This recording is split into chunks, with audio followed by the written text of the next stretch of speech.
Well. Look what we have here then, boys and girls. How are you all doing? Good morning, good morning. What in the world is this? What in the world is this? We have big black Dongboi, the compensator. Oh, yes. Well, this was a bit of a shock to the system yesterday, but it was an insta buy. My first ever store mount. I've broken the streak, but you know, he's kind of cool, isn't he? He's kind of cool. The big black Dongboi. Yep. What a shill. What an absolute shill. Yeah, I know.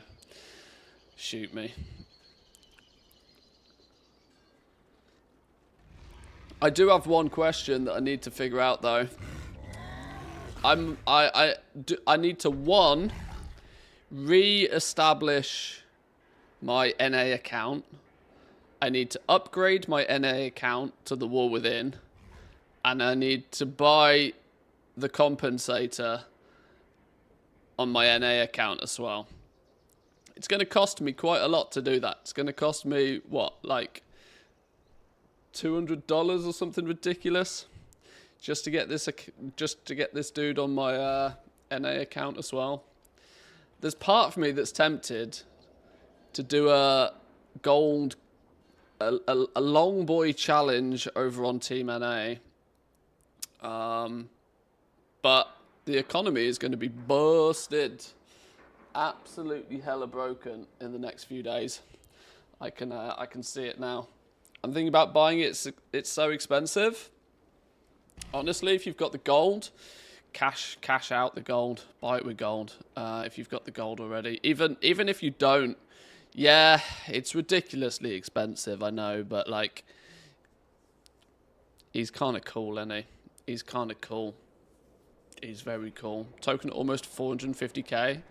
Wait, hang on. What actually is the token at?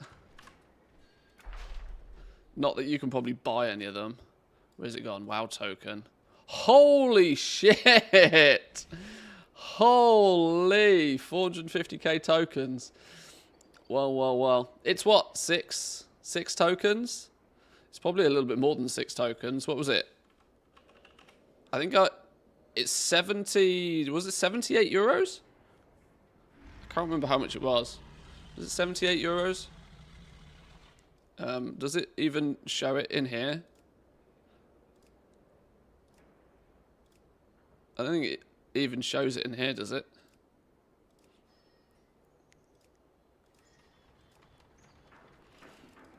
I don't know. It was $90, I think. No, it's not even in here, is it? So you get 30. I think it was 78 euros. Divide that by the 13 you get per token. Yeah, it's exactly 6 tokens. Exactly 6 tokens.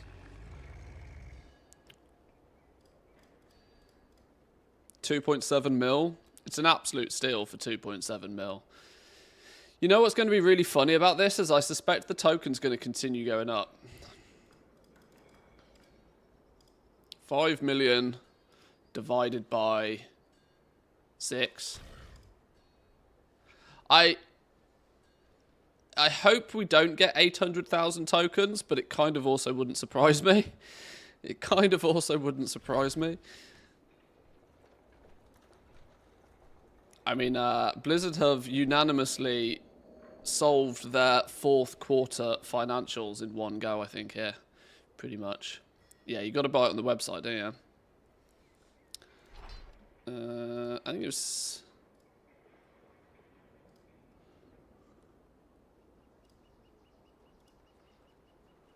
Boom, there he is.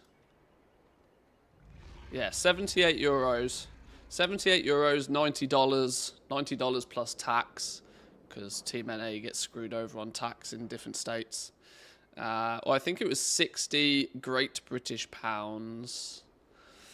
I'm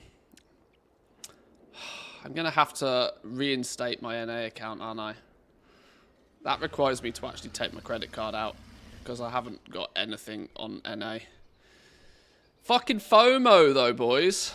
The FOMO on this, making it go away at the end of the celebration as well, is rough. I don't. They know what they're doing with that, don't they? They absolutely know what they're doing with that. Giving it the old FOMO. What's Team NA's token at right now? How long's it available till? It's available till the end of the celebration event. So January 6th, January 8th, something like that. So yeah, they've slapped a bunch of FOMO on it as well, which is a bit cheeky. Oh my gold. Team NA. Okay, Wowhead doesn't even want to let me see Team NA. Is it that bad? Oh, 320. Oh, it's basically free over on Team NA. Basically free. Yeah, they know exactly what they're doing. Pump those quarterly numbers for sure.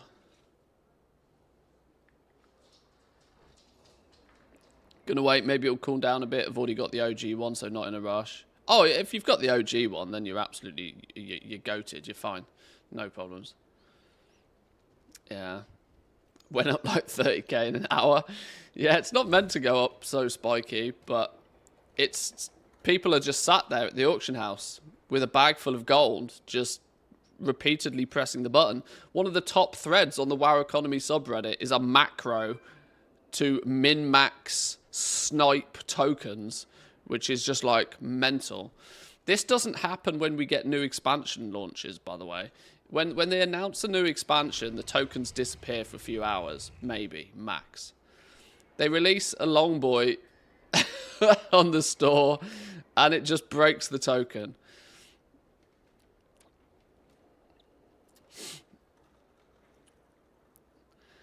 Quarter ended in September, the third fiscal. I think it was meant for November, but with the buggy patch, they wanted to change the narrative, so they released it early. Well, yeah, it seemed to be the fact that it went available for sale kind of before they'd even pushed all the marketing for it. So I don't know whether somebody fat-fingered a button or something and it went live early. But yeah, it was available for sale before they'd even got all the marketing out for it. So I'm not entirely sure what was the play with that, but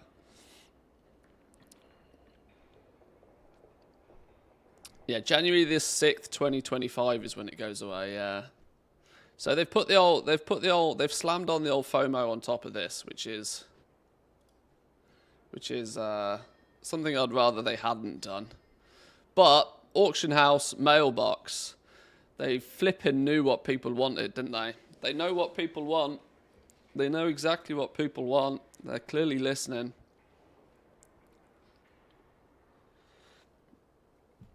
And for me, I want to know if for an extra $99.99, this can be a bank, please. Take all my money if this becomes a bank as well. This little chest on the back. The chest on the back. Let me click that. Let me have access to my bank. Absolutely. Timely video saved me a couple of 100,000 gold. Thanks. Yeah, if you got in there nice and early, you'd have cashed out your tokens at a reasonable rate. This is one of the reasons why I tend to try... I'm a bit annoyed, actually, because I hadn't, for this expansion yet, remaxed my Blizzard balance. And now I'm just clearly not going to, am I? I've missed my cheap token opportunity. Clearly missed my cheap token opportunity, but it's all good. It's all good. Good reason to have your Blizzard balance maxed. There's a pet that gives you bank access. I should just switch myself back to a goblin, shouldn't I? And then I get goblin racial, and I basically have free bank access. What's max Blizzard balance? $350, I think, or 250 euros. There's a macro that helps with buying the tokens. Yeah, I know. Yeah, this is what amused me yesterday. That one of the top threads on the WoW Economy subreddit is how to min-max purchase tokens, which is just funny. It's just really funny to me. But now what we got to do... Now what we got to do is we got to find the absolute min-max best place to stand with your Dongboi. Wu came up with a good one in Ogrimmar between the banks, because the banks are outside, so you can mount up. You basically don't have to move. You have access to the bank, to the guild bank, to the mailbox, to the auction house. That's great for a auction house character. Obviously, if you're crafting, you're still kind of restricted to Dongboi, but... Yeah, I can't imagine... Oh, that's funny. This character doesn't even have enough gold to buy a token anymore. Whoops. Whoops. Rip people that rely on tokens to pay for game time? Nah, not really.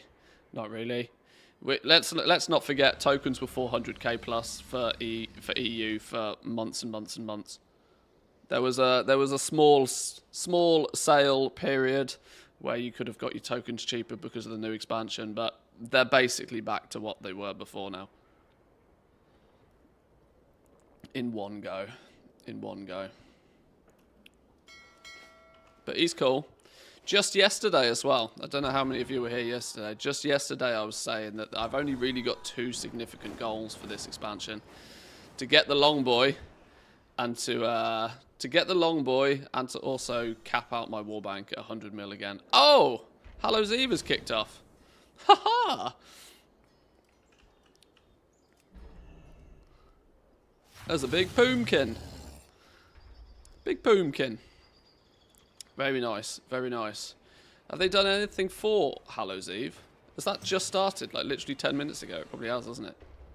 Not Hallows Eve. I always call it Hallows Eve. It's Hallows End, isn't it?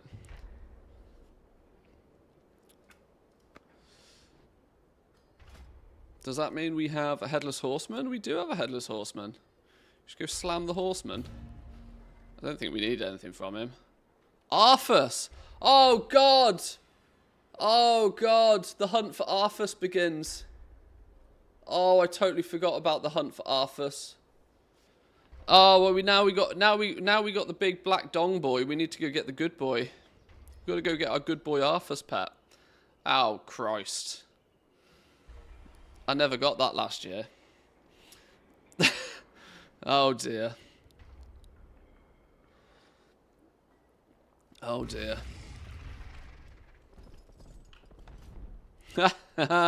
People flaunting that OG one. Touch tips. Ooh!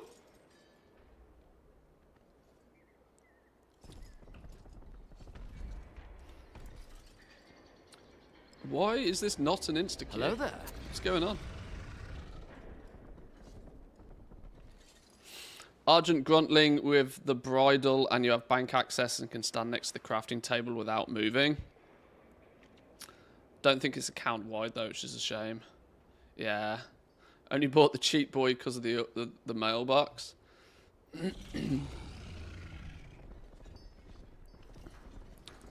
Well, yeah, the mailbox is big.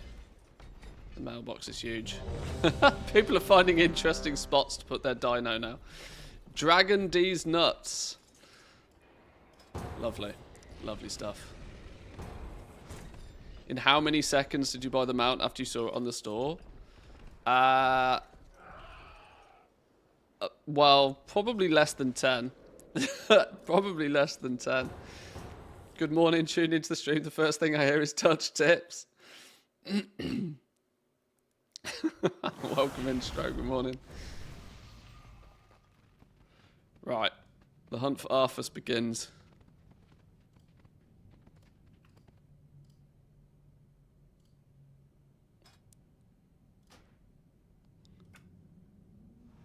No, where's the mini? What's the button for the mini list? It is over. Your search is done. Let fate choose now. The righteous one. 300 mil. Get out.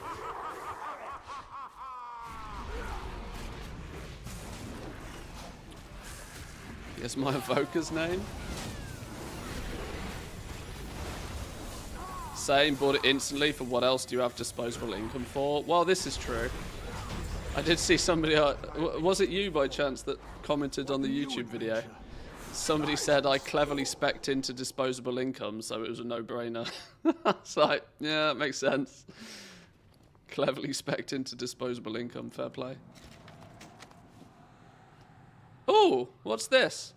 Patched Harvest Golem Pauldrons.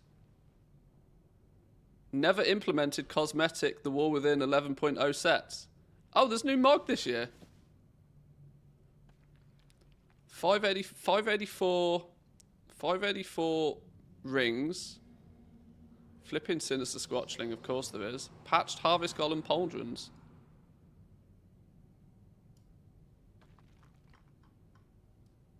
Ah. God, I hope that was rare, because if that was rare, world first. In before ATT even knows it's a thing. ATT has got this down as 11.0.1 set. So it's clearly been data mined. Cool. Check me out. That means I should probably do a bit of an update with... Did you buy it with money or gold? Oh, absolutely gold. I already had the Blizzard balance. So I just instantly bought it. I didn't need to mess about with tokens or anything.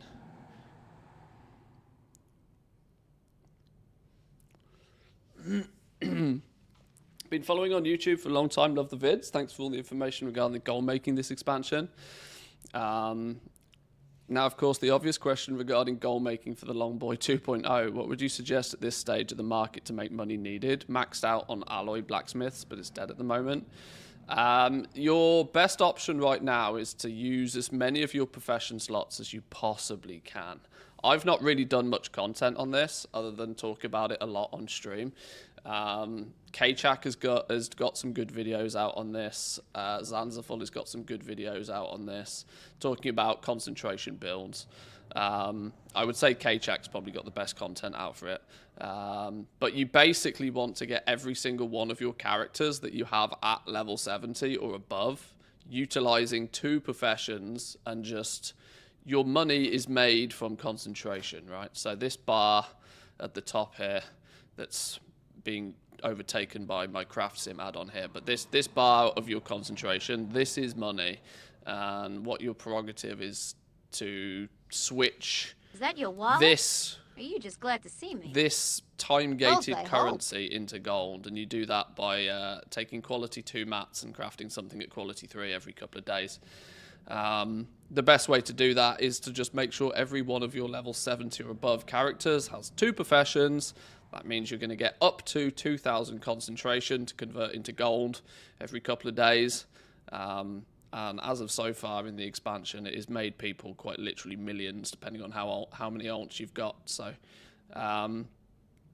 let's say you've got 5 or 6 characters at or above level 70. There's easy 10 professions. That's like, you know, a huge amount of concentration you can convert into gold. I'll probably put a little bit more of a detailed video together on this, because you won't be the first person to ask the question.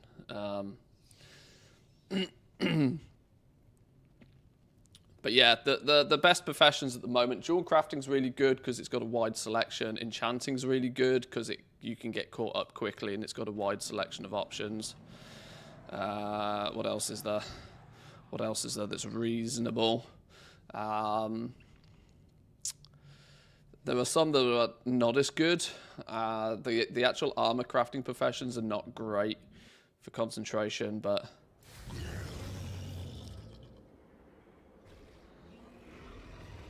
this does kind of neatly segue me into the next topic of discussion, which is what do we think the economy is going to do in the next few days because of this. And Stro, my man, thank you very much for the 34. That's incredible, by the way. Thank you. Do appreciate that. My suspicion, because I remember very clearly exactly what happened in BFA. I don't know how many of you guys remember, you know, it's not exactly fresh in the memory, so I understand even if you lived it, you might not remember it very well.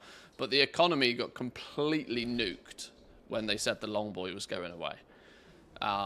Because 2 things happened simultaneously, which are not good for goal making. Everybody closed their wallet, right? Their wallet was slammed shut. Nobody was buying anything, because any gold that they had, they were saving it to buy the Dongboi. Now, back in BFA, the target was much higher. The target was 5 million. But if you also remember, in BFA, people technically had a lot longer to do it. There was only that mad rush, that mad panic, like in the last couple of weeks. 5 million gold was your target back in the day for the OG Dongboi.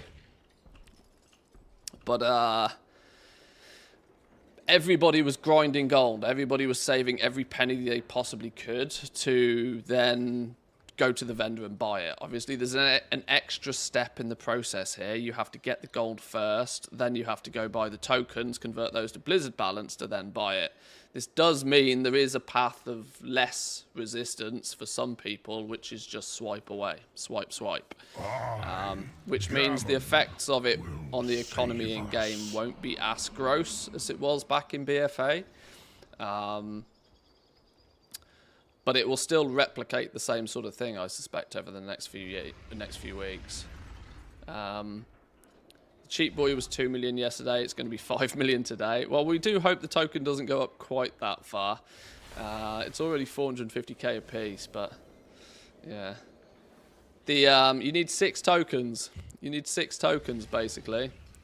So people are going to need 6 tokens, I think. They're going to need 6 tokens, in their eyes, as fast as they can possibly get 6 tokens. Because this dude goes away in January. So they've slammed us with FOMO straight away. But yeah, back to the BFA scenario. Everybody's wallets got slammed shut, and simultaneously everybody was trying to sell everything. People were clearing out their banks, people were clearing out their guild banks, they were putting everything on the auction house. It was just like a massive purge of everything. Everybody was trying to sell everything and nobody wanted to buy anything. Two of the worst, possibly 2 of the worst possible things that can actually happen for an economy in a game like this. Everybody's trying to sell, nobody's trying to buy. Kind of means that I suspect a similar thing's going to happen in the next couple of weeks. Now, the saving grace here is that it's still very early in the expansion, and people's wallets won't slam shut quite so aggressively because they can already swipe, or they might have already had the gold to just buy it. But that's not to say there won't be huge amounts of people that all of a sudden, out of nowhere, are like, right, I need 3 million gold, or 2.7 million gold, or however many million gold. I've got 1 out of my 6 tokens, 3 out of my 6 tokens. People will be counting it down. And people will be doing everything they possibly can to acquire the gold.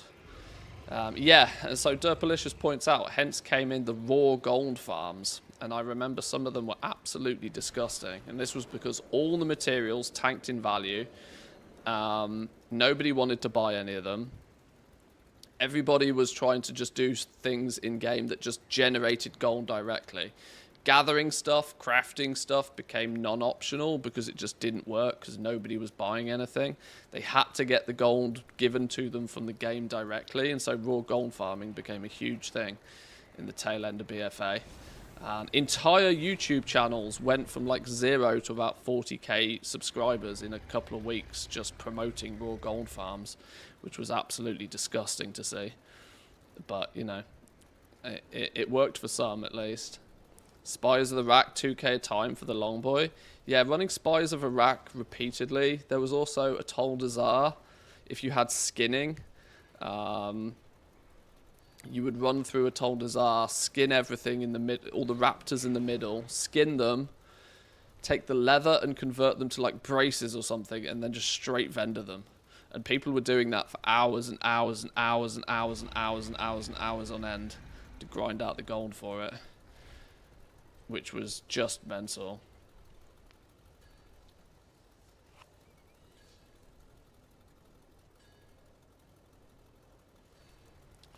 How will this affect the game in general? Didn't they say the reason that they didn't want people to have the OG Dongboi is that the servers couldn't handle them? Blizzard directly themselves didn't say that, but people very quickly came to the conclusion that that was kind of like the main reason behind it. BFA was super problematic for server load. They didn't have the tech. they had the sharding and the phasing tech was like very, you know, rudimentary still. They had a huge problem with all of the Azerite armors and procs and just like 10 times the amount of calculations going on in the background for every character. And BFA was terrible for like system performance reasons. Now the auction house is an absolute system hog. Absolutely huge system hog, because every time you open an auction house, that's quite a lot of information that's coming to you and from the server. You know, just this one instance of an auction house generates quite a lot of server load. Now, if you get 10 people all opening their auction houses in a zone that's not designed or set up behind the scenes to have an auction house, that can really spike the servers with huge amounts of well, problems. So that was sort of summarized to be one of the reasons why it went away. But you know, this is maybe once again why they've slammed the FOMO on it of having it go away in January again, because they want to give people the opportunity to get it. Sure. I can't even begin to think just how much money Blizzard made, even just overnight, selling this flipping dino. Like, every single person running around on one of these has basically bought the expansion again. Think of it that way, right? You are now worth 2 customers. you are worth 2 people.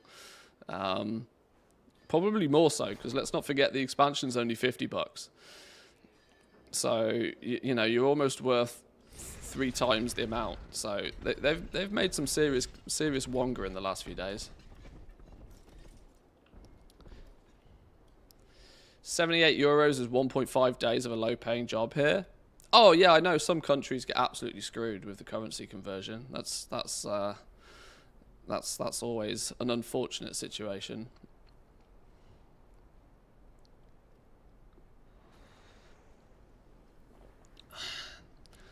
And all those tokens that I got to buy at Blizzard actually made 120 instead. Yeah, from people. Well, 7 times 6, 42.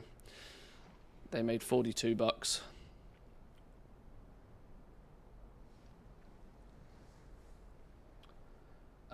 Any chance WoW tokens will drop from this point, or are they going to be to the moon for a while? I'm not sure. It seems like the price only goes down on expansion launches. Yeah, it pretty much does. The token is pretty easy to figure out. Like, when people would like to buy a lot of gold, the token price goes down. So at the beginning of an expansion, when everything's new, everything's expensive, lots of people swipe their credit card so they can get a bunch of gold to afford all the expensive stuff. So they can deck out their characters nice and fast. When enchants are 30k a piece, then you need to swipe that credit card pretty hard if you're being competitive. So the tokens go down dramatically, but as soon as everybody stops needing to buy lots of gold with their credit card, the price of the token starts to rise again, because the one thing that you can categorically state is relatively stable is that every single month, given the opportunity, people would like to use their gold to convert it for game time. So there's always that reason to buy a token with gold. That reason never really goes away. But the reason to swipe with your credit card is kind of quite seasonal. So the creation of the tokens by somebody swiping their credit card usually kind of goes a bit like this. I suspect now we'll be back to 400k tokens in the EU. I can't see them dropping any lower than 400k for most of the expansion now at this point, if I'm honest. I can't see any reason why they would. Season 2 will bring a bunch of people to buy a bunch of gold again, no doubt. But we're back to 400k tokens pretty much now.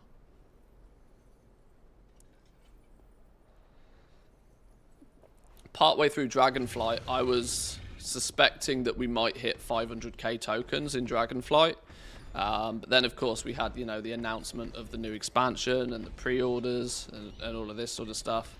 I was very much thinking that we'd see 500k tokens in the EU. We didn't quite get there, but 400k plus was pretty normal for us on Team EU. 400k tokens minimum At the very least until January, yeah. At very least until this goes away. There'll be a huge amount of people every single day cashing out gold for tokens to get one of their 6 to put towards this dude, without question. Fastest way to level a character from 70 80 right now, I assume through the anniversary patch buff, do some time walking dungeons.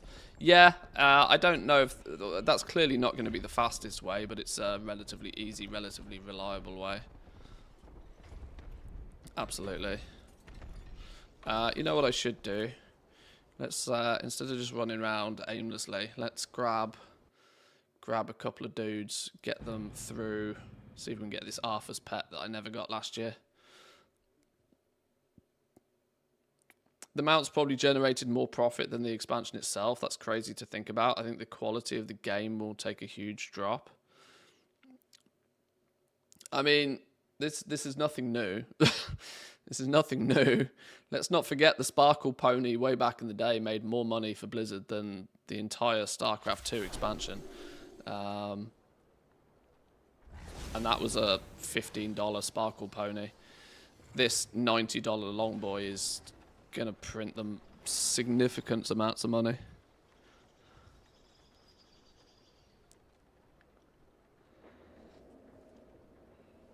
Have I seen the new Halloween cosmetics this year? I don't think I have. Is there any Hallows End news or data mine stuff? Patched Harvester Transmog. Well, I've just got the shoulders for this actually. I've just looted the shoulders for this. Does the entire set come from... There were 4 new items for 2024. Patched Harvester Claws, Patched Harvester Golem's Post. What's this? Back piece.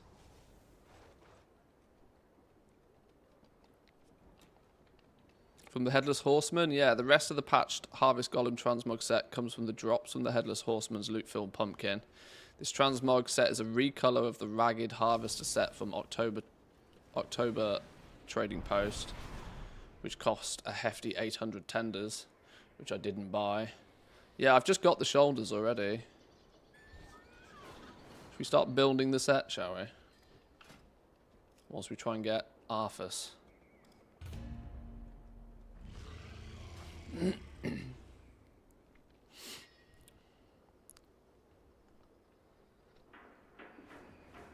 Reckon with all the people trying to farm gold for the mount, profession map prices will drop.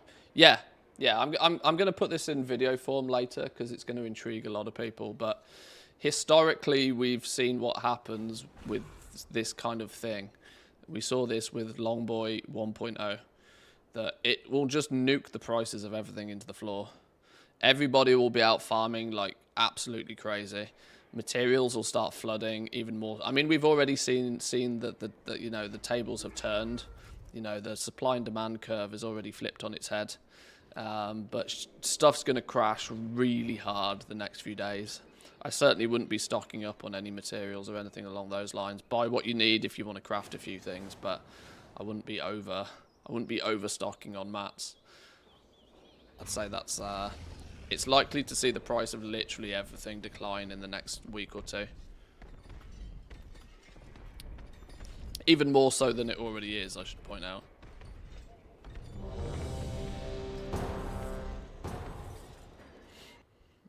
New Bruto on the trading post for high price with a 10D bundle in the store. Well, didn't they charge like the equivalent of $130 for it over on the Chinese servers? But they added the It is over. Your search is done. They added 2,000 tendies to it or something. The righteous.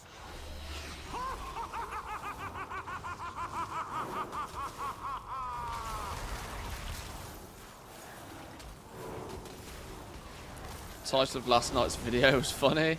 Blizzard's 1 billion golden hour farm, yeah. I think 1 billion golden hour is probably an understatement.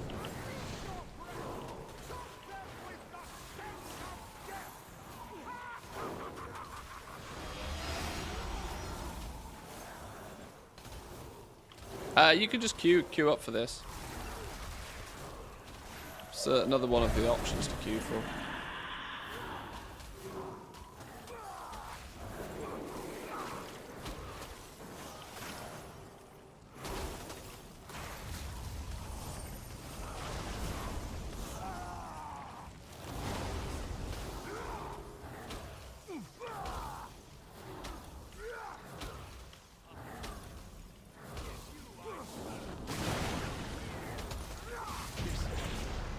There he goes. What new adventure lies in store? Oh. Oh no, I did get it. Oh, there we go. Another piece, chest piece. Either I'm super duper mega lucky, or these are not really that rare.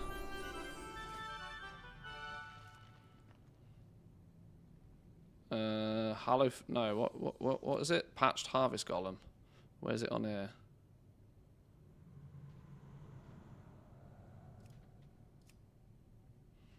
Okay, well I've got 2 pieces of it.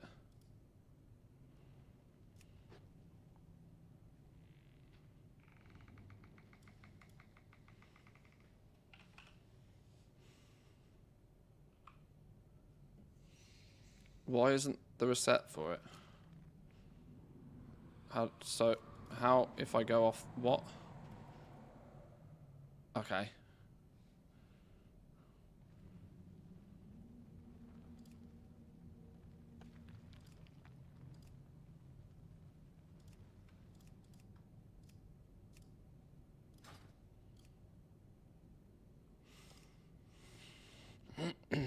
Not sure why I'm running to the mailbox now, force of habit. Yeah, it's gonna get, I'm gonna have to, like, there's part of me that's gonna have to remember that I even have this thing. And there is definitely gonna be part of me that needs to remember I even have it. Take a little bit of use to.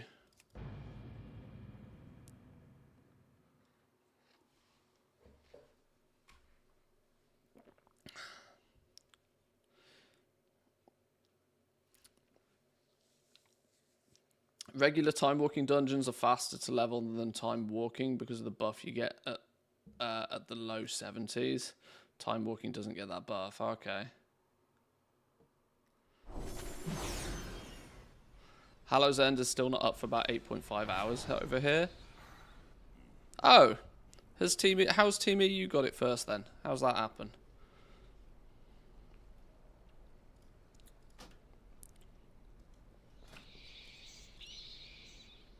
Headless Horseman, go.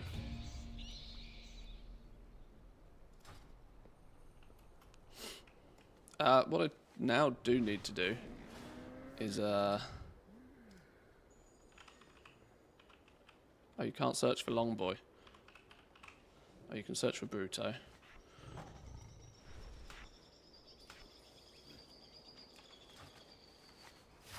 There we go. The OG Manthius character. The OG Manthius character now on his big black Dongboi. Yes.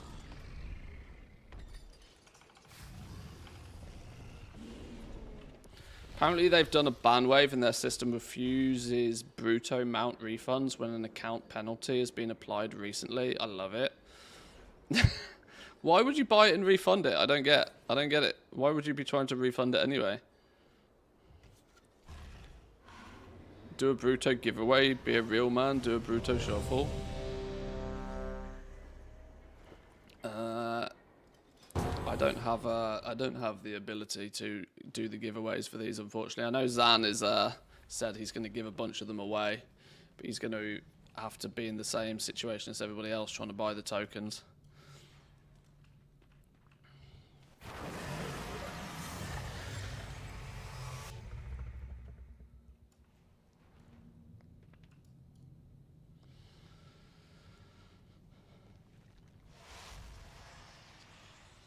Oh, you mean a ban wave went out like literally like in the last few hours, and so people are now trying to refund the Bruto because they got their account banned. Oh, I see, shortly after. Well, don't fucking cheat in a video game. That's quite simple. Yeah, of course you don't get a refund. Dickhead. I have no sympathy.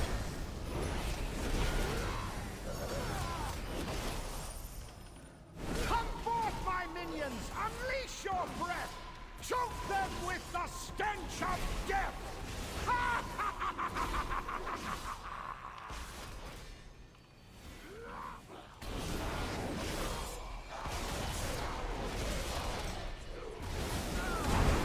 Ooh, ouch.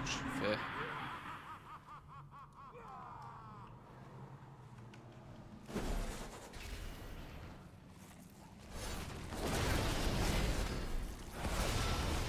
People just bought in mass. That's why they got that. Bought gold on mass. Battered and broken, let my curse be your own. Fate has spoken. Buying gold is against the rules. Get banned. Feel the burn! Your body has been battered and broken. Let my curse be your own. Minions, fate unleash your breath. What was the ban wave for? I don't know. I'm hearing this all second, probably third hand. I don't know.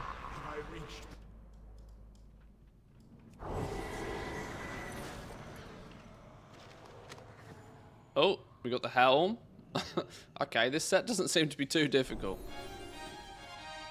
I think I'm 3 for 3 on this set now.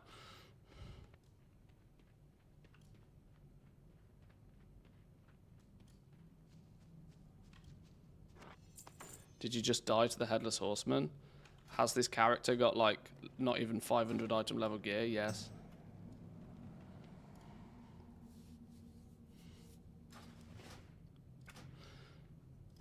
Hang on, let's leave Instant Group first. 450k on the tokens, might resell the ones I bought yesterday. I'd wait. What if they end up going like 500-600k or something? That's not impossible. With the fact that people are spam trying to buy them the second they pop up. Just waiting out the spike in the token. Surely they go back down, right? I wouldn't bank on it. Explain to me where your logic is for saying that they'll go back down. The only reason they'll go back down is if more people start buying gold with their credit card than people who want to buy the token with their gold.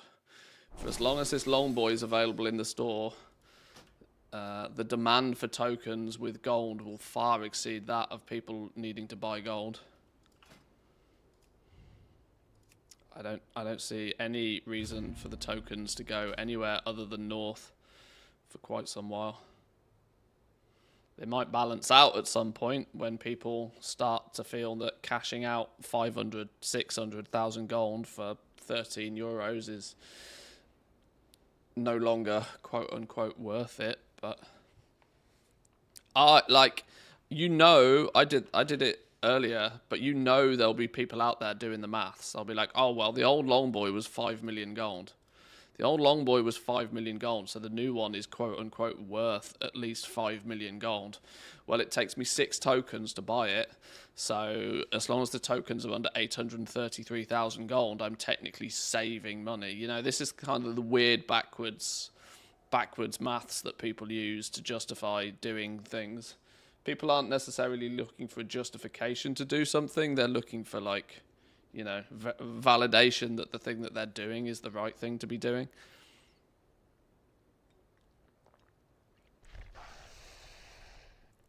Now, I, much as everybody else, doesn't want to see 800,000 gold tokens, but like I said, anything's possible.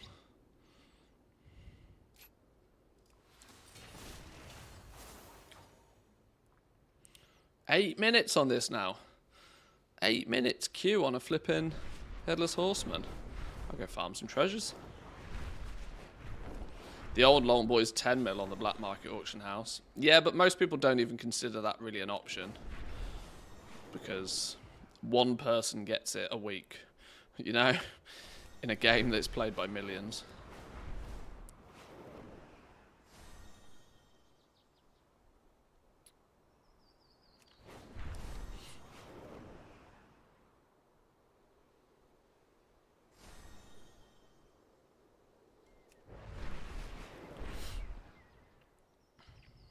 I think Student knew there was going to be a Dongboi in the store when the news dropped. He already had a video ready. I think what you'll find more so is that you know, content creators get pinged when this sort of stuff happens, like instantly. I was DM'd within seconds of the Wowhead post going up. I pretty much made a video almost instantly, but I was still half an hour, like 40 minutes late. If you were just sat at the computer and you got a ping the very second it went live, make a video on it, job done. I don't think there's anything to say you knew prior. Student just presses record on OBS and is, you know, much similar to myself. I was eating dinner. I wasn't even at the computer. It was just my phone beeped. I got DM'd on Discord.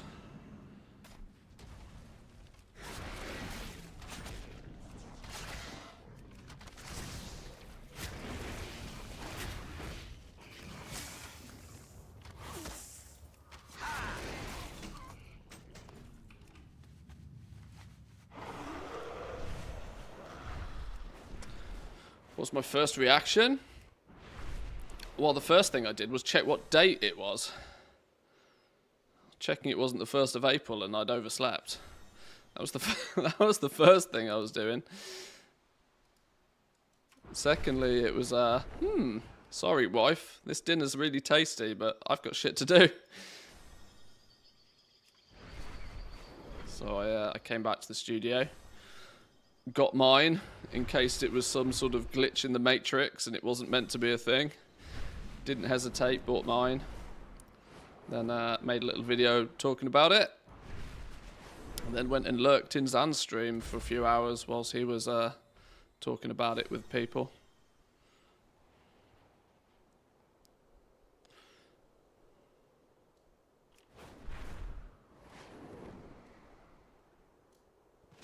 Come on, Headless Horseman. 4 minutes. Should have dinged by now.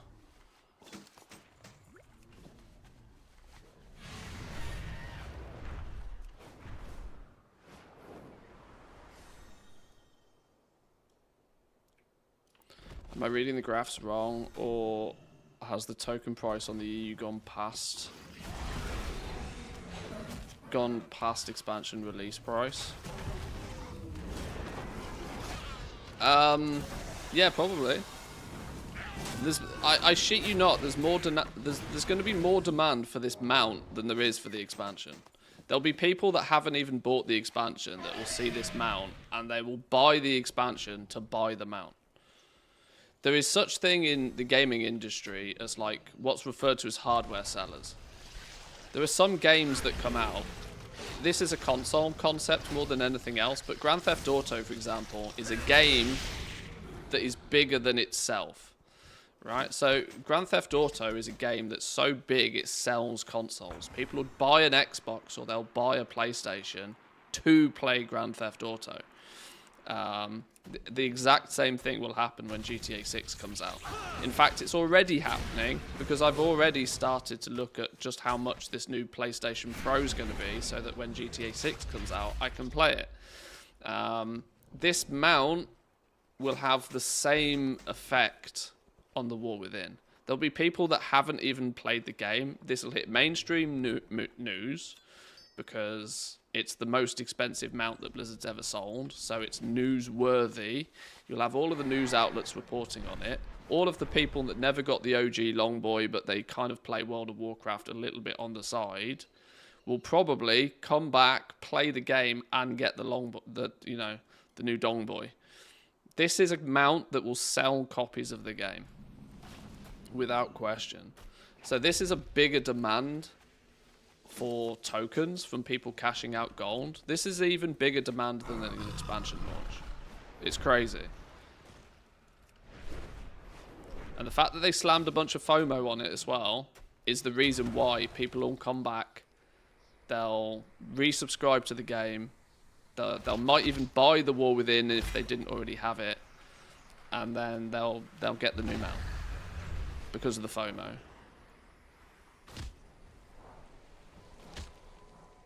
All those people that maybe played the War Within for the first month, didn't necessarily enjoy it quite as much as they were expecting. Maybe didn't resubscribe for their second month. There's a very strong chance it will bring some of those people back. Only needs to bring a percentage of people back, and it's, as a marketing tool, it's worked.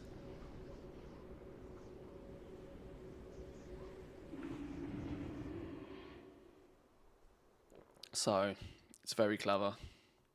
Very clever.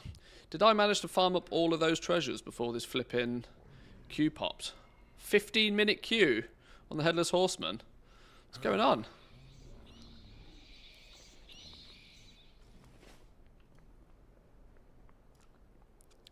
Is that somebody with a full set already? I assume this is Ragged Harvest Golem pants, Ragged Harvest Golem belt, Ragged Harvest Golem gloves. Is this the full set? Or is this the one that came from... I don't know what the difference is.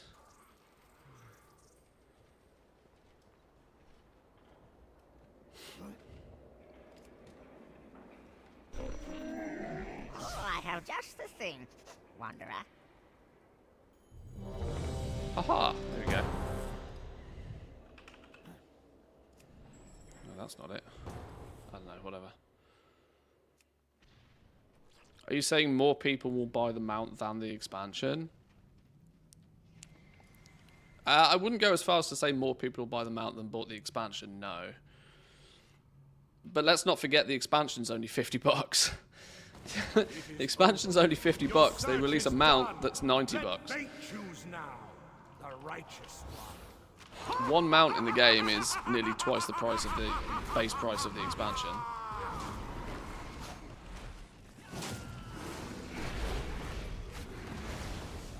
Ow. That has quite a distance on it, apparently. I thought I could outrange that. Apparently I can't.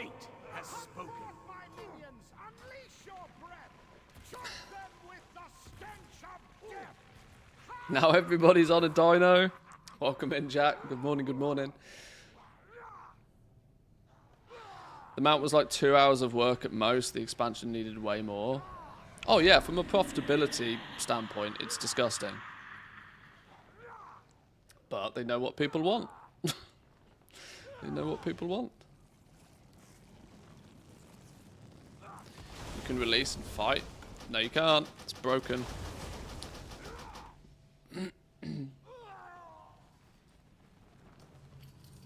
And what they've been even super duper mega clever about is they've even positioned it in a way that even if you had the OG one, you still have good reason to buy the new shiny one.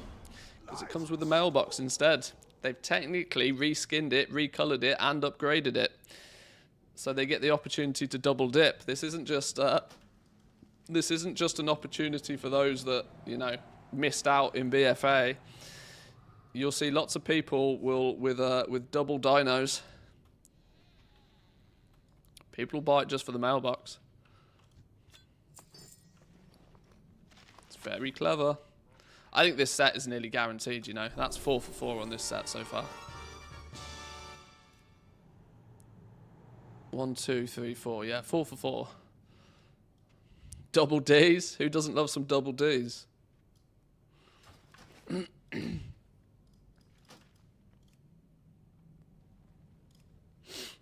2 mil for a mailbox without cooldown, pretty worth. I'm not going to lie, it definitely is. Considering all of the other portable mailboxes we have cooldowns on them. One with no cooldown on the back of a mount that you can pull up literally wherever. Yes, please.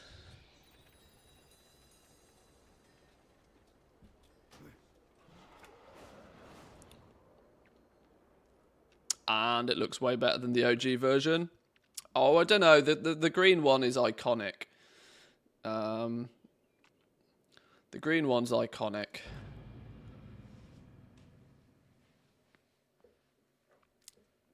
I will still, for reference, I'll still buy the OG one if I see it on the black market auction house. I'd still pay gold cap for the old one.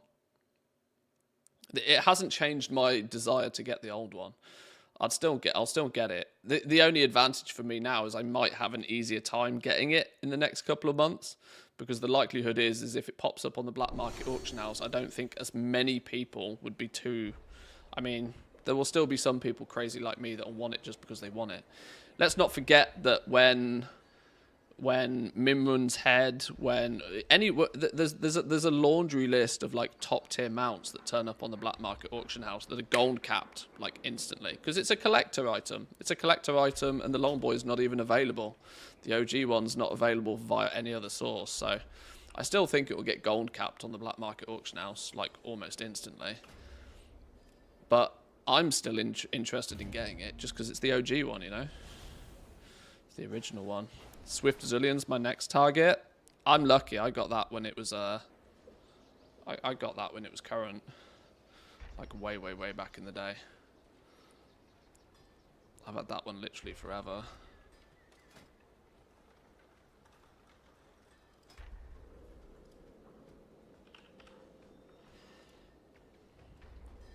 Yeah, she beautiful. She beautiful.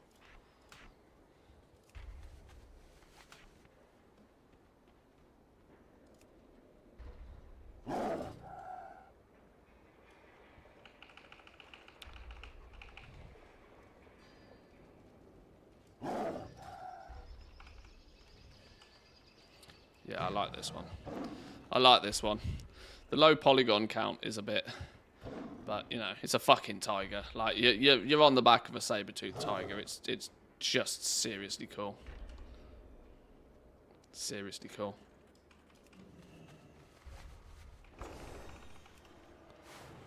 Throw salt in my wounds. Look. I have to have some rare mounts. I have to have some of the rare ones because I never had the Dongboi. I had to have a counter argument. I got my Swift. I got my Spectral Tiger. I got my Swift Zillion Tiger. I got my Love Rocket. I have to have some of the cool ones. And then there's the Rocket. Hey, this thing's basically free now. If you haven't got this, you're a pleb.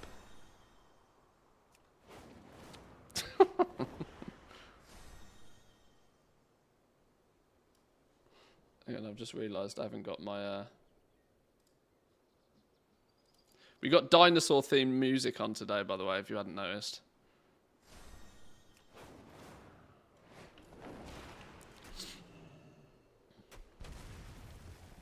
Oh, I'm not hopping on this silly thing. I think the only rare mount I've got is Invincible. I was really lucky with that. I got both Ashes and Invincible in like a week. I think it took me 30 attempts to get Ashes and probably 15 attempts to get Invincible.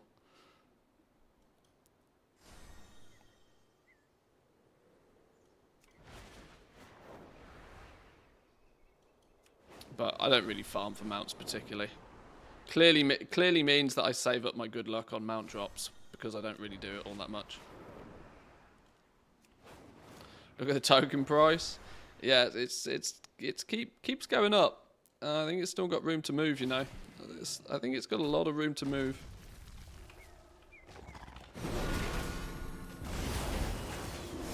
Oh wait, hang on. I'm not even going to have half of my flipping abilities then, am I? Yeah, I haven't got half my abilities. My Jack build probably doesn't work anymore. I'll just use the starter build.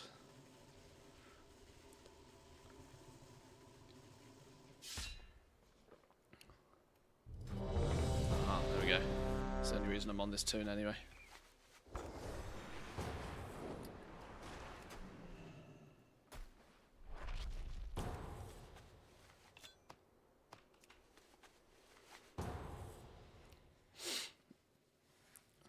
%, of my guild insta bought the new Dongboi. They don't even do anything in the auction house.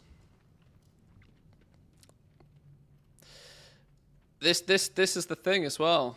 It's a cool looking mount. Even taking it, ignore the mailbox, ignore the auction house. It's a fucking cool looking mount. People have been absolutely screaming for a reskin of the Dongboi. People have been absolutely killing for a reskin of the Longboy.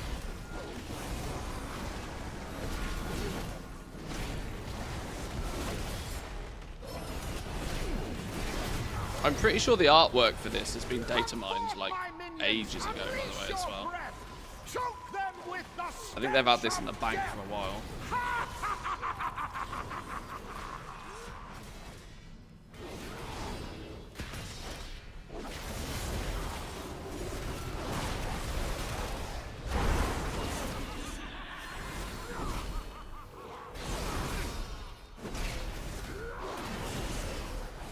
They definitely have it in the bank now. Oh yeah, they've made a few pennies for sure.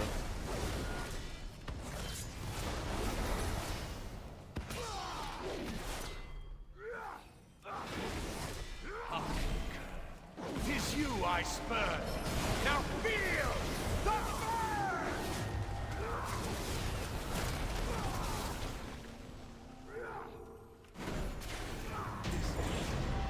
I reached before.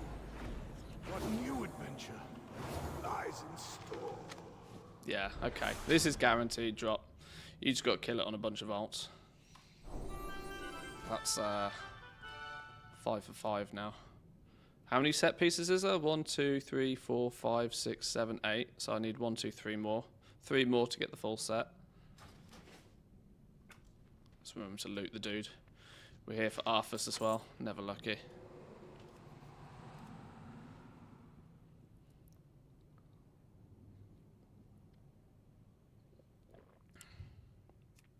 Wonder how many StarCraft 2's worth of money they've made with it already. Yeah, probably quite a few, I'd say. I'd probably say it's, you know, yeah, quite a few. The original Sparkle Pony was only $15. This is 90, and I think just as many people, if not more people, would buy it.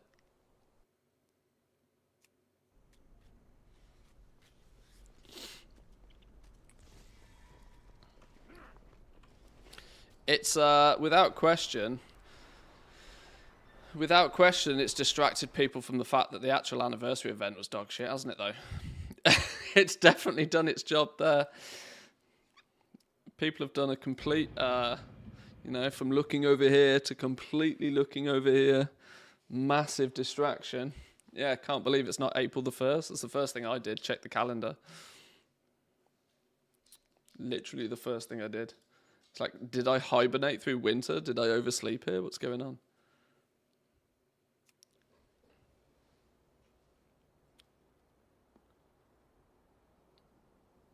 I just think the funny thing now is going to be when the big black Dongboi shows up in the mount off competition. That's marketing for you, that is. Then you see just how many pay pigs there are.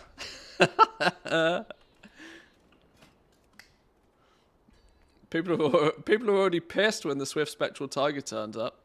I know I was. I was like, that's not fair. I haven't been able to get that one for like 1 billion years.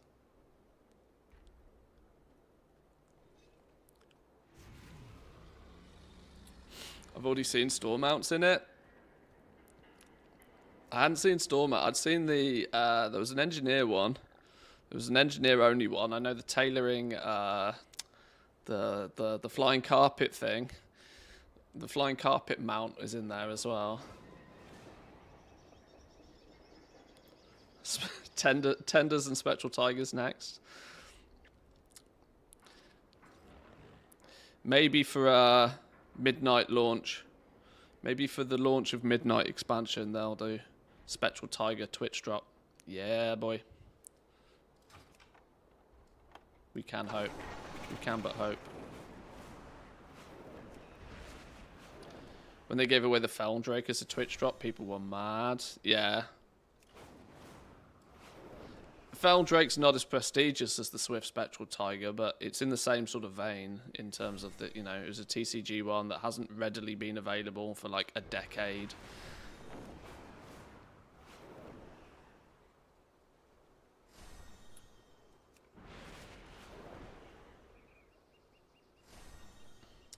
You come to learn, though. You come to learn that the longer you live on the internet, the more you come to learn the fact that people will always be mad. People, don't matter what you do, people will always be mad. I saved 500 children from poverty. You absolute asshole. You could have saved 750. You're like, okay, sure. People will always be mad. And the best thing you can do is to tune it out. Some people will just always be mad.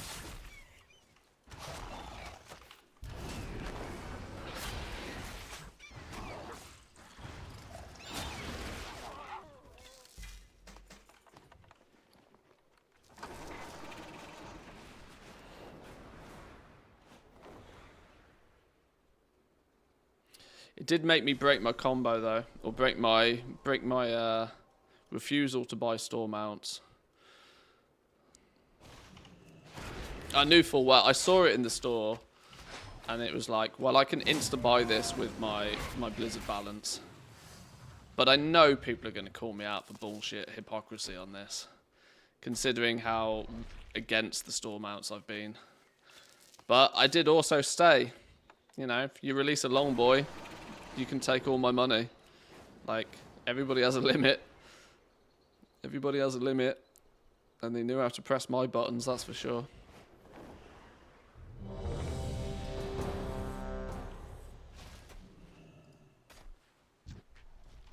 Oh my god, look at all them chickens.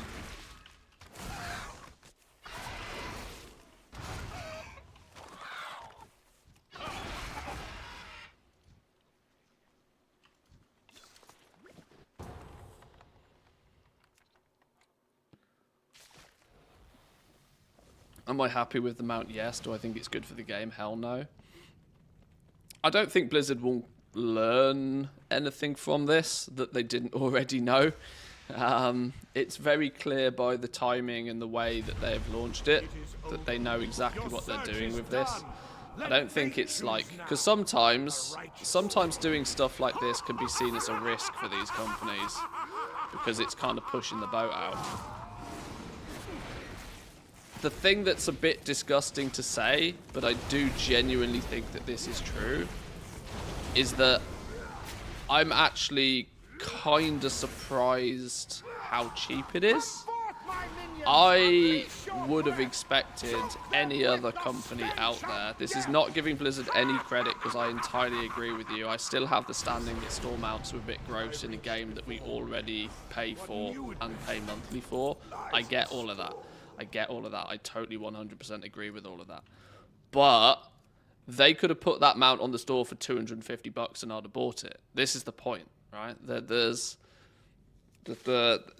Whilst I still feel a little bit fisted for $90 or 78 euros or whatever the hell it is in euro monies, like I still feel a bit fisted that they put it on the store instead of did something for it in game.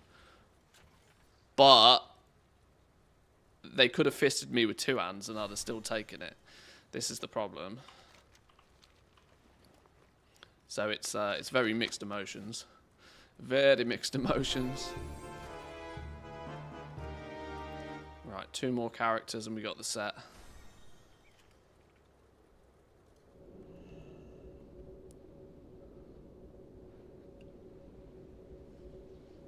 I guess they were feeling nice. Maybe. Maybe. I'd have guessed around 30% more in terms of cost. Yeah, I genuinely... I saw it and I was like, oh god, how many hundreds of euros is this going to be? And then I saw $90. I was like, that's actually surprising. To say I was pleasantly surprised, only pay, what was it, 72, 78 euros? Pleasantly surprised to only pay that much. In a way, both disgusts me, but, you know, yeah.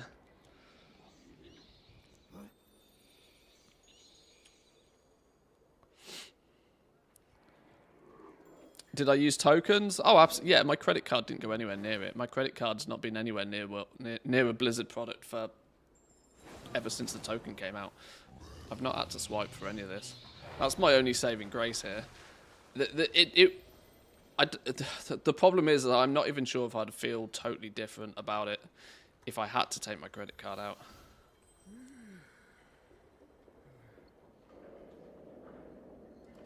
That's the problem. They knew what they're doing. They absolutely 100% knew what they're doing. Odd to price it at exactly 6 tokens. I would have expected 79, so then you'd have had to buy 7. Maybe. That would have been the Bobby way.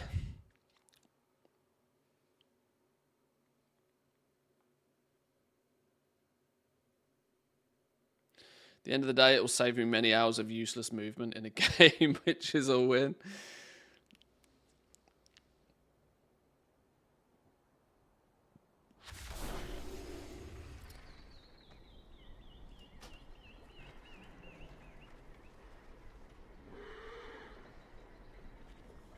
How much gold do you think they've removed from the game with this? None. Not a penny. All the gold has gone to other people. You got, at least by design, and at least as far as we are aware, no gold is created or lost from the tokens. This is why you can't buy tokens off the store with your gold right now, because they don't exist.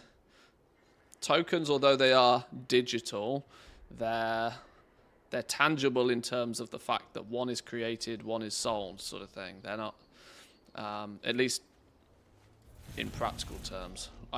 Nobody knows exactly how Blizzard handles the system behind closed doors, but like by design, somebody has to swipe their credit card to create a token. That token can then be bought by another player. So no gold is actually made or lost in the tokens.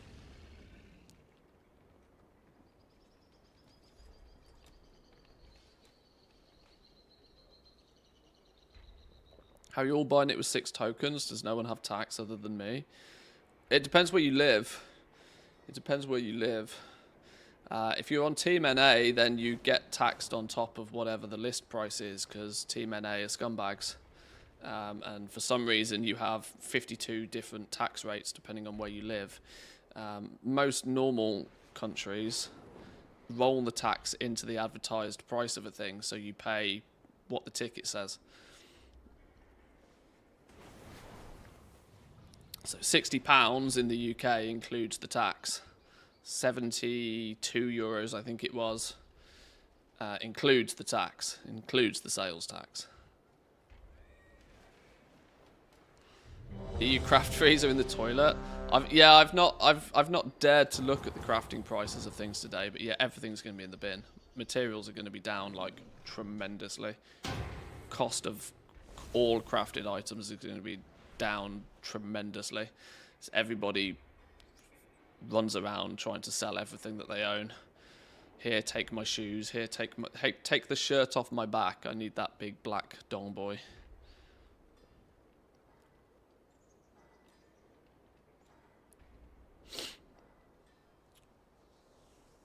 Why did it kick me out of that queue? Somebody declined. I need my Arthur's pet. Don't do this to me.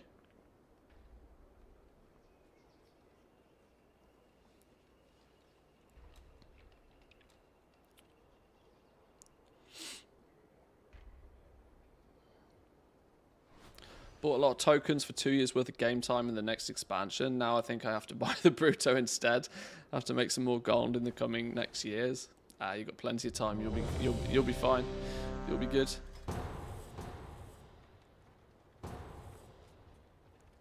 You'll be good.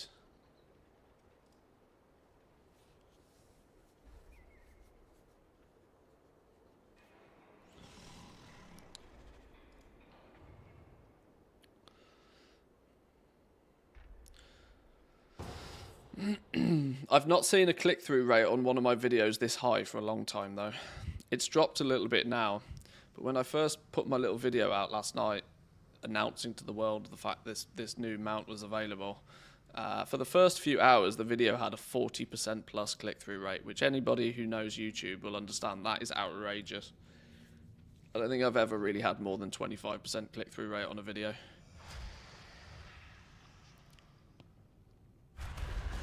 It is over. I just wish I hadn't used the same goddamn thumbnail as student. Choose now the righteous.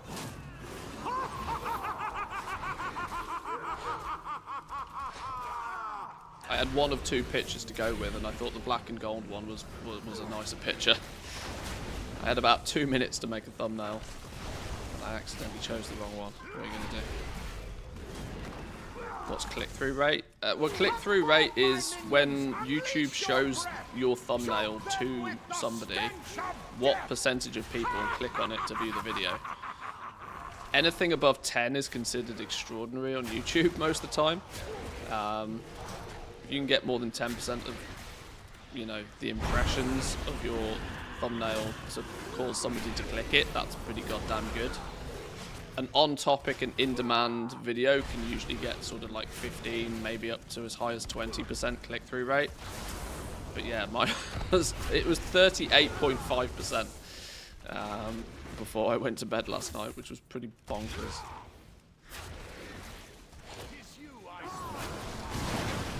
And it's one of the metrics YouTube uses to determine who and how hard to push your video, which is why content creators pay attention to it. I talk about these metrics occasionally, half assuming that most people don't know what the hell they are, but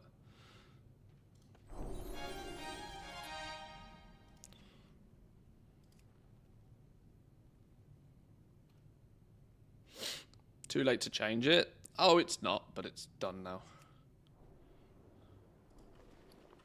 I don't min-max my YouTube that hard. I'm lucky if I publish more than 2 videos a month at the moment. I really need to get back into the swing of things with YouTube.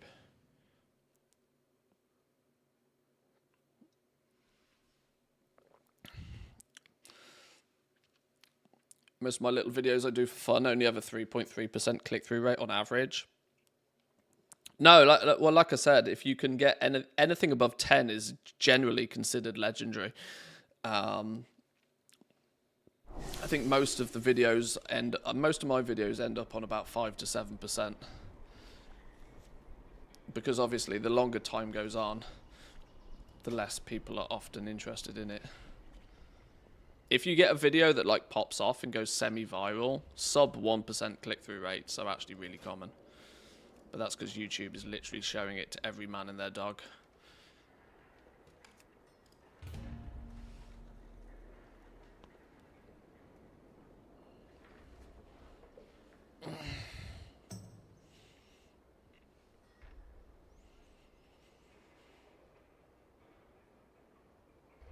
Megalodon. What the fuck is this playlist?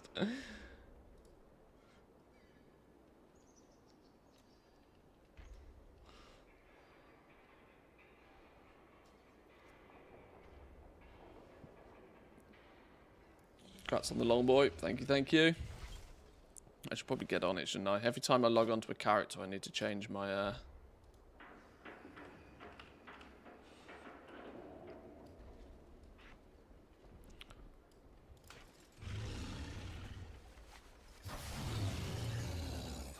There he is.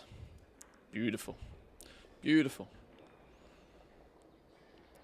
Manthe getting the pity saw 1 day after making it a goal. The pity saw.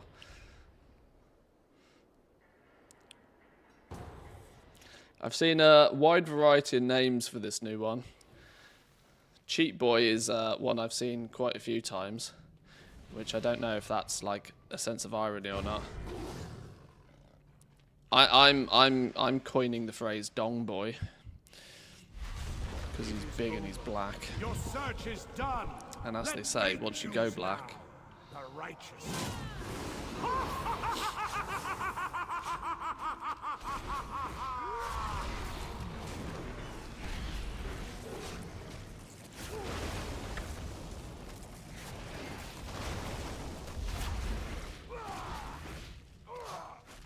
I don't think people are quite expecting this dude to slap quite as hard as he does. Choke them with the stench of death.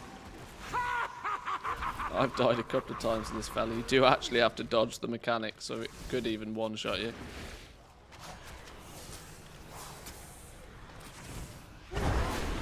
Even that hurt. That was a 2.5 mil hit, unavoidable. Could have turtled it, sure, but...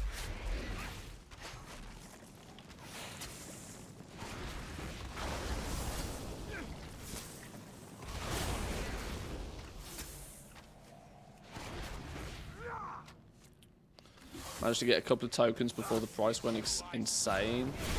Yeah, I didn't try. In hindsight, I probably should have done. But Forth, my minions! Unleash your breath! Choke them with the stench of death! I'm in a somewhat unique position in terms of the fact that my expenditure for this game can be considered a business expense.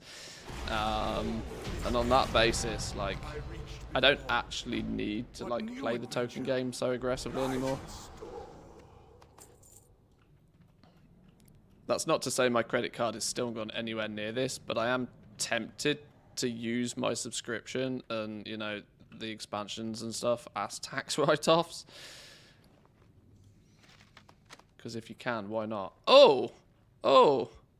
I didn't get a piece of the set then. That's the first character I've not got a piece of the set on.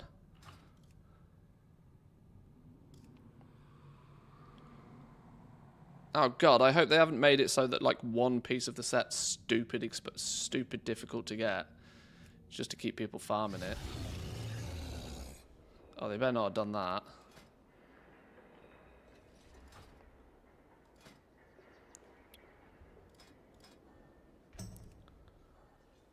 I can't actually search for the set apparently, which is also kind of annoying.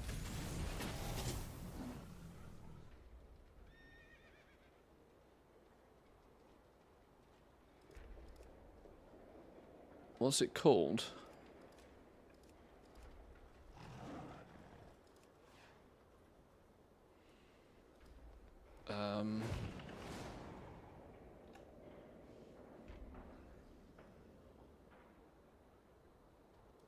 I don't know.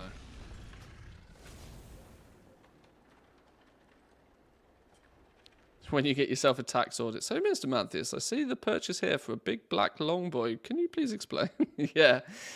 Yeah.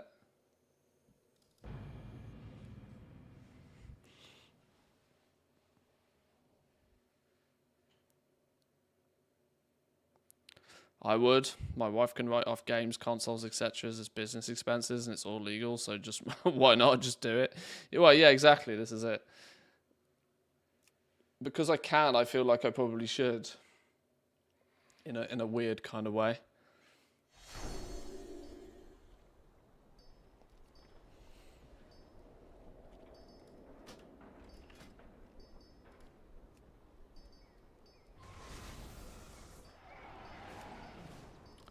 What's yours? Right.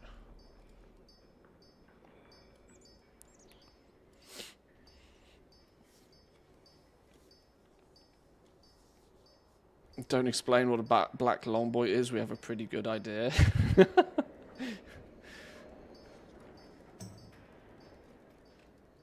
So what is this online video creation you do, sir? Is it OnlyFans by chance? No.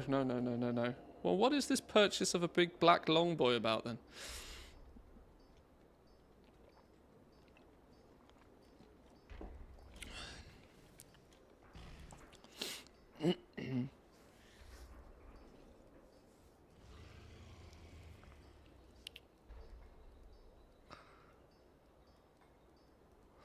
Our tax man actually does good things for us, which he can't if he doesn't get any of the money to use. Yeah, this is the thing that doesn't really translate very well outside of Finland. People don't understand that Finnish people don't actually object to paying taxes. Because in Finland, we actually feel as if our taxes go somewhere useful.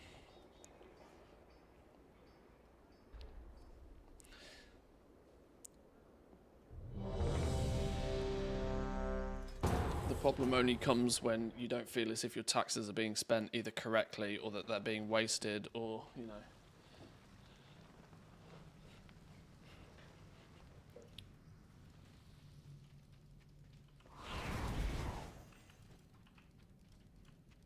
Oh, is this still a thing? Is all the getting all the curses still a thing? Oh, I'm not pissing about with that. Your search is done. I forgot there was a hard Let mode fate for this. choose now. The righteous I'm getting slapped about in the non-hard mode.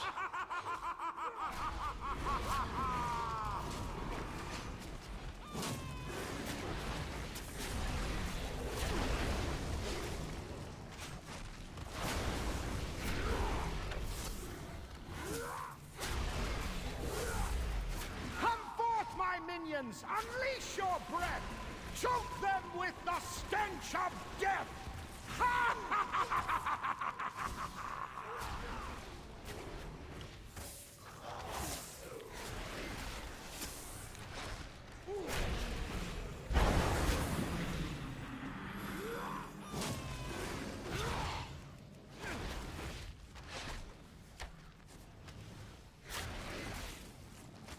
Kill him! Kill him! Oh, he's dead. I reached Nice. before. What new adventure lies in store? Huh. Have they... Oh, wait. Hold up. Hold up. Hold up. There's me assuming the entire set drops, and it doesn't, does it? Didn't that Wellhead post say that a piece of the set, or maybe even two pieces of the set, coming from a vendor or something somewhere?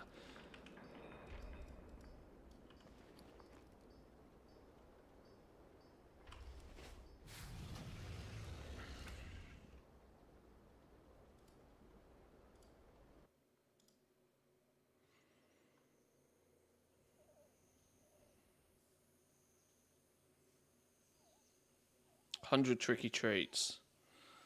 Sold from Dorothy and Chubb, respectively.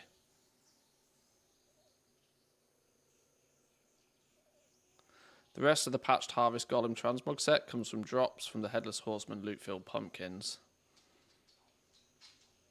Yeah, okay.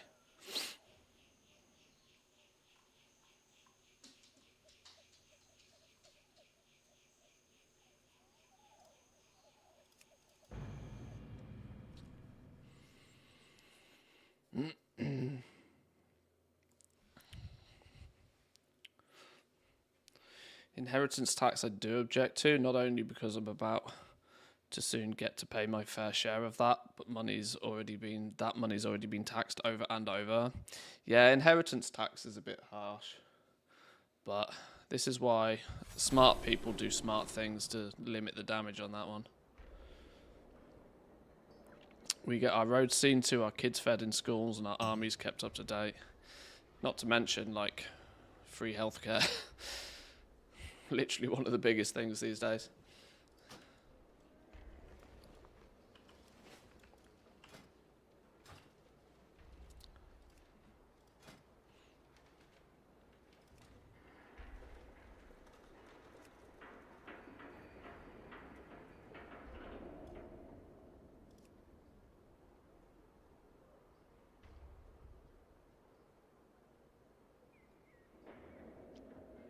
What vendors do this? Does...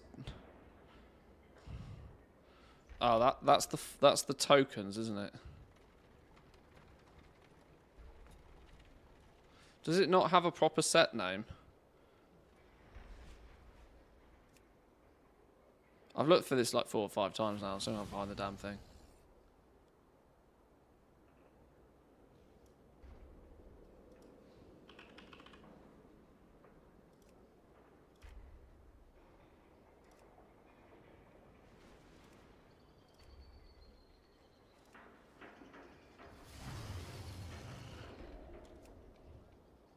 I ain't even flipping no. Patched Harvest Golem's Head. Oh. Did I have that filter on in this category?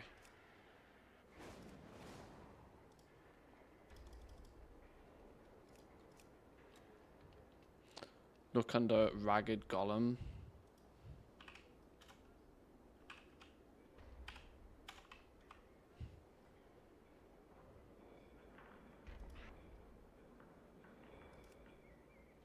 It should be a set though, shouldn't it?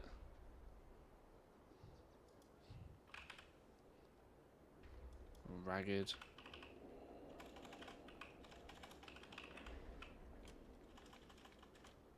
Apparently not.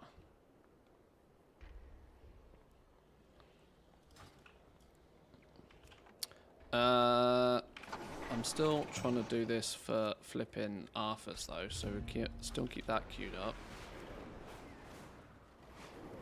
Look at the lineup of the OGs.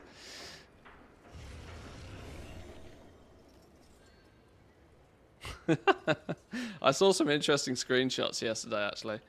There's some really interesting screenshots of like war between, you know, old school, new school.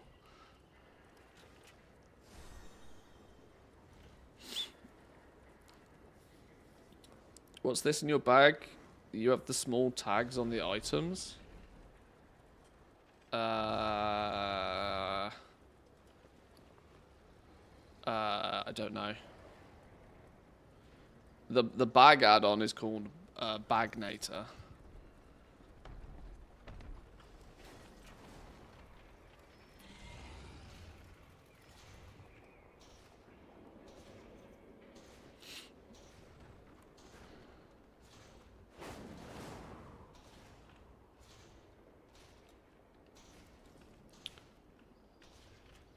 Blue and red.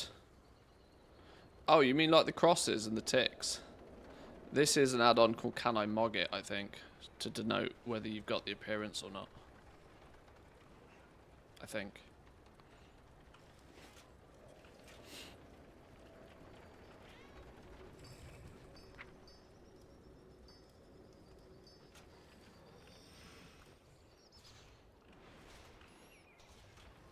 $7 minutes? Let's go grab some treasures then.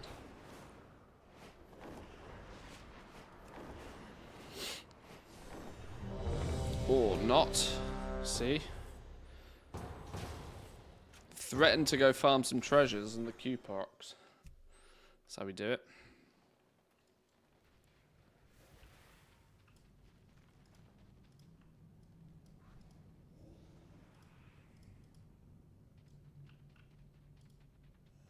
The Lick King, owner of the Arthur's Pet. Not yet. It is over. Not Your yet. search is done.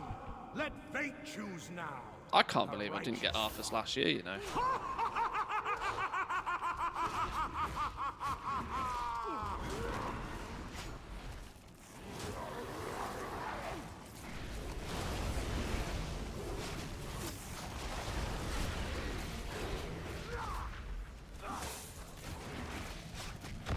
Come forth, my minions! Unleash your breath! Choke them with the stench of death!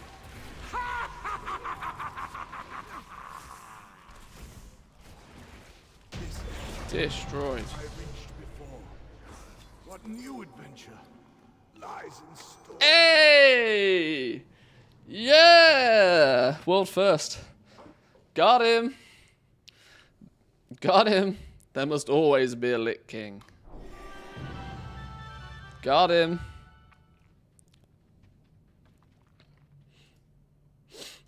Okay, there we go. It took me about an hour and 37 minutes, and Hallows Eve is done for the year. Woof. Nice. Got myself a good boy.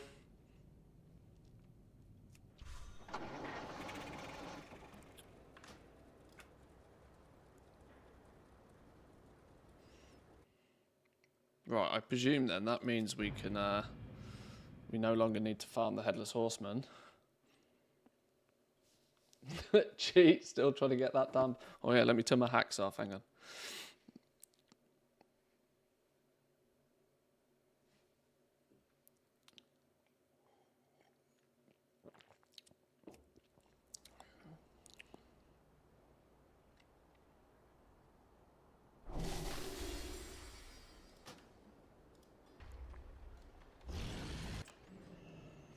Here's a question, actually.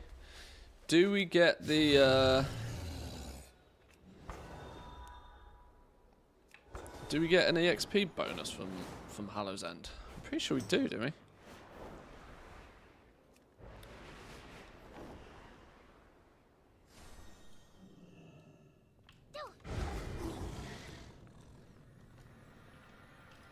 Can you farm the pet on the same character, or do you need alts?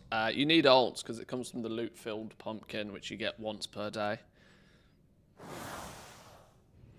If I remember correctly, you get an increased chance on the first character per day. But it's, as you've just seen, still possible on the other ones. Yeah, it's a daily thing. Right, where's this vendor dude then? Hang on, I should probably double check actually that I've done my trading post stuff for the month.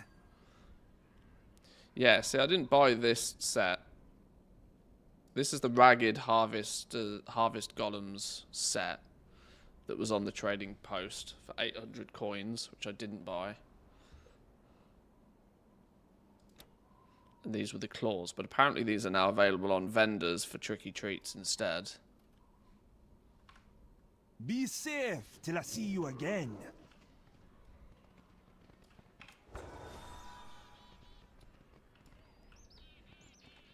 Wait, hang on.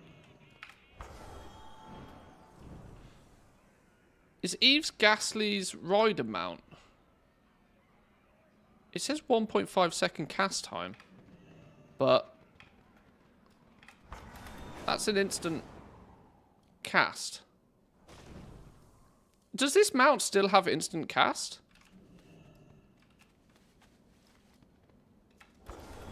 Huh. Did I learn? Oh, it's always instant during the vent. Of course. Yeah, you're right. Yeah. Yeah, you are right.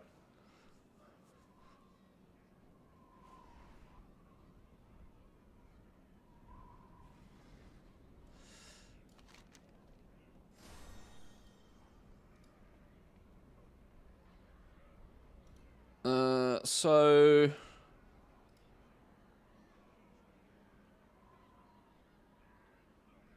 where's the vendor? Speak, friend. Be safe.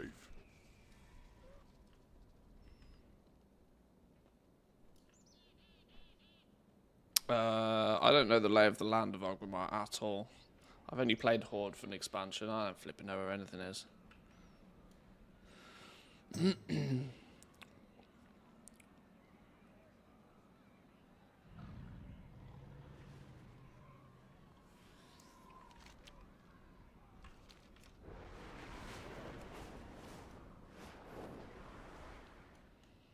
Is it outside?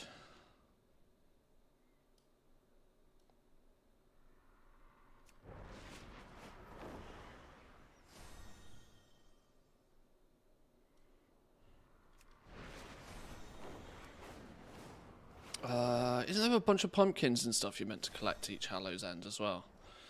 They're probably going to be in here, right? There's a pumpkin.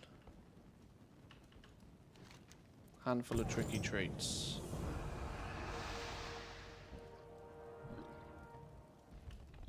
And you are... Trust no one.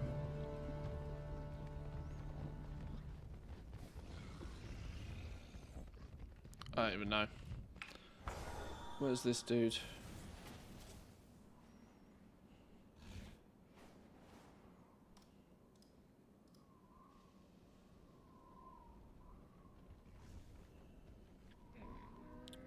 Oh. In the Undercity? Oh, Christ. All the way in the flipping Undercity. Is that your wallet? Or are you just glad to see me? Both, I hope. How do we get there then? Saviour, my man, thank you very much with a 34. Appreciate that, thank you. Oh yeah, it's the Zeppelin, isn't it? I can never remember how to get around the place as Horde.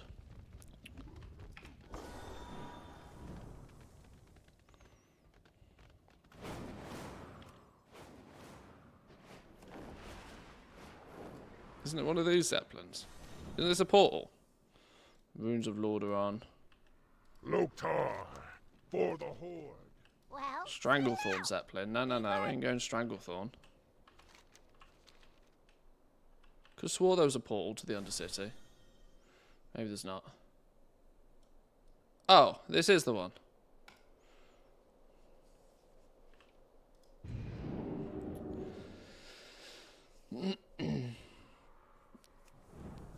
I still feel new to this Horde business.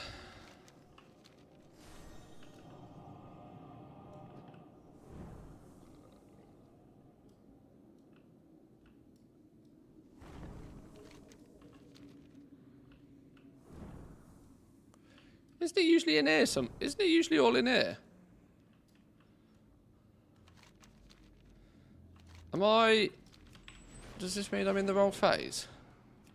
Where's the switch it to a different time person gone? God, they don't make this shit easy, do Go they? with honor, friend.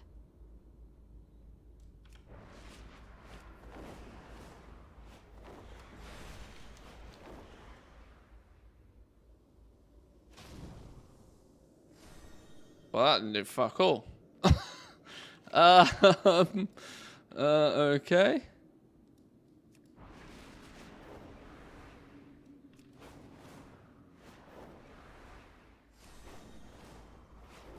Need help?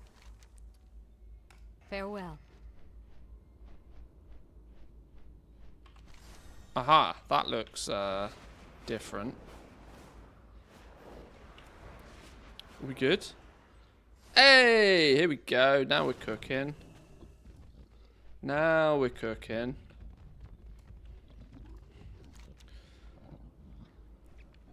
Want to keep trick-or-treating, but I can't because the matron won't let me. Oh dear, what a shame. Speak with the innkeepers of Orgrimmar, Undercity, Thunderborough, as well as blah blah blah blah blah. For some tricky treats. Okay. What can I do for you? Look for Thomas Thompson near the Scarlet Monastery. May your blades never dull. What have you got? Stink bombs away, clean up the Undercity. Where's the vendors? Pet vendor. Pet vendor. Anything new, anything shiny? Nothing new, nothing shiny. There's obviously the there's the goal maker in me that will always tell you to buy some of these pets and then sell them throughout the year, because as you can see, look, like 25k a piece, 50k a piece for Widget the Departeds. These all apart from Sinister Squashling don't go anywhere near this, but the other ones are usually worth cash monies. So there's some pets that you can come and get your tricky treats in exchange for.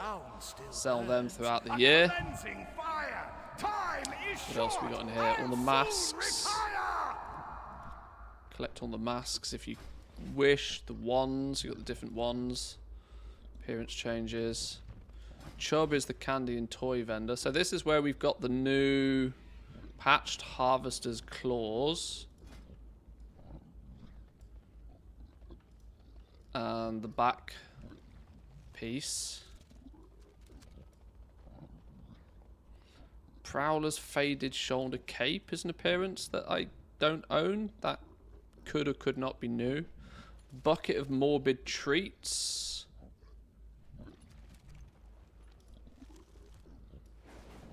That's quite cool. Maybe this is stuff I just didn't pick up last year. Quite possible.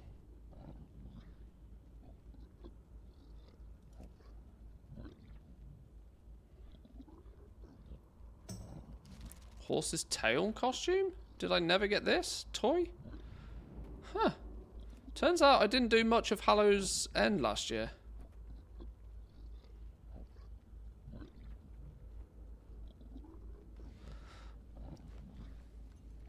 I always sell extra pets during the event, as everybody assumes that they're cheaper during the event. They've been around so long, the price hardly moves. All that, or cash in, sell them out now.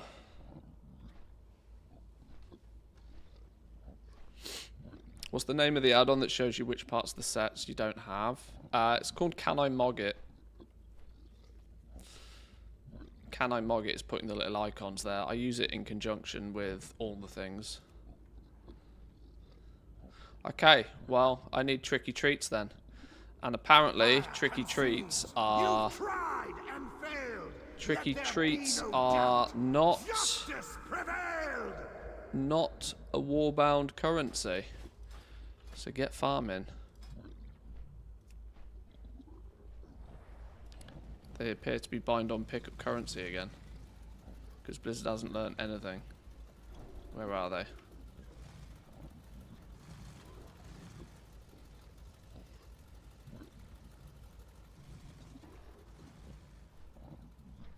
Tricky treats, here we go. Yeah, a currency that's not actually a currency again. Great. So we got some farming to do for these bad boys.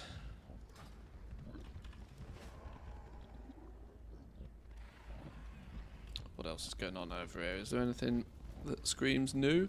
Somebody call the fire brigade. Can't we spin around the pole or something? Is that the wrong event?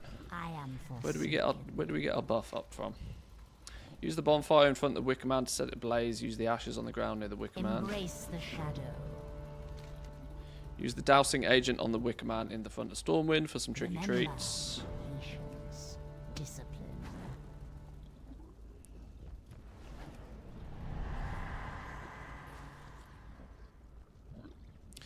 You've painted your face with the Wickerman's ashes, increasing your experience gained and reputation gained by 10%. Lasts 2 hours. Stacks on top of the 10% buff. And I have expired my bonus buff. So I don't know if they all stack together.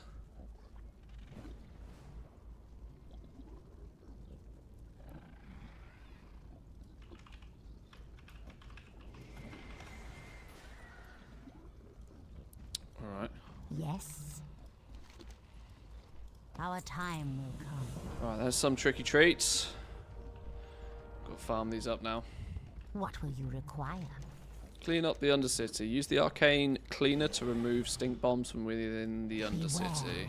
Our enemies Speak abound. with some person and take a broomstick flight over Stormwind City. Use stink bombs to cover the city and its people. Dark Ha! Lady Lol. watch over you.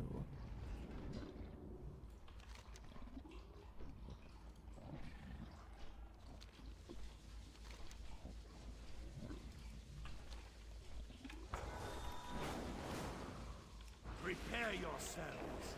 The bells have tolled. Ghostly Shelter message. Go your weak, find your young Thomas. and your old. Each of you shall pay the final sum. Cry for mercy. Level my The Drakthir warrior by reckoning has soaring from come. bonfire to bonfire. True.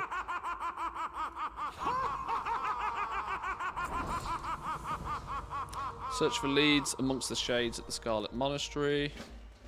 Okie dokie.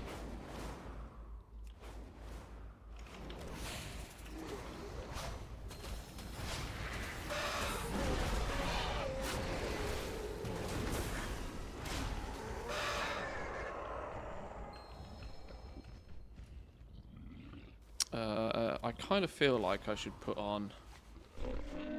Crunchies? Crunchies? Am I going to have to build this set individually? Patched Harvest Golem head.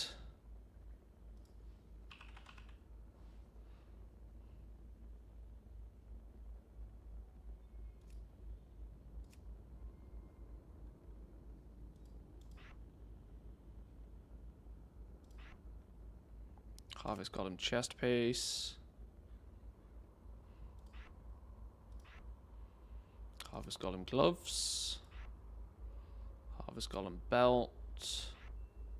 Harvest Golem pants. And the Harvest Golem boots. We should probably swap this out, shouldn't we? Maybe take that off for a minute. My big stupid tail sticking out doesn't help. And we should probably swap out our squirt gun for something more... Any ideas on something that's more... Hallows Evie?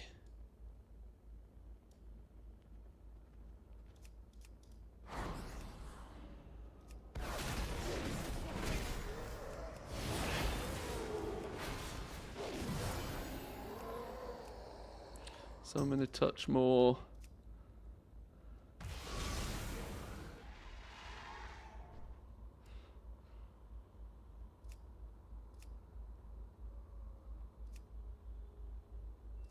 I actually quite like the on-bound portable cannon, you know. That looks not perfect, but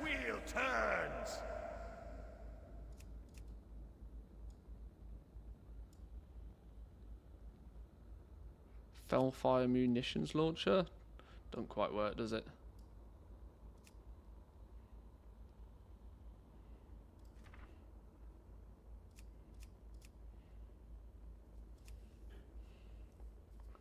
That's why I couldn't care less about transmog half the time.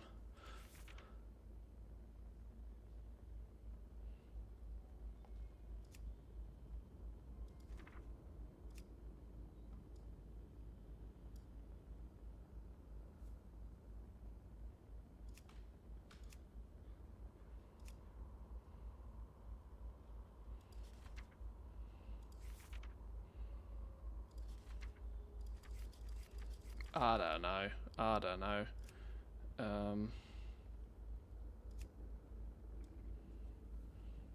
That'll do. That'll do.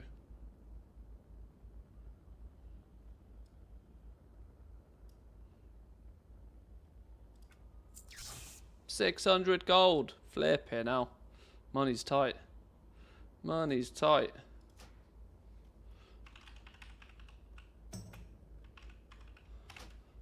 Money's tight. Holy. Farewell, friend of the Grummels. And I guess that. Whoa, whoa, whoa, whoa, whoa.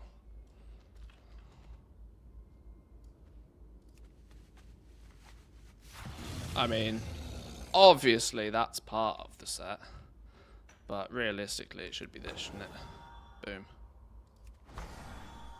There we go. There we go. With me pink elephants. Because everybody's got to have pink elephants. The town still burns. A cleansing fire. Time is short. I'll soon retire. Dark Moon comes around next week. All the XP buffs are going to get crazy. Yeah, it'll be nice if they stack on each other.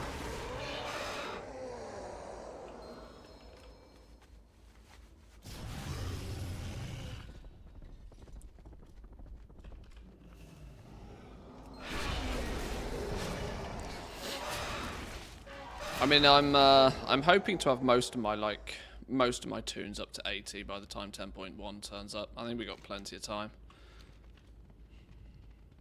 Leveling's actually not that much of a task really now.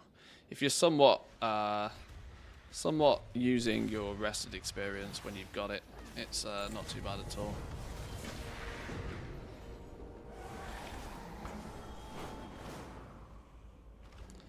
Wombo combo, a bit of time walking, it's all fine.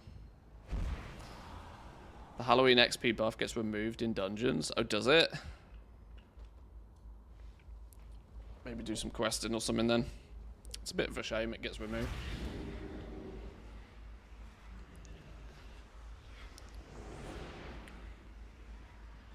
Estimated amount needed to obtain remaining things. 300? Holy shit. Alright.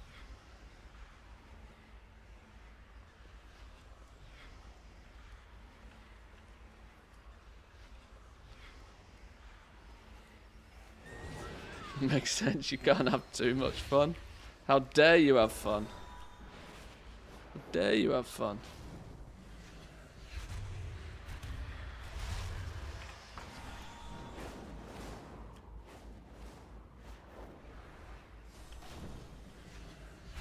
Fire consumes. You tried and failed. Let there be no doubt. Justice prevailed.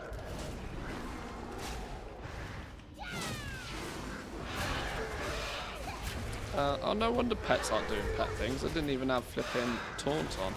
Whoops.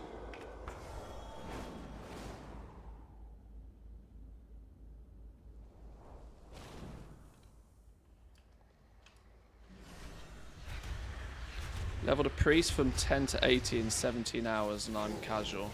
It's super fast. In 17 hours? And I'm a casual? Did you mean 7 hours? I can't help but feel you fat fingered that.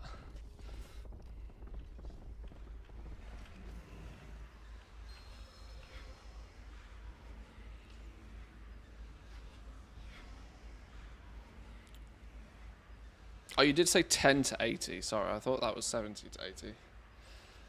Makes a little bit more sense.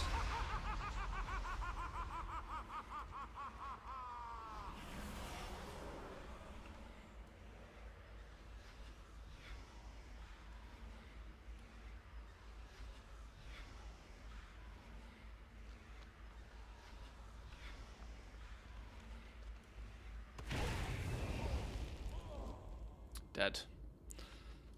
Headless Horseman's doing his thing. Jerome. He didn't make it.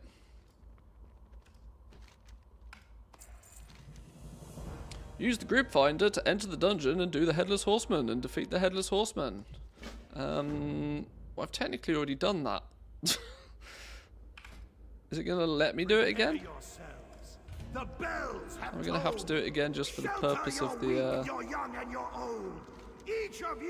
You flip through the pages of what appears to be Jerome's journal, an increasingly maddened account of research into the works and the legacy of the Grand Crusader Dathronan.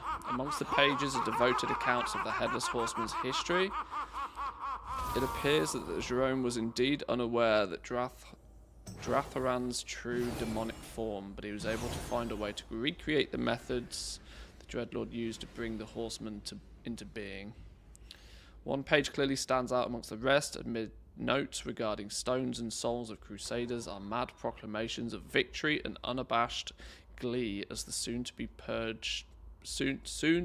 purging of Azeroth in the Horseman's cleansing fire. Spooky.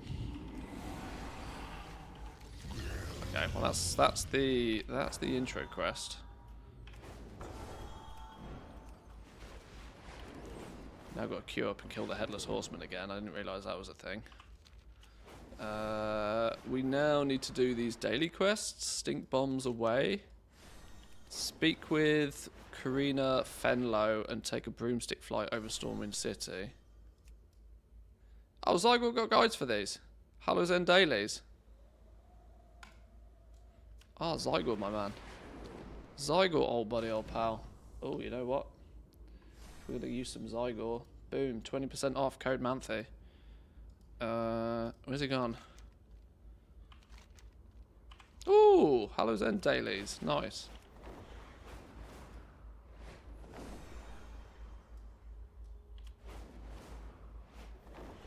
Enter the Undercity, take the elevator down.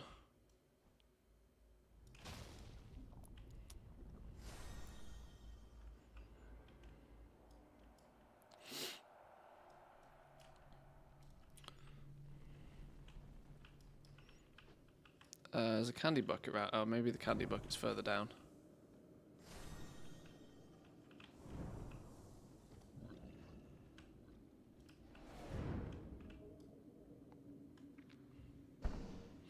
I think I can level anything from 10 again.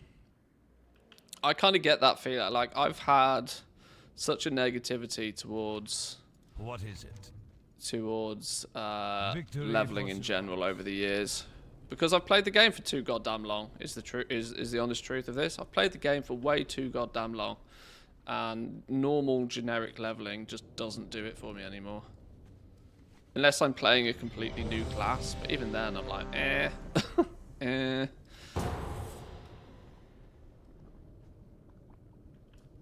And you are... Use the arcane cleanser. Oh. If it's not remix or crazy pre-patch events. I agree. I mean, flipping the speed of remix was just disgusting. That's really going to make any normal leveling feel It is over. very challenging. Your search is done. Let fate choose now, the righteous one.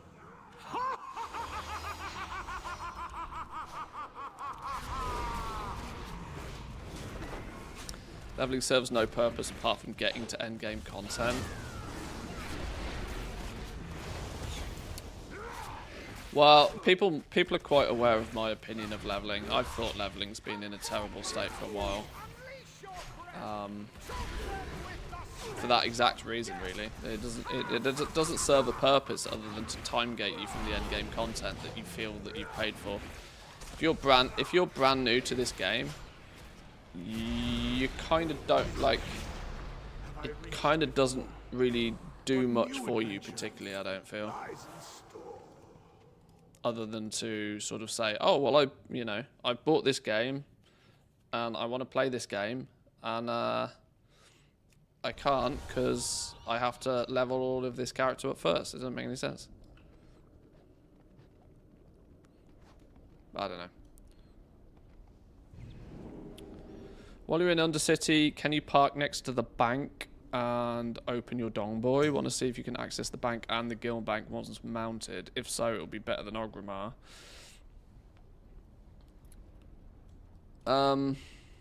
Where is the bank in here?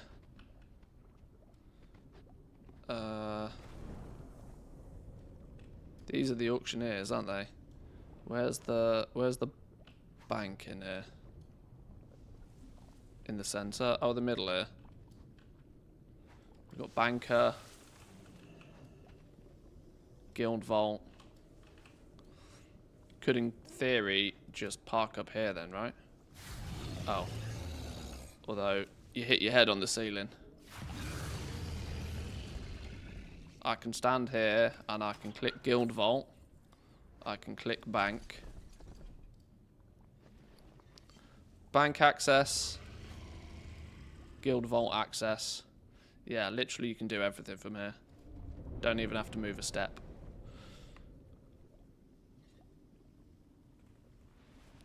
Because you got the guild vault and the bank so close to each other.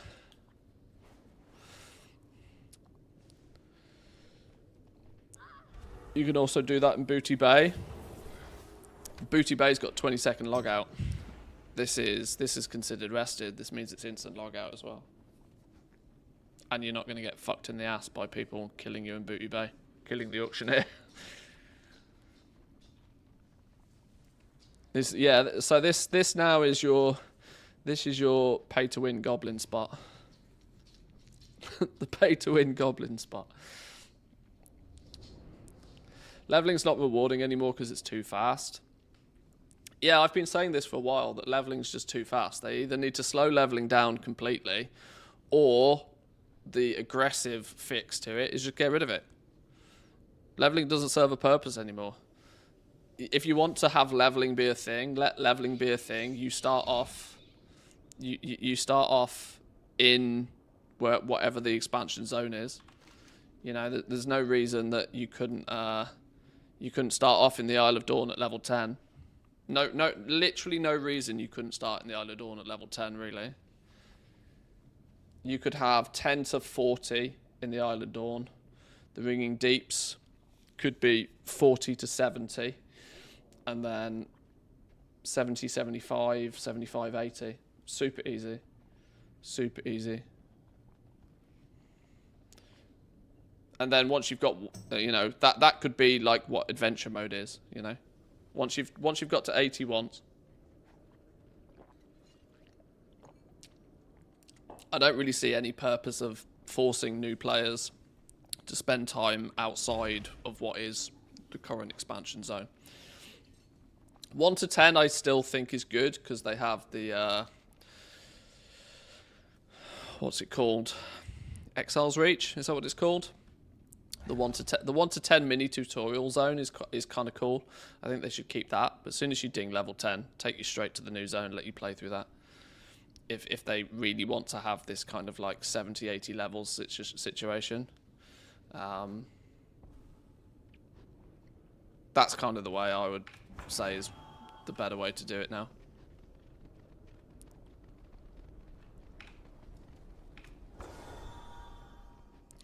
Right, what are we doing? Use the arcane cleanser. Where's this arcane cleanser? On clouds of orange mist that appear around the Undercity.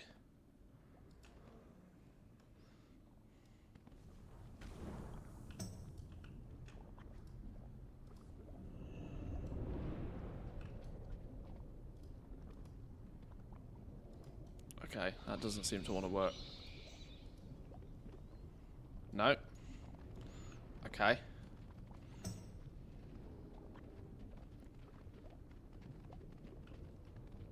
I find the one cloud that's bugged.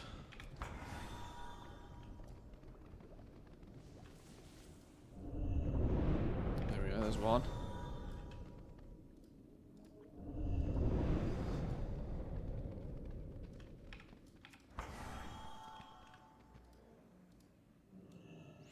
Is this music intentional? Yeah, it's Dinosaur Appreciation Day.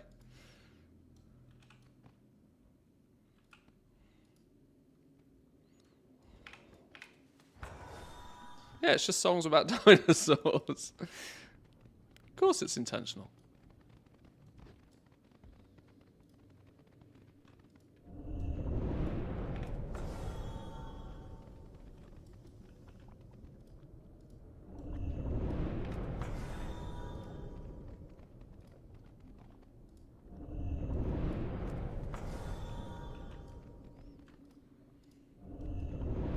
Very, very tiny brain. Sorry, I forget Team YouTube doesn't hear the music either. So they're probably slightly confused.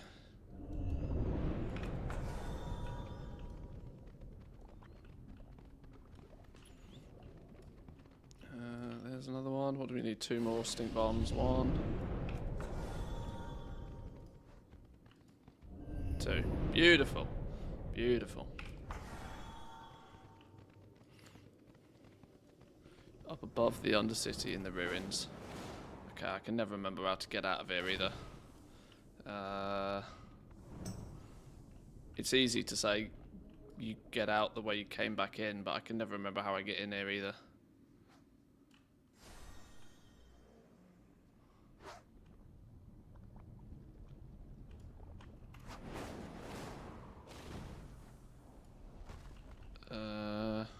Oh, well, we can do a basket business. Wait, what? Does that mean I've got a handful of tricky treats in my bag somewhere? It does.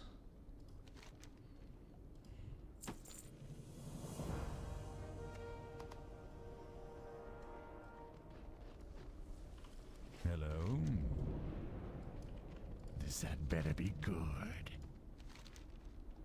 An Undercity mint. Do a chicken emote at the innkeeper and you'll get an Undercity mint? What the fuck?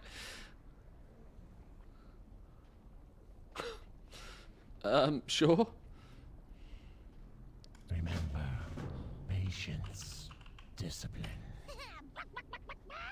What kind of quest is this? What now? Goodbye. Where's my mint then? No, give me a mint. Scumbag.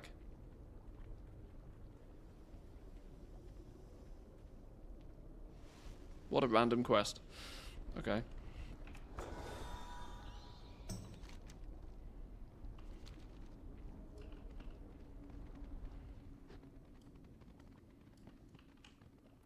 Where the flipping hell are the lifts in this place? Hang on, this looks like we might be going the right way. Hang on, we're on to a win here. Isn't this a lift? Yes, now we're cooking. I hate this zone.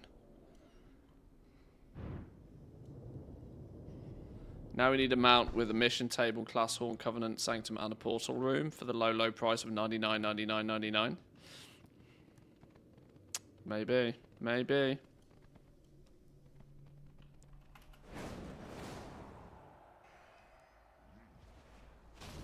What now? Victory for Beautiful. Sylvanas. Ready to attack Stormwind. Let's go. What is it? Wait, what? Oh, you're not the right person. Who are we speaking to? Our time will come. You. What do you Do it. require?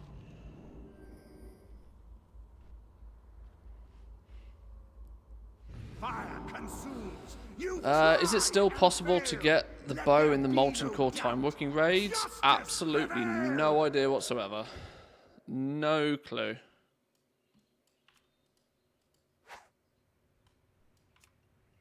Oh, shit. What? Oh, why did I press the return home button? I fat fingered it. Stupid game.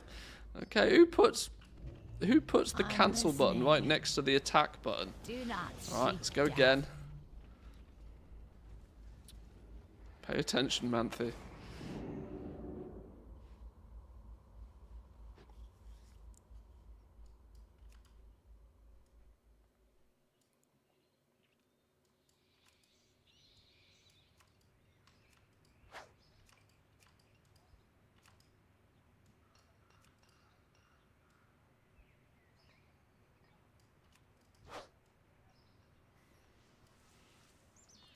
Stinky bomb for you, stinky bomb for you.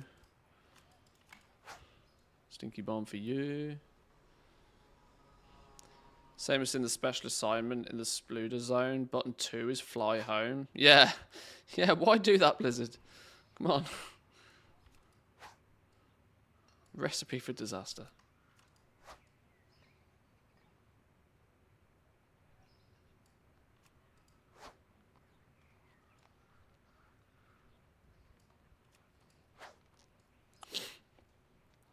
I want a play mode that lets you level from 1 to 60 as it was back in vanilla. Like a true OG leveling mode, but in retail WoW. Then TBC and so on, the vanilla versions of every expansion, so it takes like 60 hours to level to max. And ironically, I think people would play the shit out of that. I genuinely do.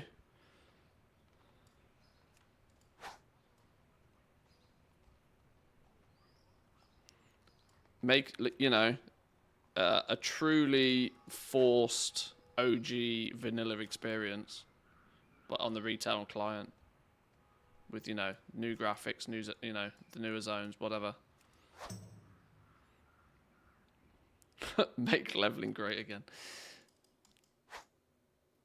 I've said for years now, leveling's both too fast and, you know, they either need to speed it up to the point where it basically doesn't exist, or make leveling entirely done in whatever the current expansion zone is, or go the other way and really, really aggressively slow it down. You could have the thought I've always had with leveling is they could use Chromie time technology to basically make each expansion like a custom scenario. Chromie walks you through each expansion that's happened so far to teach you the story. Basically leveling plus story mode, I guess, is the way to look at it. You know, Chromie takes you through what happened in each expansion. It takes, you know, half an hour per expansion. Few hours of playthrough, teach you the lore, level up your character, you know. It could be basically taking Exile's Reach as the tutorial mode and extending it up until at least level 70, and using Chromie to sort of teach you what's gone on. But at the end of the day, Blizzard is so dog shit at telling. They can write a good story. I have no doubt that Blizzard has the ability to write a good story. It's more problematic the fact that they just can't tell a good story. They'd rather timegate the shit out of the story and use the story for engagement than they would actually tell a good story. And for as long as they're more willing to, for as long as they put engagement as a higher priority, then their storytelling will be dog shit.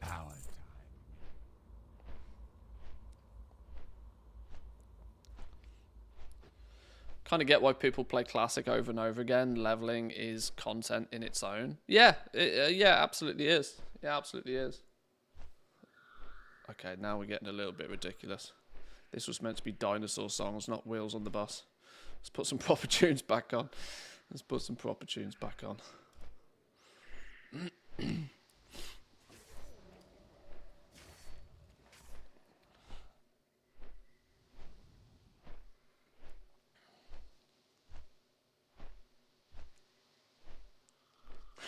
Switching back to Twitch. Sorry. It's Dinosaur Appreciation Day. We had to have some meme tunes on. Tinderboxes are gone for 300 gold up to 900. What's going on? I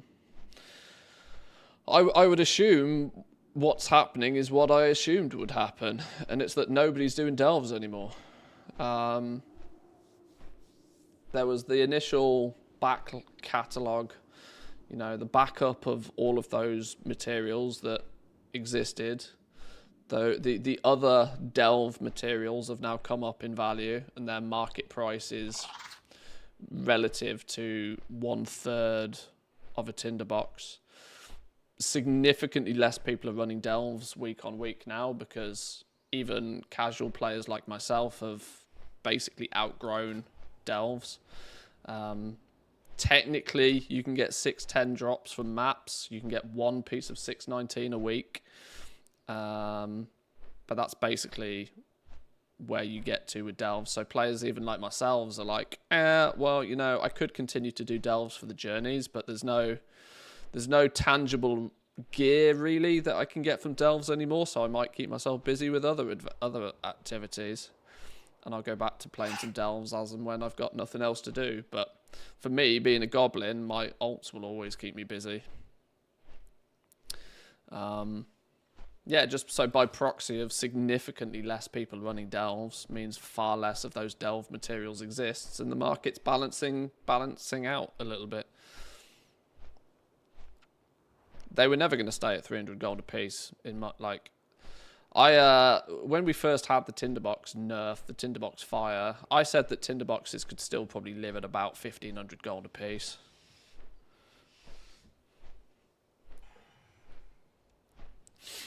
Makes each one of the delve materials like valued at about 500 gold each. The tinderbox at 1,500 because it's 3 times any of the other mats. Seems, based upon how many you get, how frequently you get, how difficult, you can't really specifically target farm them other than farming delves. So they're always going to be worth a few hundred gold a piece. And because you can convert them all to tinderboxes, which is the main ingredient. Surprise, surprise. What are they? The Viridian Spawn Cap, the Kaheti Oil thing. I don't know. I can't remember the names of them all, but there's a good reason why they have slowly risen back up to quote-unquote normal-ish price.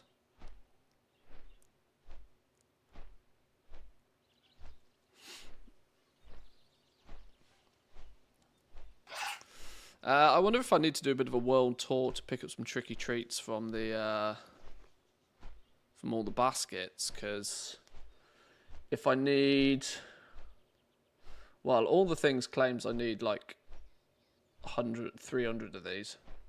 Now I could do that on a couple of characters. If I can get 150 on a character relatively easily by just flying around, I do that twice. Then I get my horsetail costume, my bucket of morbid treats, and then that's pretty much everything done. No, that's a big fat stinky lie, isn't it? Because there's a couple of new things added this year, which will actually there's the back piece to complete my set, which we should probably do.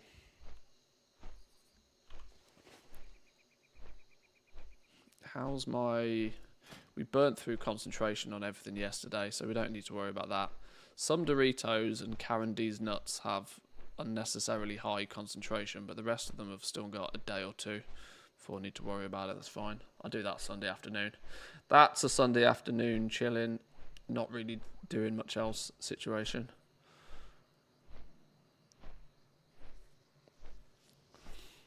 That is if I'm not elbow deep in the factory must grow. Right, time to fly, time to pee. I'll be back in 2 minutes, boys and girls.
Are we nearly there? I can't really remember where we're going. I think we're going to... Where are we going? Why are we going? Oh yeah, we've got to douse the Alliance fire outside Stormwind, don't we?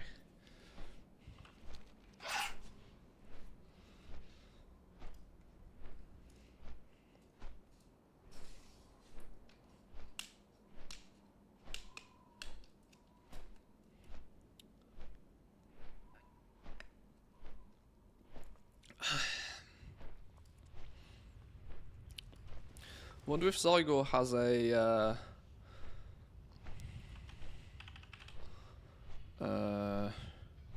guide for getting all of the flying around, picking up all of the Hallows End dailies, Hallows End quests.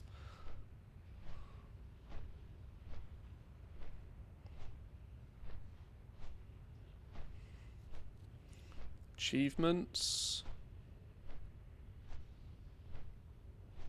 Which one of these was to fly around and pick up all of the... To earn this achievement, you will visit a single candy bucket. To earn this achievement, you will visit various candy buckets around the WoW zones. I wonder if we do this one, whether it takes you to all of them. Now, the problem is I've got the achievements for this, but for collecting the tricky treats, this is still a good way to get a bunch of them relatively quickly. World events, Hallows End.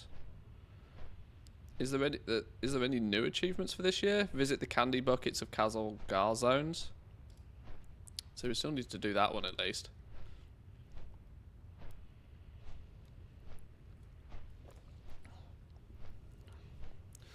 That might be worth doing.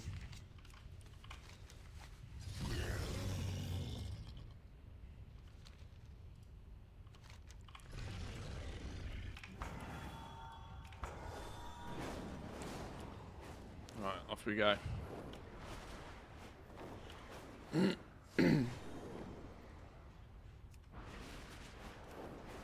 Whee!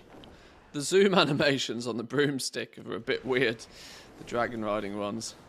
But I still really like this mount. I use this mount even when it's not Hallows End.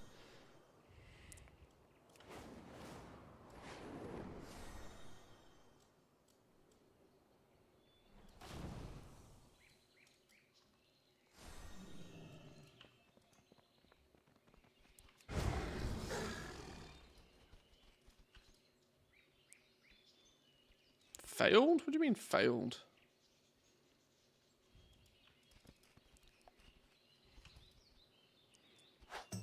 There we go.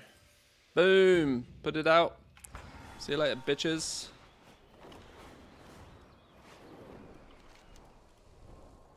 Oh, what? You shit me? We're now flying all the way back, and there's no way we're flying all the way back. That cannot be the quickest way to do this quest. There is no way that's the quickest way to get all the way back to the Undercity.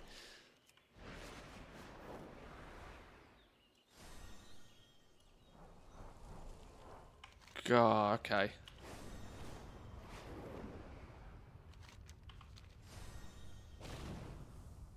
Here there. Sure. Off with you. Let's, I guess if we're doing that, we'll load the other account up while we're flying. And we'll have a little bit of a looky at what the prices are doing.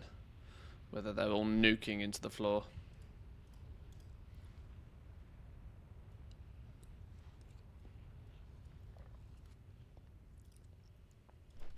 What's in the bundle?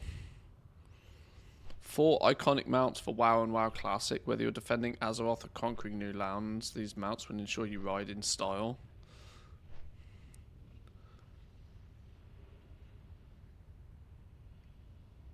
They don't look outrageous. Hang on, is that going to show? Is this going to show shit? It shouldn't. Let's like cancel that. I don't trust that. Chaos Forged Hippogriff, Chaos Forged Windrider, Dreadwing, Griffin.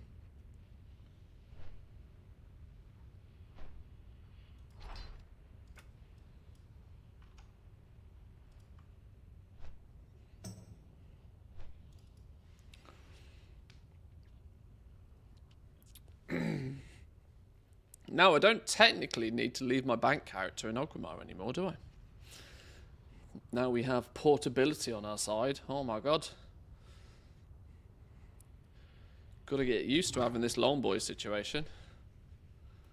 TSM is missing important information. I'm sure TSM will catch up.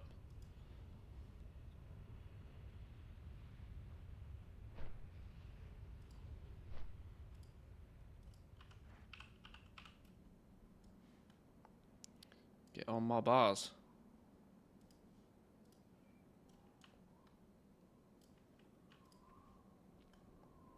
Freedom! All hail the Dongboi. Banktheus riding his big Dongboi. Yeah, you know. Guild Vault, not actually in a guild.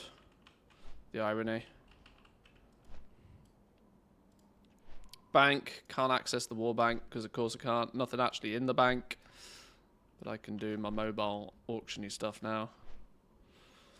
What do we sell? A bunch of stuff yesterday.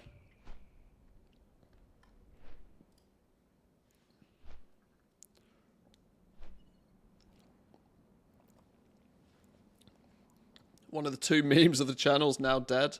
I know. I know. I wasn't prepared for that. I wasn't waiting for that. Now's maybe a good time to tell you that I've had the OG Dongboi all along, right? I haven't, by the way. Bring back Doritos. We'll get a Doritos advent calendar. Are we going with Pity Saw or Dongboi? I have the concern that calling it the Dongboi might get me demonetized on YouTube, even though I have used it for today's stream. The Compensator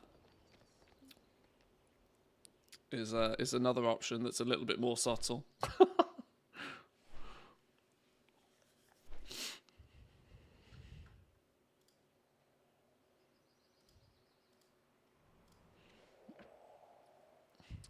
Swap boy. Why won't it take my expireds? Oh, because my auction, my bags are full.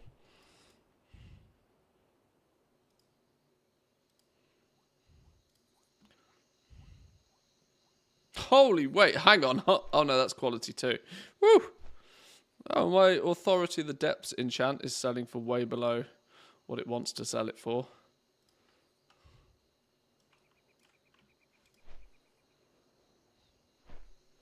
Let's have a little bit of an analysis here. 8k a piece for these now at Q3. Flipping the enchant itself is still expensive.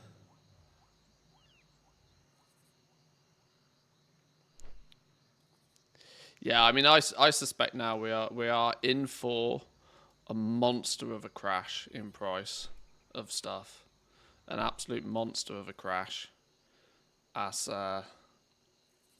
people will both simultaneously stop buying stuff while simultaneously trying to sell everything as well. It won't be quite as ridiculous as it was back in BFA, because there was also the problem in BFA. It was the end of the expansion as well, which just amplified people's desire to not buy anything. But then again, region-wide auction house might help. But we don't know.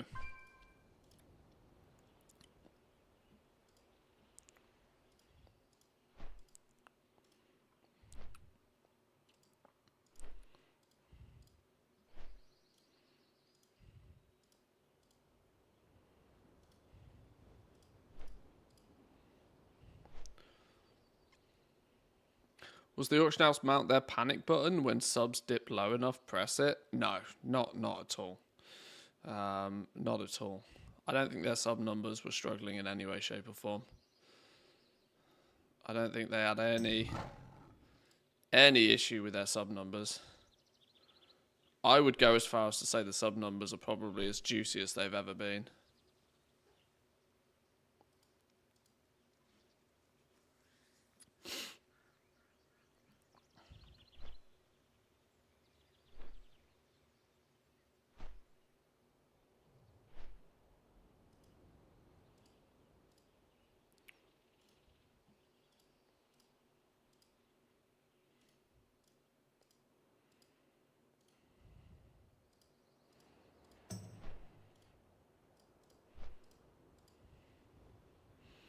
Right, what else we got? Still a few things to sell off from yesterday.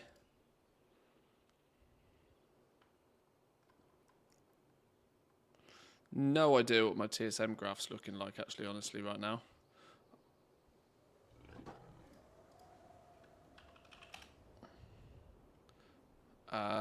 Plateau is probably the word I would use. Plateau. Heavy plateau.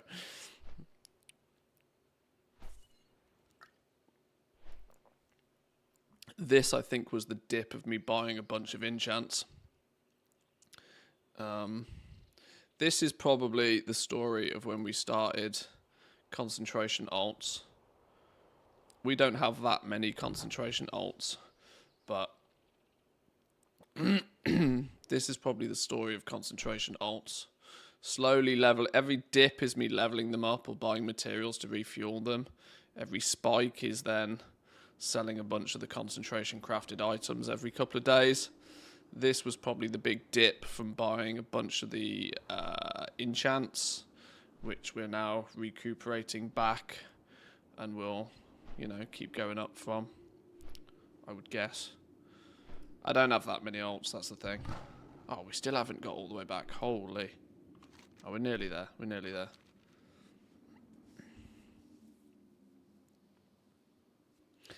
Just dropping in on break time. Did we move away from the Dino tunes, or is break your heart because you still don't have the green one? Maybe. Maybe. I'll get the OG one still at some point. It's still on my bucket list. Still on the bucket list.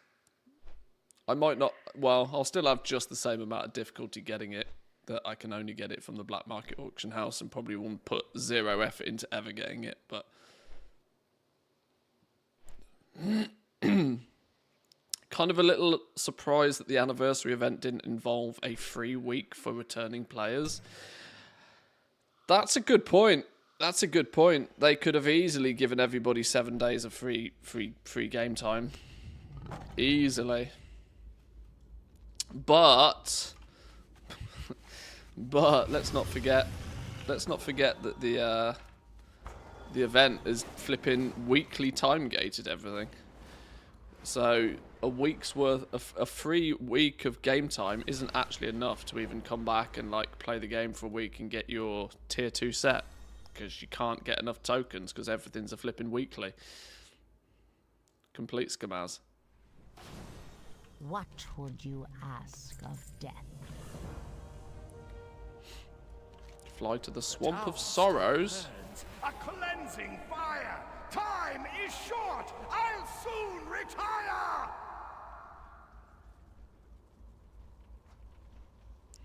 Frostwall. Are these not then garrison? Are these in the garrison? Wait, hang on. I think this Cygor guide is like 1 billion years out of date.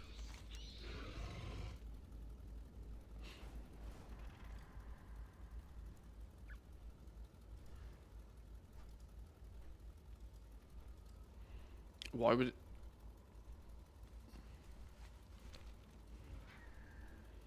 I'll humour it by using my Gareth's and Hearthstone, but I'm massively confused.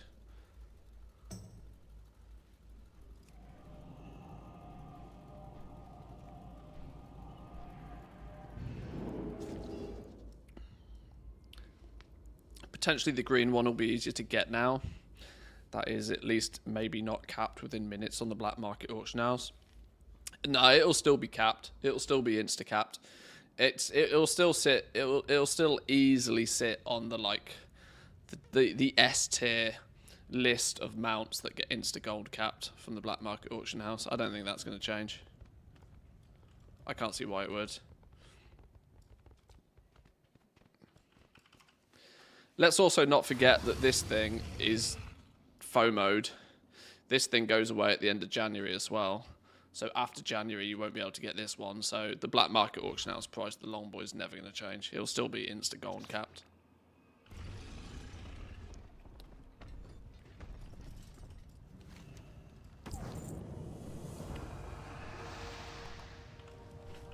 Our people deserve better. Smashing squashlings. Do what must be done. Foul. These are spooky supplies. Do we need any spooky Ancestors, supplies? forgive us. Go. 87 out of 93.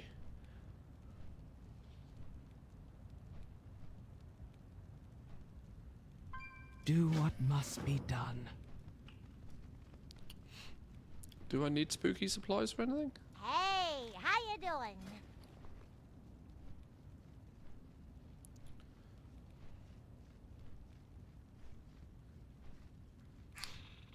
Right click to apply this decoration package to your garrison. Not collected. Maybe I do need these. Huh. Spooky supplies. Do I have any of these? Oh my god, my game's crashed. No.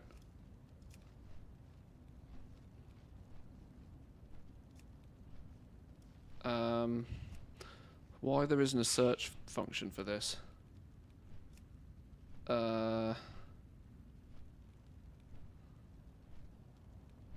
Where would spooky supplies be?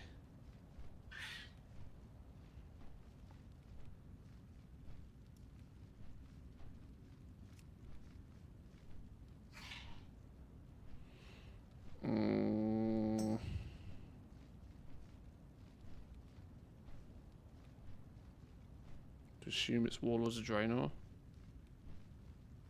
No, no idea. Okay, just gonna have to guess.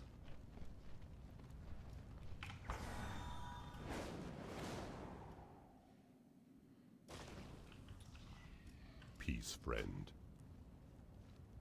Go in peace.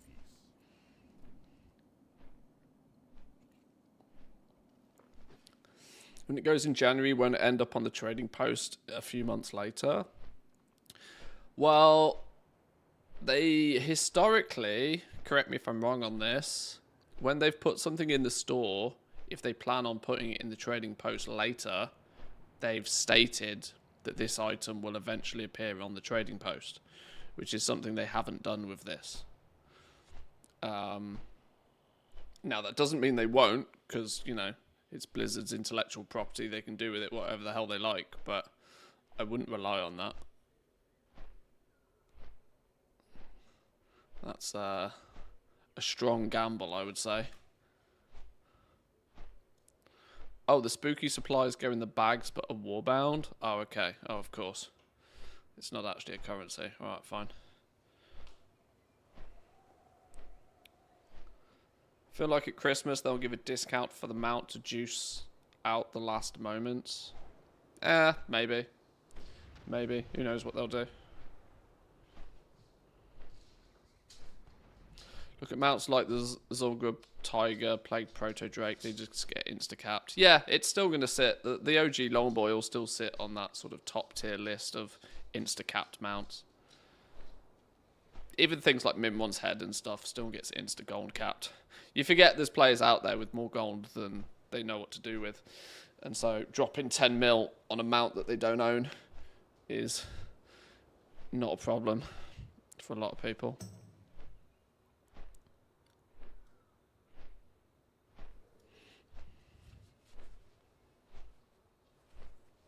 The only problem now is remembering that you have the mount. Yeah, I'm going to probably fall into that category as well. Or that I'll sometimes forget that. How many times is there, like, when somebody tells me I can just buy this consumable to do a thing, and I'm like, oh yeah, I'll get some of that next time I'm at the auction house. Whereas now, it would just always be a thing.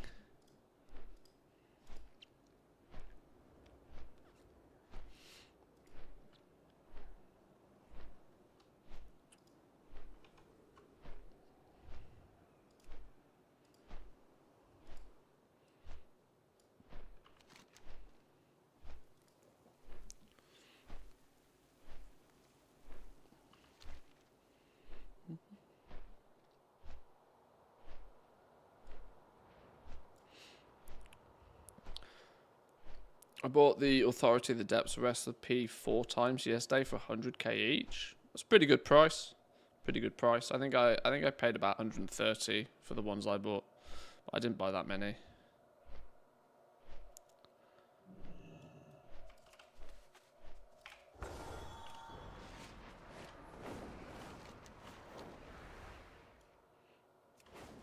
Right, where's Captain Bone Renderer? Where's he at? Where's he at? Oh shit, he's got 25 mil health. The fuck? Welcome to the world of scaling. Holy shit.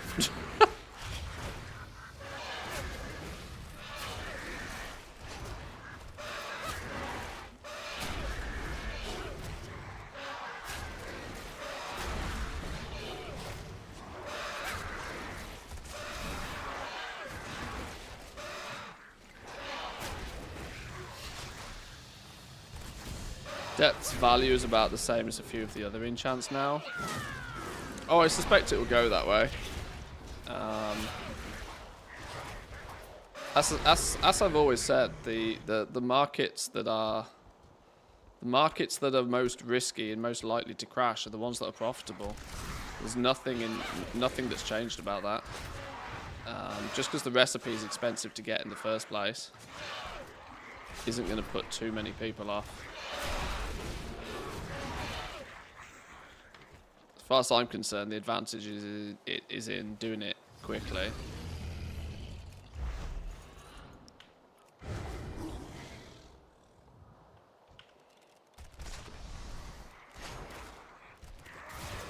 I just look at it as a good potential long-term investment.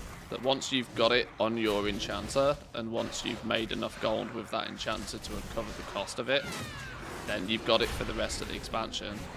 And realistically, weapon enchants tend to do alright throughout an entire expansion. Even when everything crashes. One of the reasons why enchanting is so good for these old armies is just basically by how the enchanting materials work. When you remember just how, if you are looking at getting enchanting materials only exist by people disenchanting stuff, excluding a little bit of alchemy. Basically meaning there's always going to be significantly more quality 1 and quality 2 materials than there are quality 3. And with no way to convert up to quality 3, there will always be a delta between the quality 2 and the quality 3 price. Which means there's always room for somebody to come along with concentration. I'm still pressing my old keybind. Still room for somebody. There'll always be room for somebody to come along, use some concentration to make a higher tier enchant at a lower tier price, which will, you know, mean that there's always some value somewhere as long as you have the recipes.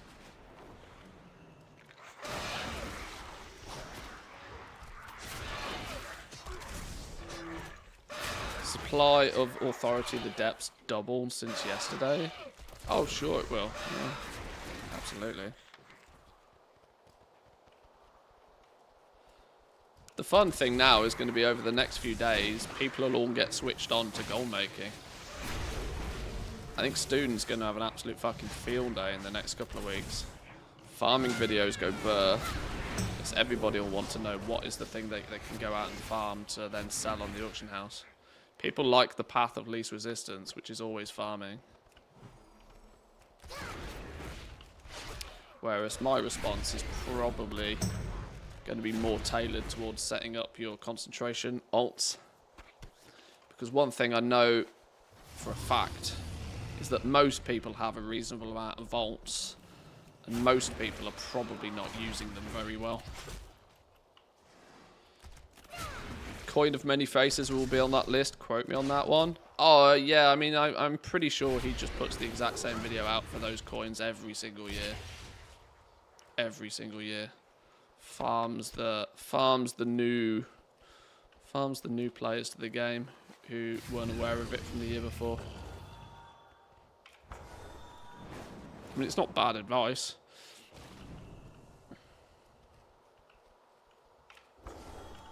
If I was even remotely If I was even remotely more enthusiastic about pumping out YouTube content, I'd be doing something the same.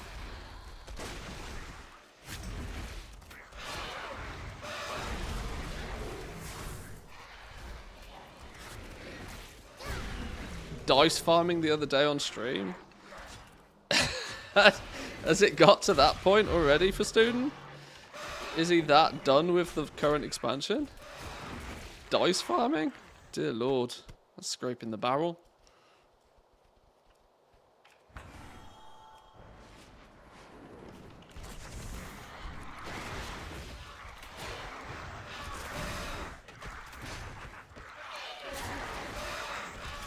Videos telling people to kill the 3 rares in Tanan Jungle next.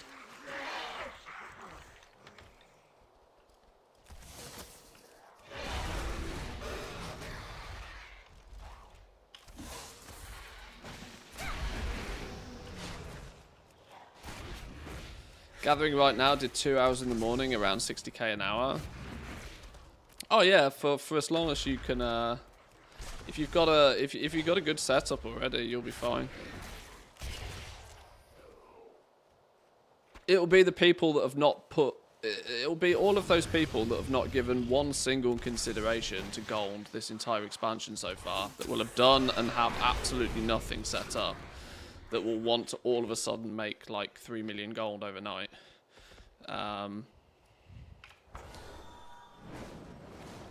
They're the people that are gonna have most interest right now.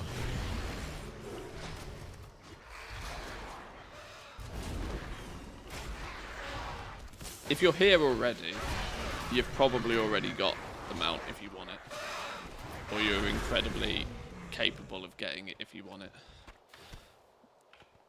I tend to believe. 2 large fertilizers. Here's one.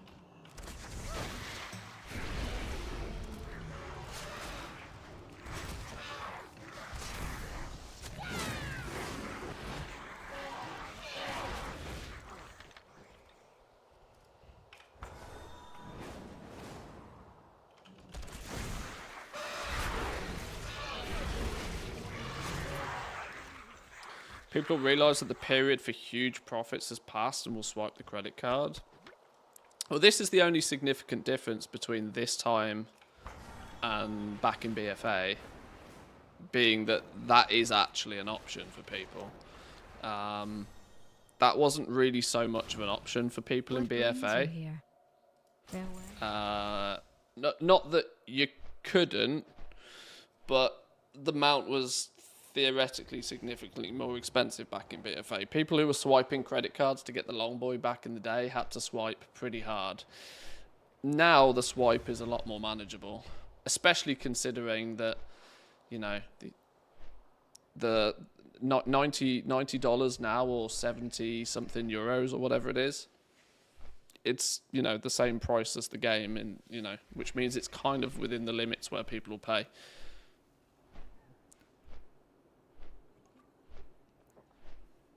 Back in BFA, swiping to get enough tokens to get a full 5 mil out of nowhere was quite expensive. Yeah, $500 could have easily been the cost to buy it back in the day. So it's a fraction of the price if you're going to swipe. If you have the ability or the capability to swipe, you'll just swipe. It's those that definitely don't. You know, looking at those players that farm gold to pay for their game time and they do the same thing every month. There's that fraction of the player base that just categorically cannot and is not going to swipe, but will still definitely want it just as much as everybody else.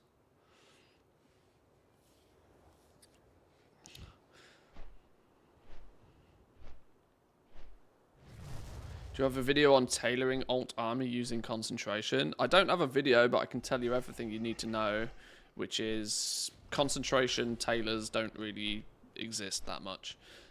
It's one of the lower tier professions for concentration builds. You basically have the spell threads. That's it. Tailoring has lots of other options though. Tailoring obviously has the bolts, which are on cooldown, so if you spec into making those, you can get up to 30 charges saved up. The bolts are likely to make you some gold just by virtue of the fact that, you know, there's a limit to how many of them that can be made by people. So tailoring alts work, but it's not as lucrative as other options right now. Alchemy will make you an awful lot more. Inscription will probably make you more. Jewel crafting will make you more. Enchanting will make you more. But tailoring's kind of the long game, maybe. Tailoring's more likely to last out the entire expansion because of the bolts, even if the concentration stuff crumbles.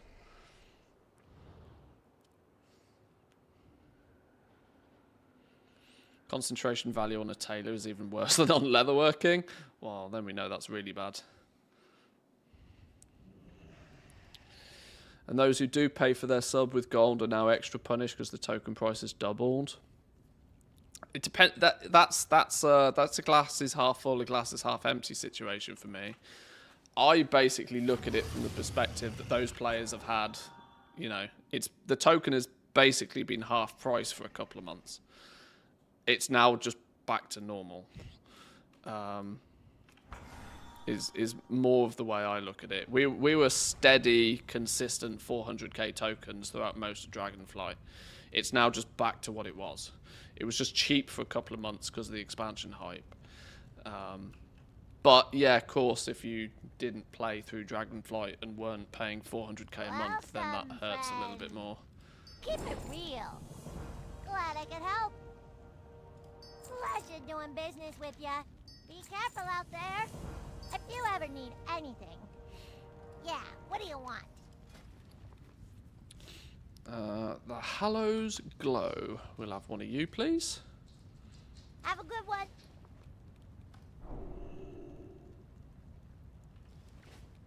Oh, did it not do it?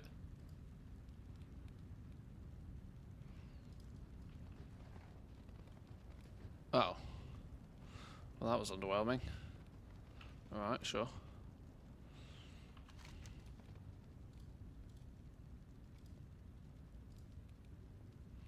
It's now taking me round to do the candy buckets. There's one that's going to do the entire candy bucket thing. Maybe this is going to take me on a full candy bucket adventure.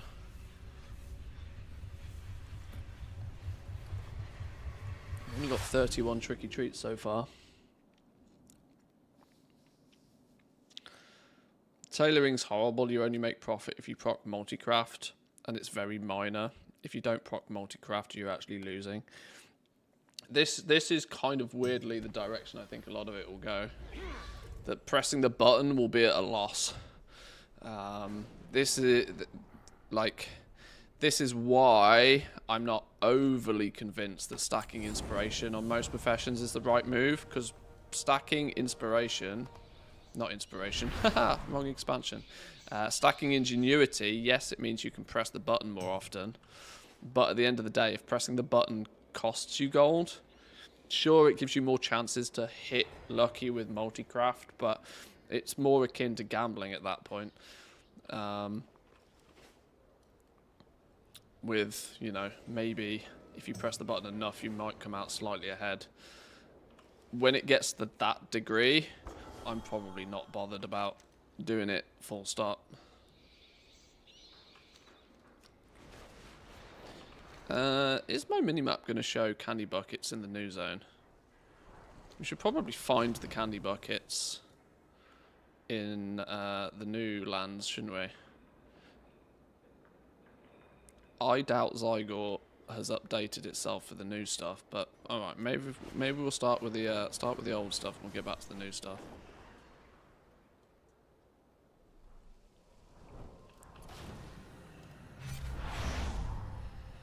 Tailing's good for the patron orders, kind of like the mission table. Well, hopefully, yeah, hopefully it will go that way. That the costs, this is one thing, that once the materials do crash in value enough, then those 70-80 golds that you get by filling the orders might actually start being a net positive, believe it or not, which is wild.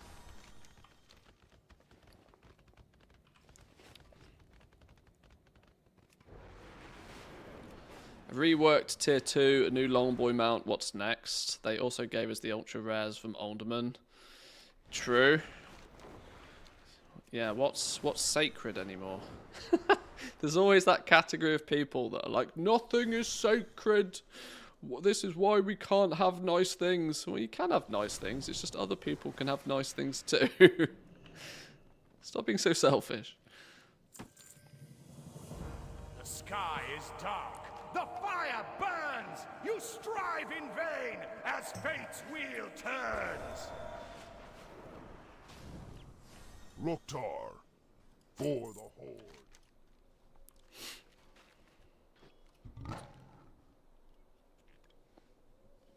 The real question is which expansion launch will get the Spectral Tiger? Well, they've done it in China, haven't they? They've done it in China. With capitalism, the only sacred thing is money. Amen, brother.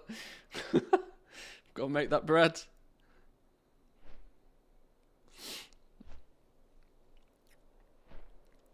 I've sunk pretty heavy into enchanting and tailoring. An alt army is set up now. I'm hoping for tailoring turns later on with the patron orders. Yeah, maybe. Yeah. I've mostly chosen to go enchanting and jewel crafting on a lot of my alts. I've still got alts I should set up. I should be doing that rather than flying around picking up candy buckets, but it's Friday and I can't be bothered to think very much. But yeah, I've still got a handful of alts I could and should be setting up and stuff. I know that long term that's the play.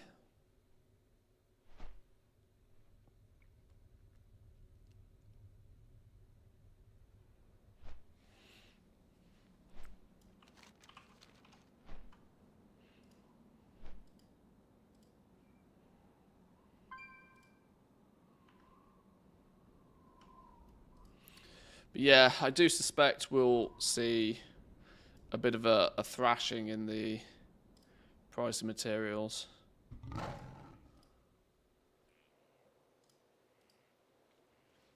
Stuff will probably hit a pretty aggressive decline as everybody goes out farming everything like their life depends on it.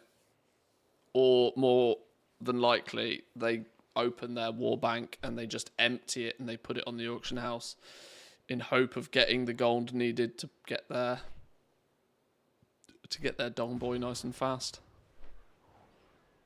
But yeah, tokens are actually dipping. Tokens are dipping, believe it or not.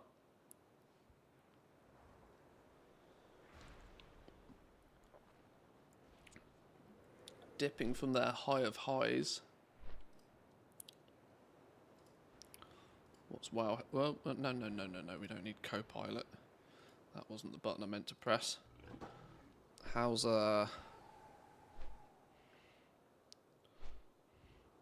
Is that true? Is Team NA still 350? Or was it not updated? 417. Token price down from 450 at its highest for Team EU. Team NA is still, it's pretty spicy.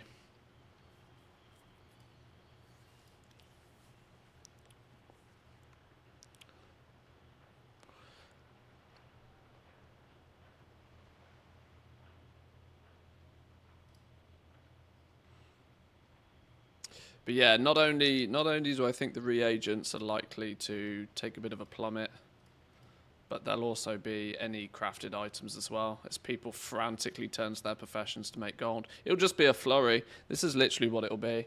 People will now do everything in their power to make as much gold as they possibly can as quickly as they can, and it will tank everything. Absolutely nuke everything into the ground.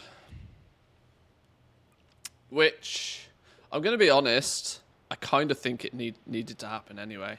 Leather's been close to single-digit numbers. I still think the material prices are very buoyant.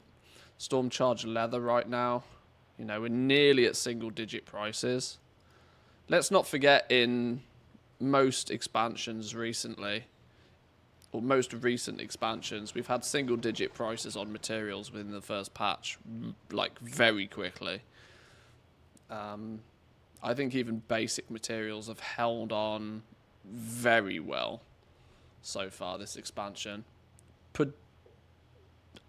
Predominantly because I think people got burnt with crafting professions in Dragonflight, and so not as many bothered this time round.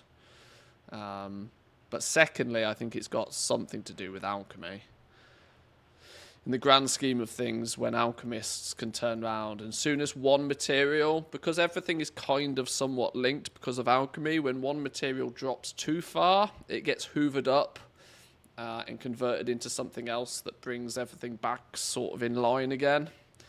Alchemy is kind of acting like the, it's kind of keeping everything afloat. At least this time cloth won't drop to 20 silver a piece. Yeah, this is it. Like, no one single material that can be pushed through the alchemy mill can ever drop too low. But what it will do is, I think, is the overall average of everything will be lower. Because of everything being a little bit linked. Everything always goes down, but instead of one thing going massively down and then something still being expensive, anything that's linked or anything that can be pushed through the alchemy mill will kind of stay about the same, but it will all get pulled down sort of evenly. It does mean that if there's one material that's like 10 times easier to farm than anything else, that one will dictate the price of not just that item, but all of the other materials as well. This is probably why they were over keen with nerfing farms in the early part of the expansion. And why things like bolts went down to like 5 gold a piece, because they weren't in the alchemy mill. Even though the basic cloth was. The basic cloth was holding strong, but the bolts, because they couldn't go through the alchemy mill, dropped a lot further. And then they nerfed the farm, and then everybody buys out the bolts, and the bolts go back to normal.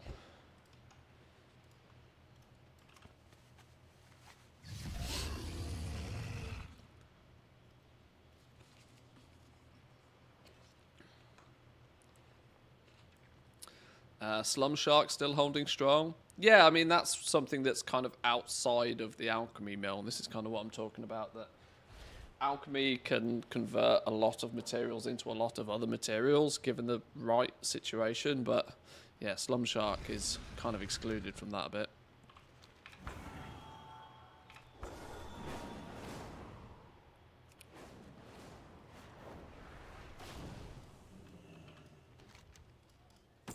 Tricky treats.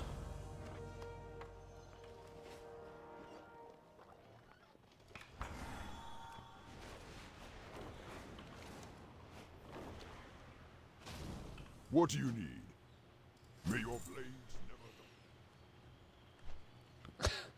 Cloth won't be 20 silver, instead everything will be 20 silver. Well, everything might be 1 gold instead of one thing being 20 silver eventually. Have you done the quest Shades of Scarlet? Take your time with the quest. As in lore, it's pretty rough. Finding Thomas near the Undercity. I think I've done that in previous. I think I've done that before.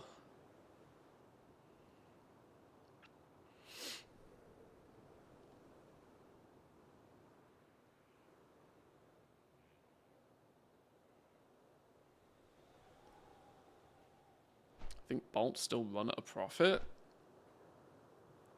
I mean, maybe.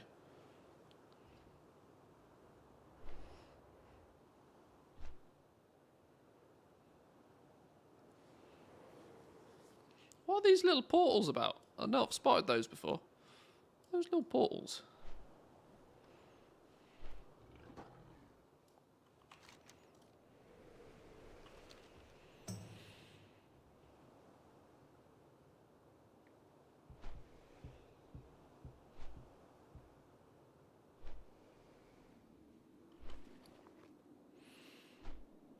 Sinister Squashling's still basically free, yeah.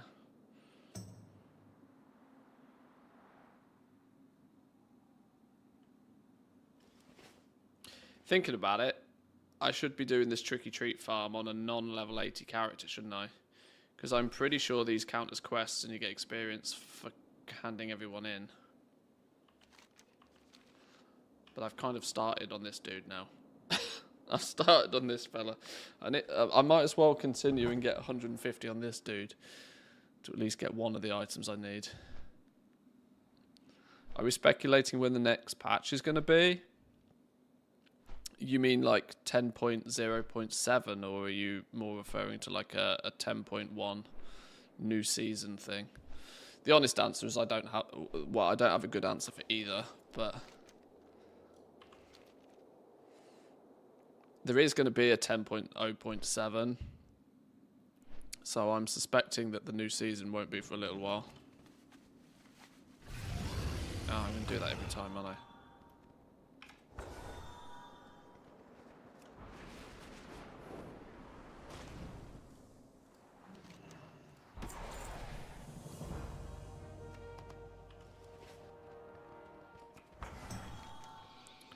Where are we going? Felwood. Kind of wondering if it's quicker for me to fly there myself, rather than taking the flight paths. It's probably not, other than I can take a more direct route. Surely dragon riding's faster.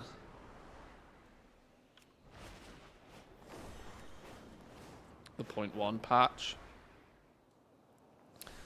Well, considering this event goes on until January, 10.0.5 is probably going to be... I would suspect that 10.0.7 will turn up when this event ends. So, second week of January. What's going to happen in 10.0.7? Not a clue. But then I would suspect that we're looking at 8 weeks from that point until we get 11.1. If I say 10 point, please ignore me. You know what I mean. 11 point. So we could be looking March before Season 2 turns up. Which feels like a long time, honestly. Feels like a very long time.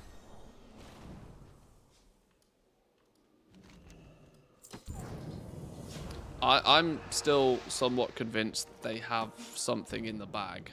Because this 10.0.5 patch, either they were really banking on... Either they were banking on the new raid, keeping people busy for a while. Or they have some other bonus minigame, Plunderstorm remix kind of thing in the bag. That we don't know about yet. There's the we're not getting a BlizzCon, are we? What have they called it? They've called it Blizzard Direct or something, haven't they? I read about it yesterday. They've got the announcement halfway through next month, which will probably spill the beans on a lot of that. So we'll know what happens then, I reckon.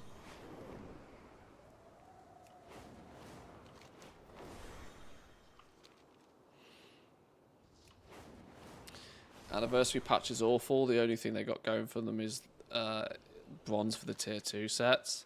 Yeah, and even that, you can't get a full set in a week, which is, I think, a real swing and a miss. The fact that they didn't let people... The fact that they made everything weeklies just shows that it was only ever planned to be a 2-week event, and then somebody at Blizzard was like, you do know this has got to last us 2 months, right? And then they took all of the weeklies... Sorry, they took all of the dailies and turned them into weeklies. I'm almost convinced of it. This is where I think there's a disparity between those who originally designed this content and then those that have to do the accountancy.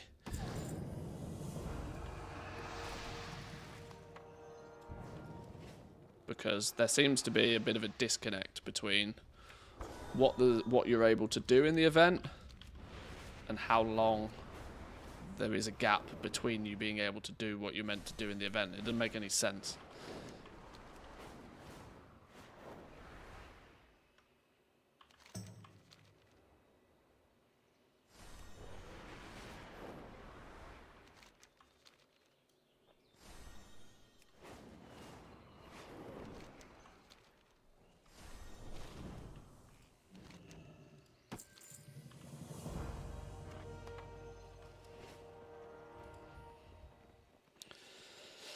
Just had the 20th anniversary event. I'm sure it'll keep us entertained for months. Yeah, I'm sure.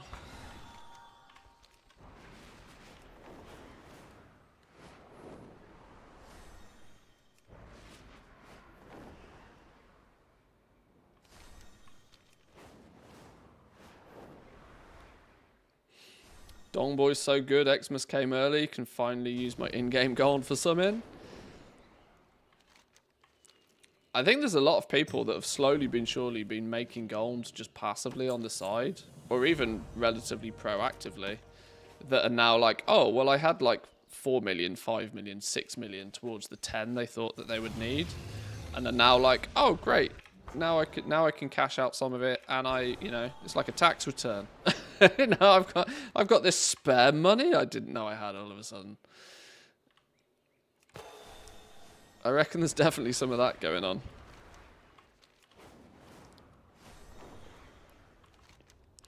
So maybe there will be a few more people gearing their characters up, buying the enchants. I don't know. I doubt it.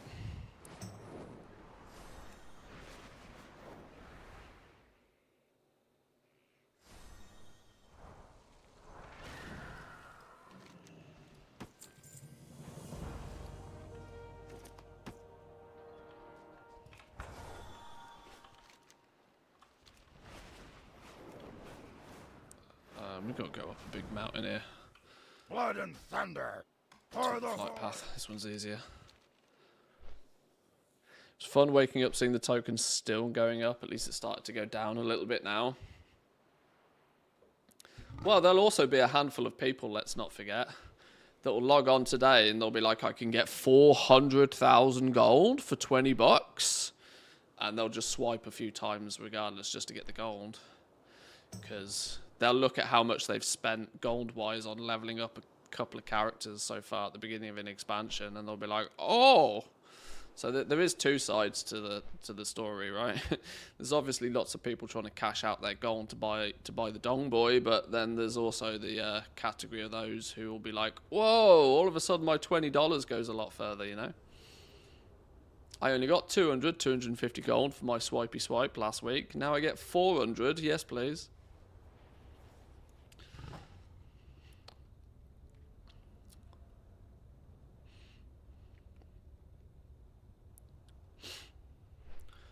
Fortunately, I had 10 tokens on my goblin, full blizzard balance, quote unquote had being the operative word there. Yeah, I always try and keep my blizzard balance relatively topped up, so when something like this happens, I don't have to faff about. My blizzard balance is looking a bit scary at the moment, though.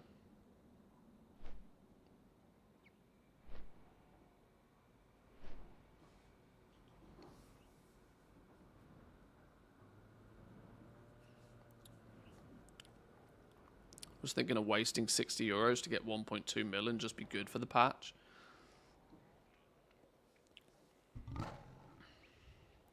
If you're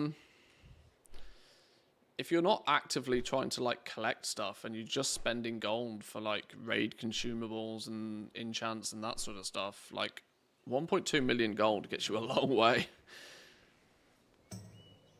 As long as you're not trying to buy boosts or do dumb shit that's unnecessarily expensive.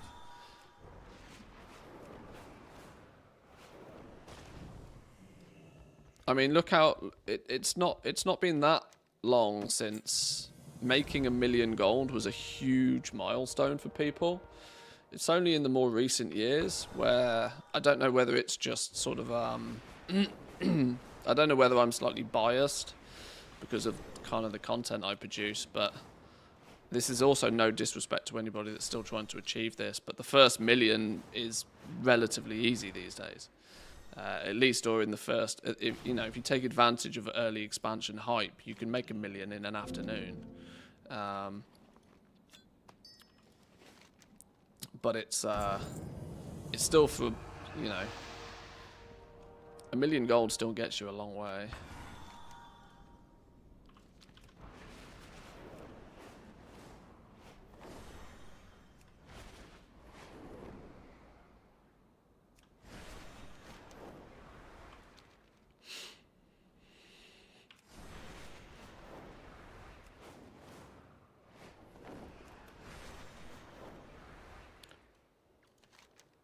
don't think I've used dragon riding to fly around these zones before, you know, actually.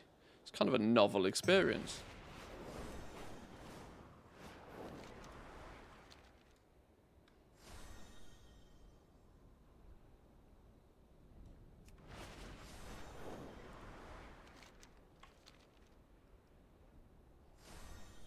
Right, well, that's just a flight path. Where's the actual thing we're after?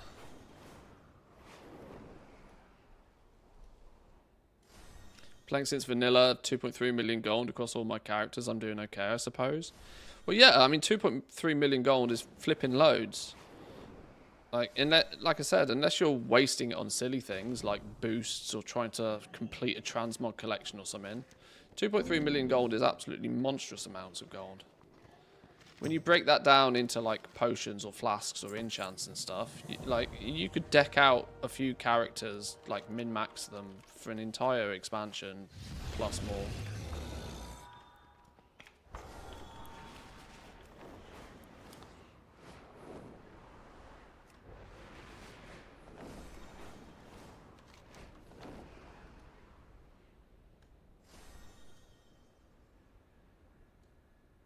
Surprised by how many of the dedicated players like the Wowhead writers are upset about it.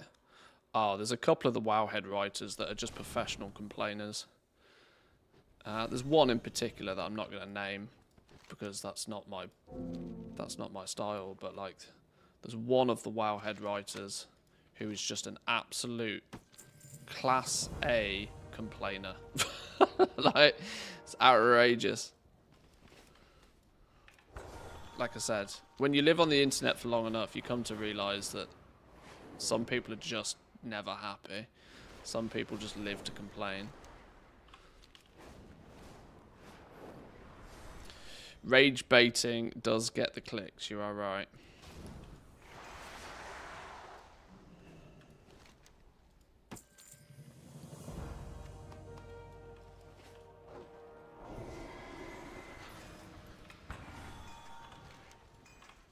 I mean, I know I do my fair share of ranting from time to time, but I try to keep relatively level-headed about it and see it from different perspectives.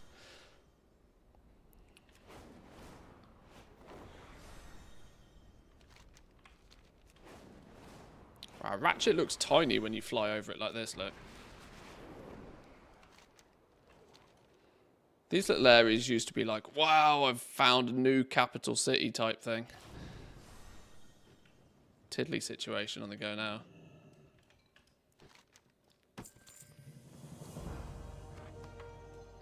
$69, giggity, getting there.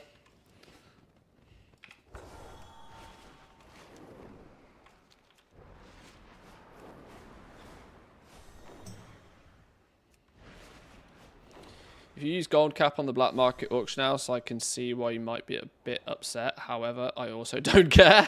Well, yeah, exactly. Yeah, like, you chose to spend your gold or money however you chose to spend it. Like, your regrets are not my regrets. Like, because value is very, like, people who understand the concept of value also very quickly come to learn that, you know, if you've got $1 million in the bank, then, you know, you see the world in a completely different light.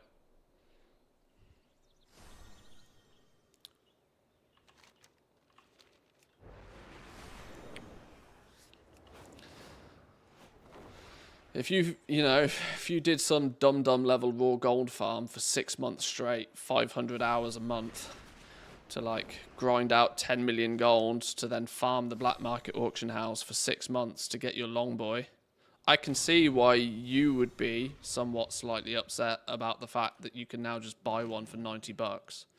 And that's because you now look at buying one for $90 as significantly lesser value than the time and the effort you put into getting it before. So that's your personal regret, and I get it. I couldn't care.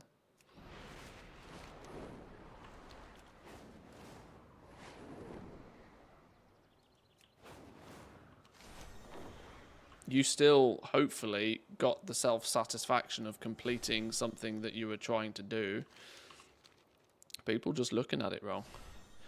If you set yourself a goal and you achieve your goal, it then doesn't matter if your goal is then made easier for other people to achieve, because it wasn't their goal.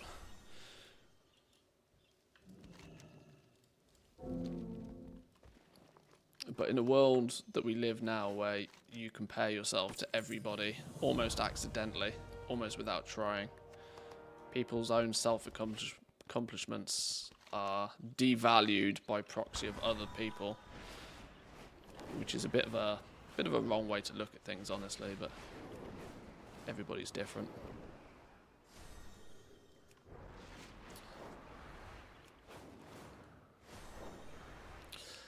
Like, this is maybe not the most popular of opinions, but the fact that they didn't just re-release the old one and put the old one on the store is the best way they could have done it.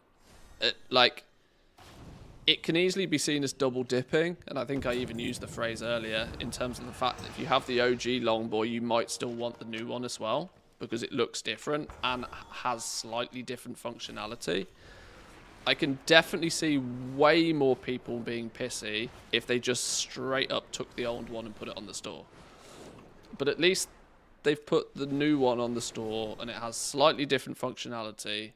And yeah, it's a reskin, but fuck, we have 500 reskins in this game at this point. It's still only the second variation of a dinosaur mount that we're able to acquire. So it's still remarkably unique in that regards. If they'd straight up just put the OG one on the store, no changes, no reskins, no nothing, I can more understand people being pissy about it. But for all intents and purposes, this is a brand new mount. Just because it looks similar and acts similar to another one. You got to remember, 99% of mounts in the game don't do anything fancy whatsoever. Yet people still get excited when there's a new mount, right? So, for all intents and purposes, this is a new mount. It's just very similar to another one that you might already have.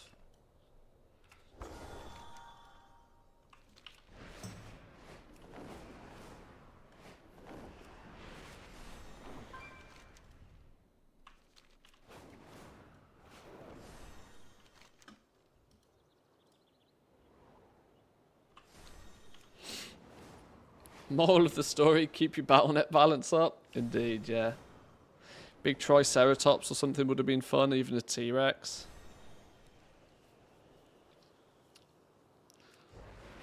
Would have been cool. T-Rex would be funny that you ride on the back of.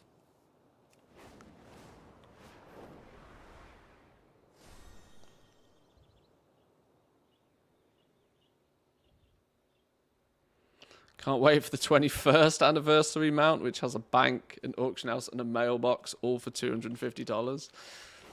Well, if it happens, I will have to cash out $250 worth of gold, won't I?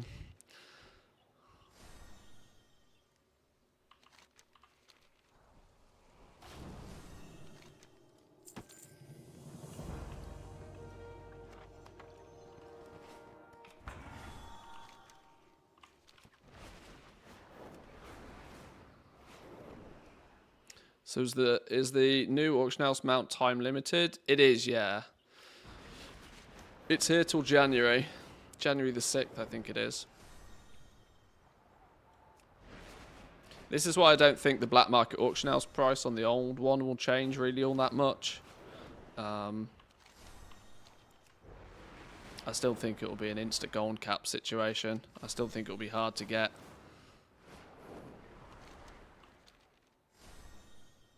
I don't think much of that's going to change.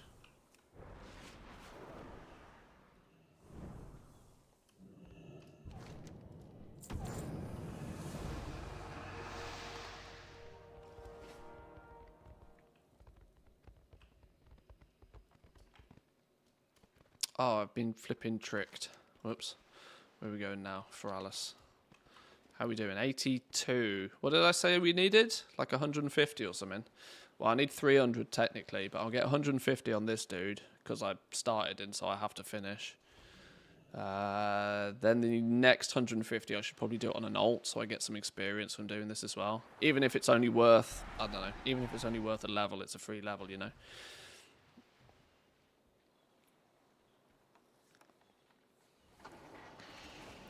If anything, it reignites some gold goals for myself as well. Having quote-unquote only 2.4 million, I don't want to be flat broke when I then eventually get it. Well, that's true. Yeah. Some people need something like that occasionally. So, you know, some people need something to spark a fire under them to go and do something that they wouldn't normally do. I can imagine there's probably a huge... Well, I've seen... if you read forums or Reddit, you'll probably quickly come to the conclusion that this Mythic Plus season is the worst Mythic Plus season that's ever existed. Even though every Mythic Plus season is the worst Mythic Plus season that's ever existed, if you trust the internet. But I'm sure there's lots of people that will have, for the most part, finished their raiding. They've done their delves as much as they want to do. They'll have done their Mythic Plus, or they'll get pissed off with it, or whatever. It's a good opportunity for something else for people to work towards. It's the worst Mythic Plus season so far. Yeah. Expectations are not high, and just people are not happy about this one.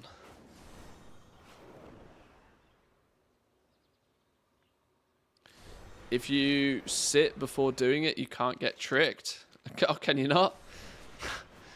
Hacks enabled.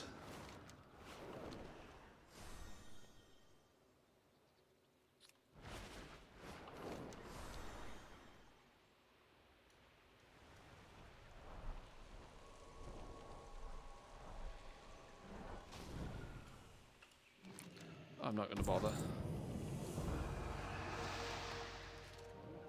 It doesn't happen often enough.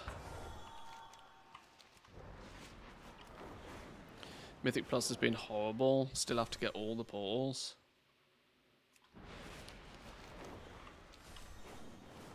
Yeah, portals would be cool, but I'm not that fussed.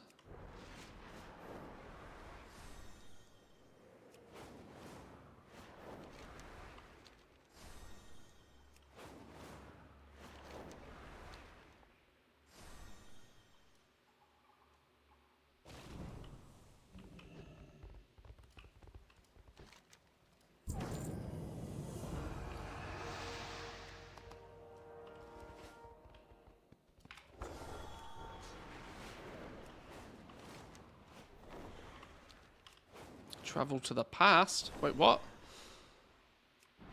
I'll speak to Zidormi. Okay. I'll just buy the portals when they start selling them. Yeah. What sword? I tell you what, I'm kind of weirdly enjoying dragon riding around. Now they've increased the draw distance to like astronomical levels. Dragon riding around these old zones is kind of fun, you know.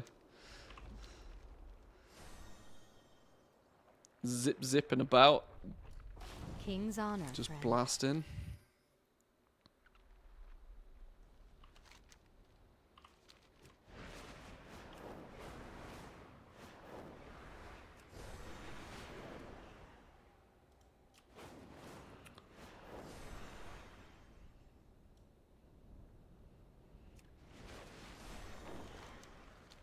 Only really start playing in Dragonflight the first time Goblin this expansion. When was the last time an Auction House mount was available?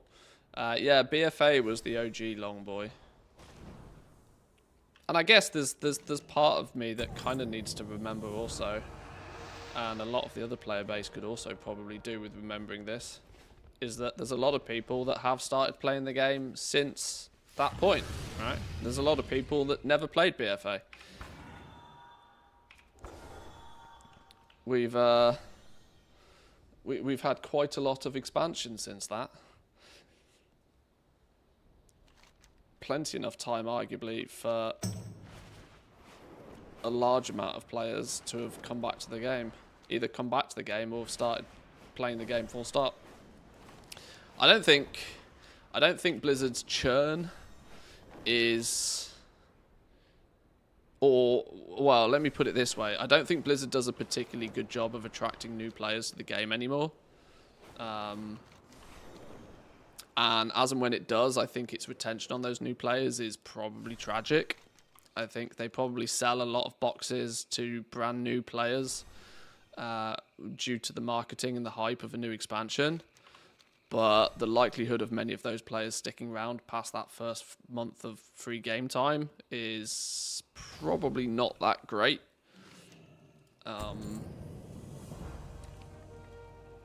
World of Warcraft is kind of almost becoming one of those games that if you haven't played it for a long time, it's starting to get remarkably difficult to get into it. I'm not saying you can't, you know, if you're a lifelong gamer, or, you know, I'm sure you'll be able to do it. But the point is I don't think it's overly friendly for new players anymore. There's lots of clicks, lots of niches, lots of shit you got to know. Your knowledge bank for this game can be absolutely monstrous. And it's easy to take that for granted if you've played the game for a decade or two. But for somebody brand new to this game, it's kind of just could easily be quite overwhelming.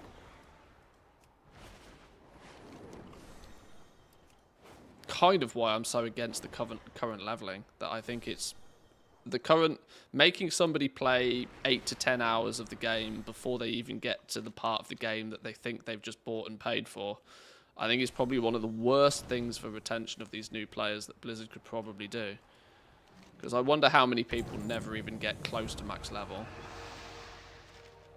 Or they start leveling a character, they get batshit crazy bored leveling that character because they don't understand why the Christ they're not playing the game that everybody else is playing.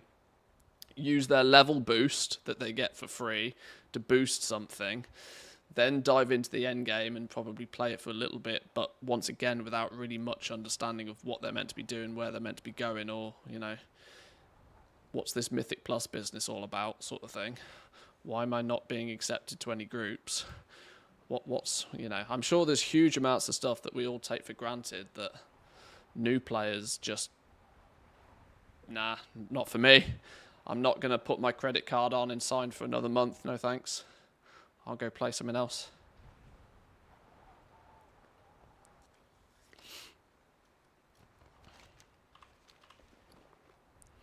Uh, 99. We're actually powering through these pretty quickly now. We had to do a bit of flying to begin with, but now it's not too bad. Give me 2 minutes, boys and girls. A quick ad break, and then I'm going to continue on.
Alrighty. Found the broomstick is the best mount to do the races on. Less chance of getting stuck on something like a twig or a cobweb. Can't get stuck on a twig when you're riding on one. But yeah, you're probably right actually.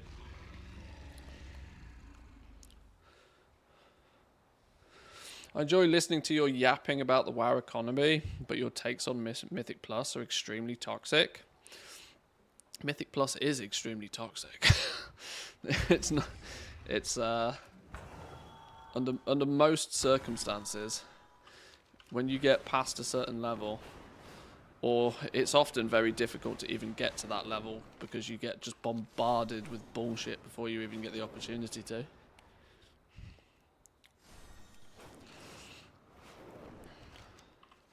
I often pair Mythic Plus to something very much like League of Legends, where it just breeds negativity. 99% of WoW's problem, or Mythic Plus problems, is solved by playing with friends. Absolutely, yeah. Yeah, it's not really very cohesive as a game mode for pickup groups. But sure, if you've got, you know, 4 mates that you play with regularly, I'm sure you can have an absolute blast in Mythic Plus and enjoy every minute of it. But I just don't feel that that's representative of what most players' experience ends up being with it.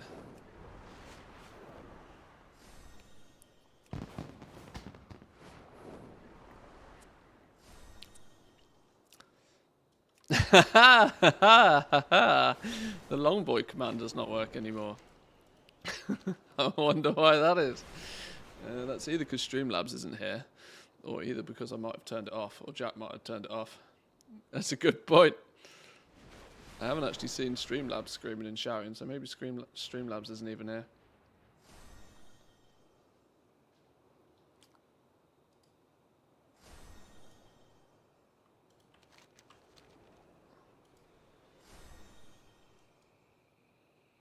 I don't know where the Dongboi command even is. I can't see it on my list.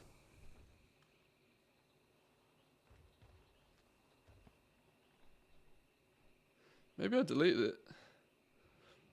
Well, it's gone now anyway. Pity sore. The Dongboi, the compensator.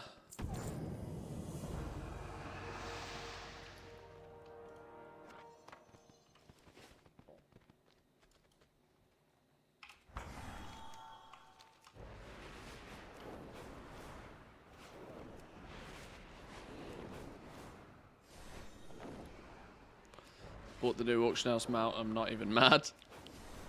I think many people are very, very, very happy with their purchase. Very happy.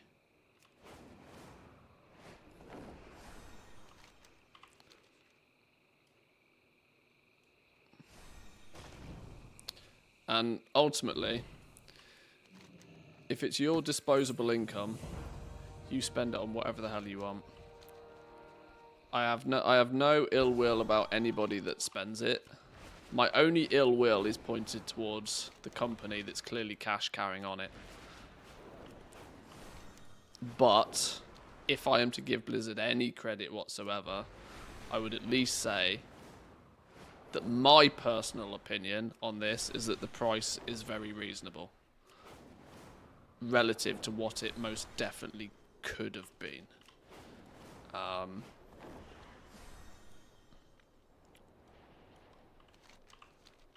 So yeah, if you've got yourself the big Dongboi and you're happy with your purchase, be happy.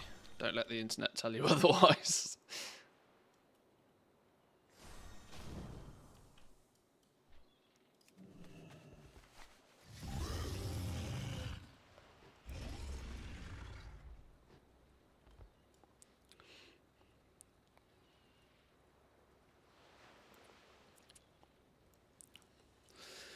FOMO thing, I pretty much always think FOMO is pure BS in a game or in a shop, in my opinion.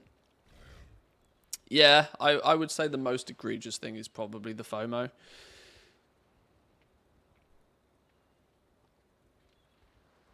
Because it's a 20th anniversary event mount, which kind of means that owning it will go into like being a feat of strength sort of thing. So yeah, I do. Yeah.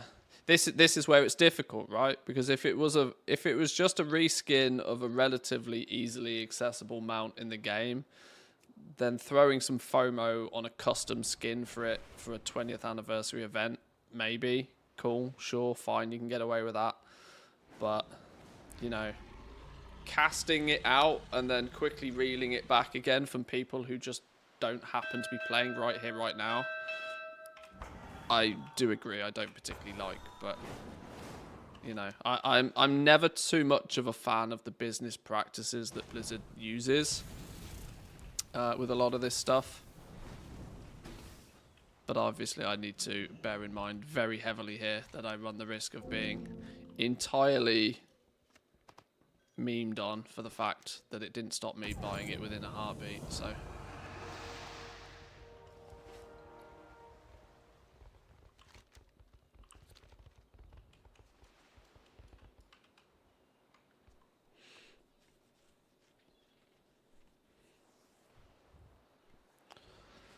I keep getting questions of people wanting the BlizzCon pajama.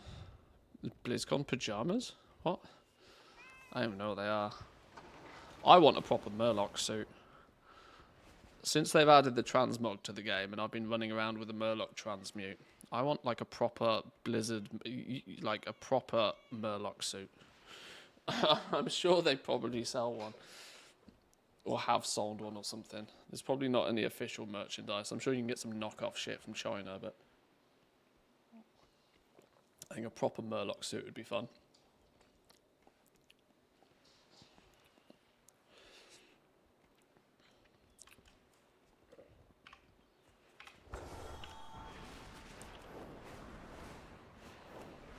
But yeah, I'm in a position now where one of my 2 War Within goals is complete. I was not expecting to have that one completed quite so quickly. I was honestly expecting it to be the one that I didn't complete. Getting the 100 million gold I felt was going to be much easier.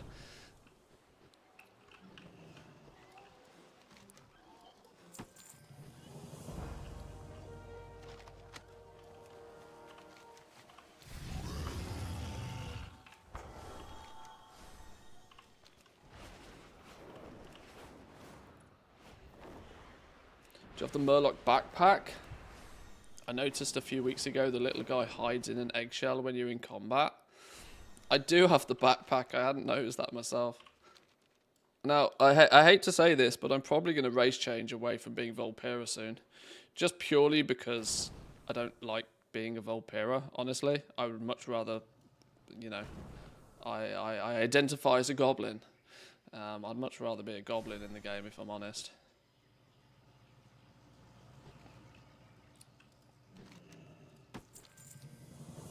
But I also kind of wish my character was a bit bigger.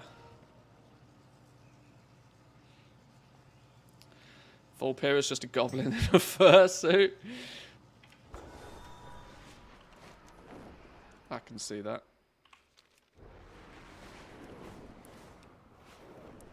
Volpera racials are OP. I don't use the camp anywhere near as much. I couldn't even tell you where my camp's set to right now. Every time I think of a good place to use my camp, it's basically too late. I don't realise until I've, you know, no longer need it. I should set the camp on my... I should set the camp literally to exactly where the jewel crafting table is on this dude. Because that's the place I need to go back to more frequently than anything.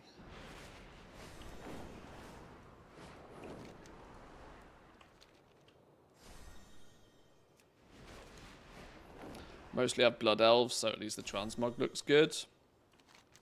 Well, I don't do much mog, it's just having a small little fox run around is just odd looking.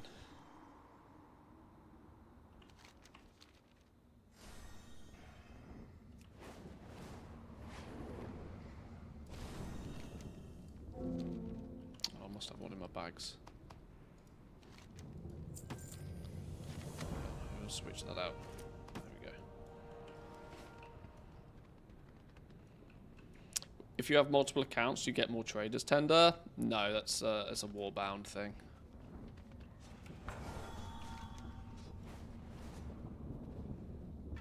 Is it worth going and killing Kazakh while I'm here? I haven't killed Emrys, actually.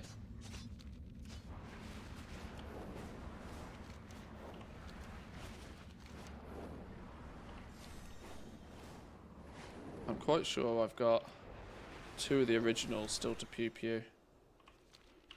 So maybe we'll take a slight detour for a minute.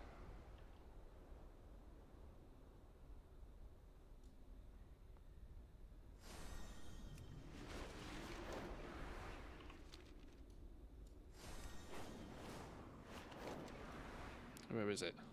Oh. Where'd it go?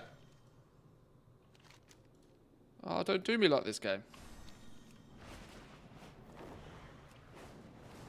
Is it not possible? Is there a group for it? Pre-made groups. What's it called? Emrys. Warmo. Yeah, whatever.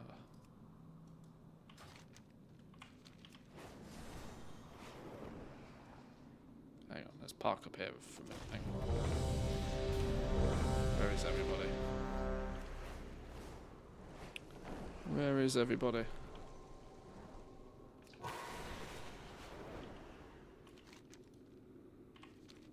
Wait, hang on. Where the flipping hell is everybody? Let's spawn in the middle here. What? What have I joined here?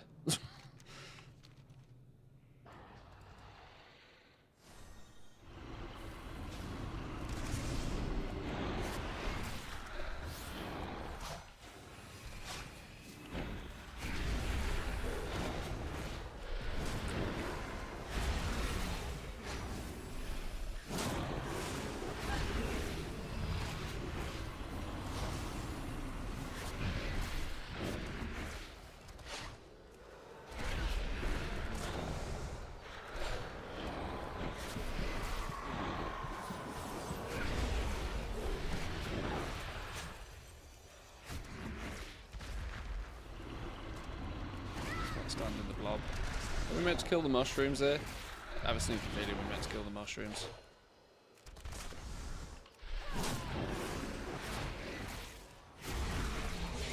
I'm also pretty sure I'm not meant to pull aggro.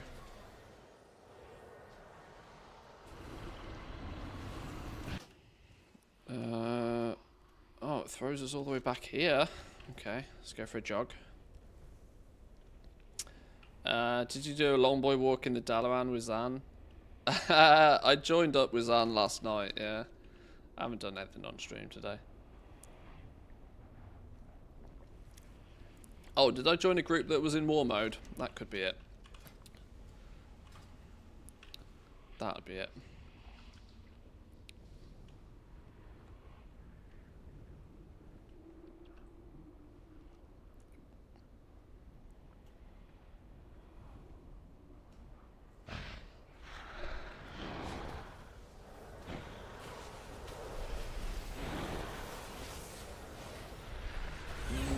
Res here.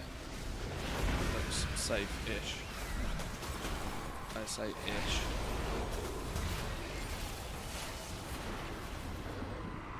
What the Christ is going on here? All my days.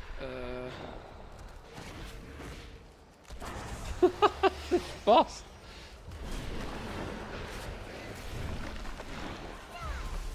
Is there some element of safety over here somewhere? Oh god, came out a turtle straight into a stun. Oh, straight into another stun.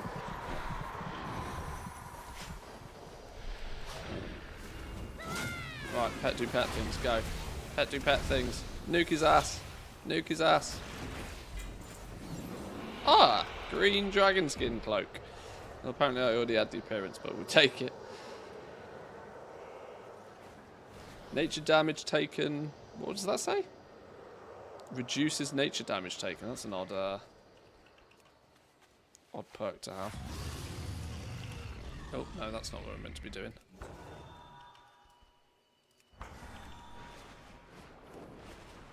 Right, back to candy buckets. Back to candy buckets. How you doing, Mr. Norton? Welcome in. Yeah, funny looking Factorio, this. Funny looking Factorio.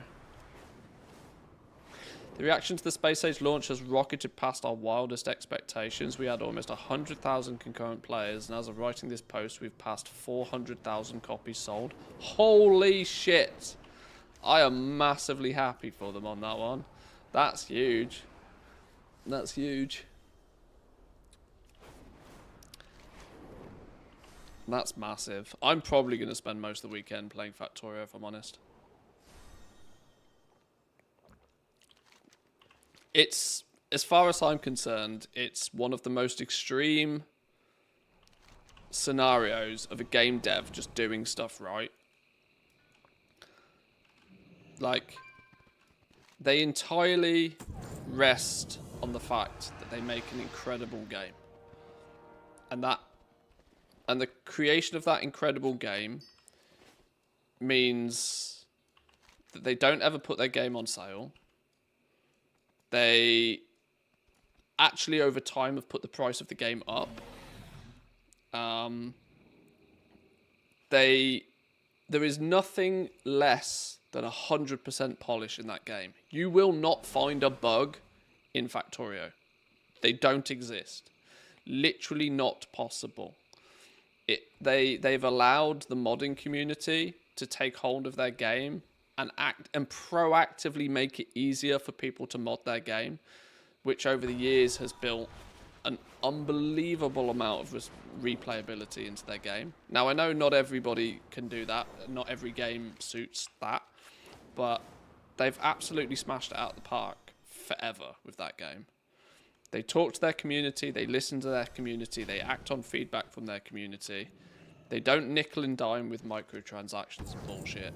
Like, they're just absolutely everything that the gaming industry needs more of. Without question.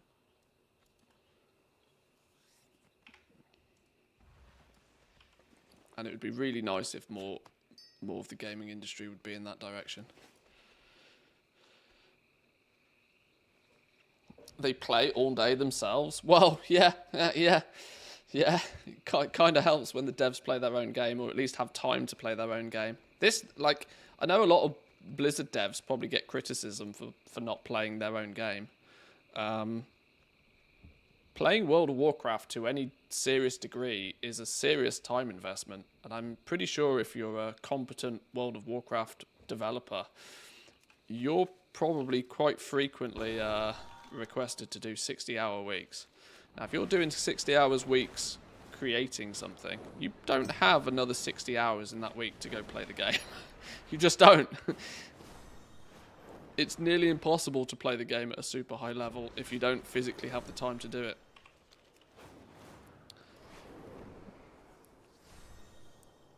Let people mod your game is one of the ways to have it live forever. Oh, absolutely. Without question. And the more games that take on that mindset, the better, really. This is kind of one of the positive arguments for add-ons in World of Warcraft. Not that add-ons particularly change the game fundamentally, but if it was an absolute zero add-on experience in World of Warcraft, would it be as good? And I don't think it would. In fact, I categorically think it wouldn't.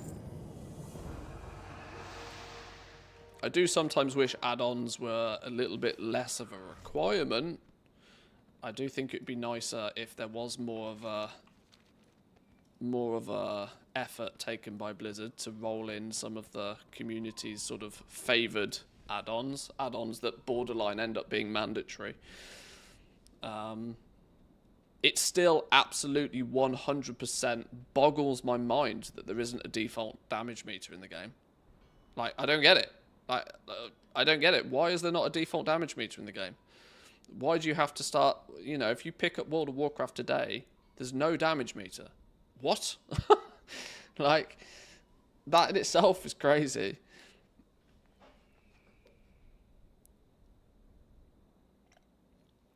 And after 20 years, they've not integrated the damage meter into the game. Madness.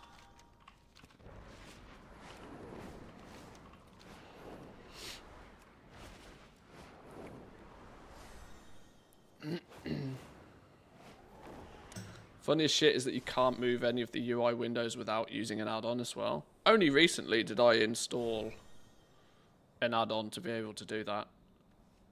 I've gone nearly 20 years without an add-on to be able to move with any of the windows. Only only because of Craft Sim taking up 95% of my screen real estate did it push me into the world of like, right, I absolutely need to move these windows.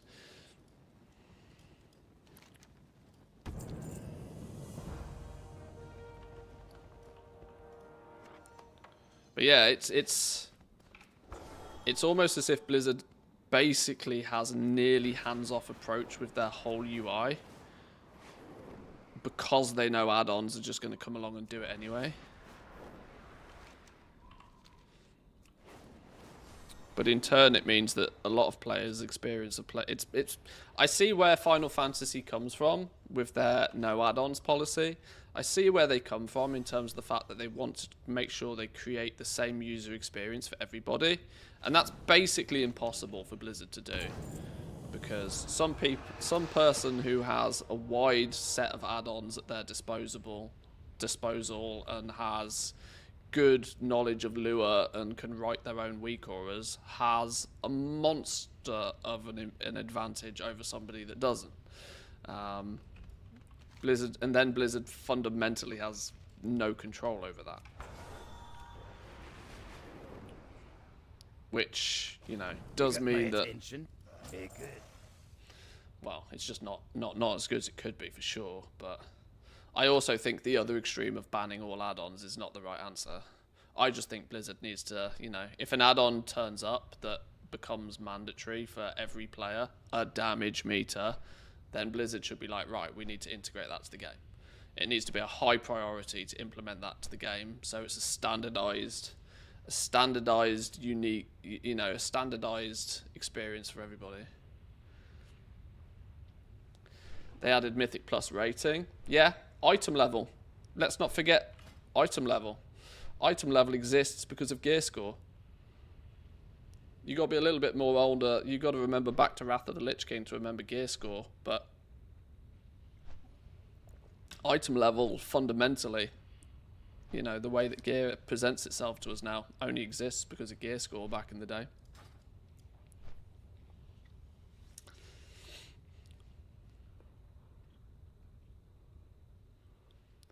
Found a funny old Factorio bug.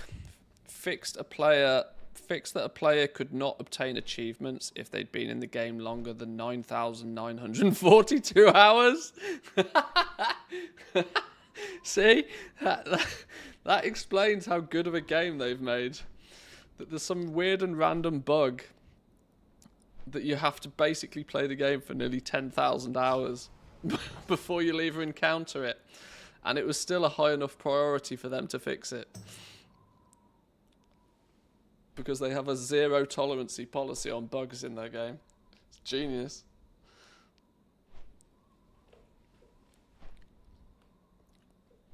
Why spend money on UI development when your player base does it for free?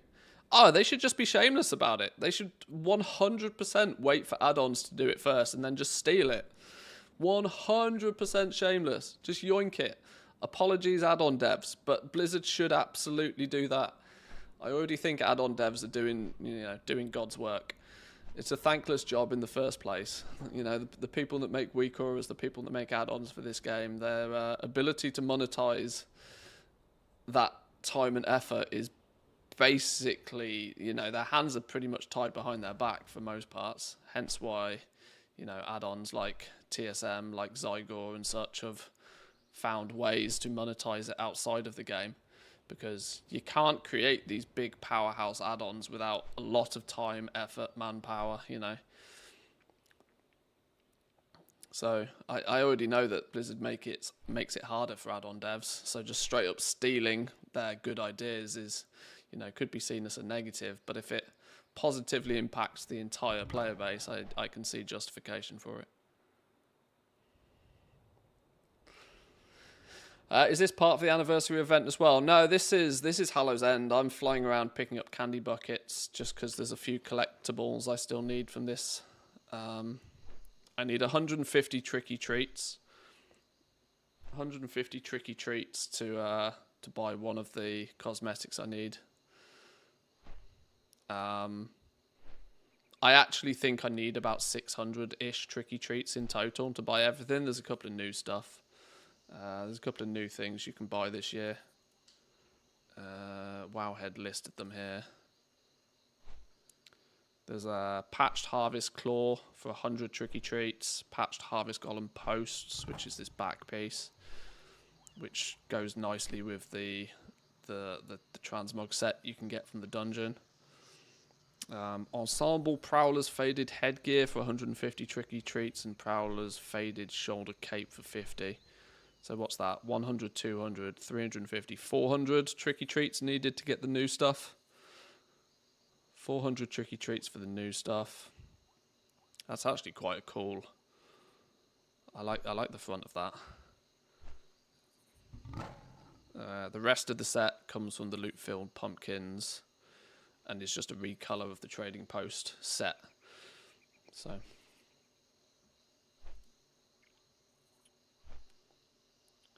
My dad used to play a trains game. The mods for it were insane. There is a market for all kinds of non-standard games. Oh, that's definitely going to be, yeah, open TTD. Or it's open TTD now. Depending on how long ago it was you played it, it could just straight up be. What's it actually stand for? Transport Tycoon something? I can't remember what it actually stands for.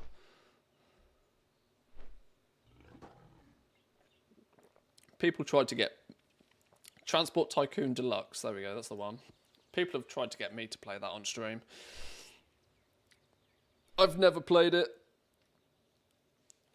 But a lot of people have recommended it. Sweet. I've not seen this armor piggy before. I want that as a pet. Give me an armor piggy. Is he tameable? Sweet. If he's tameable, I want me an armor piggy. Hang on. Distractions.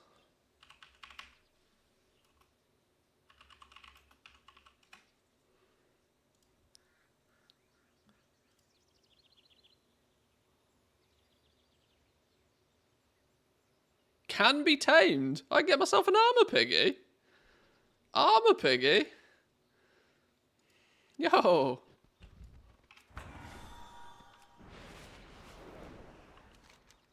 Where's he at? Where'd he go?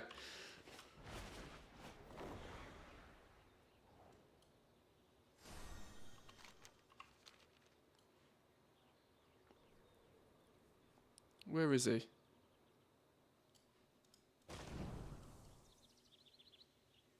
Haha!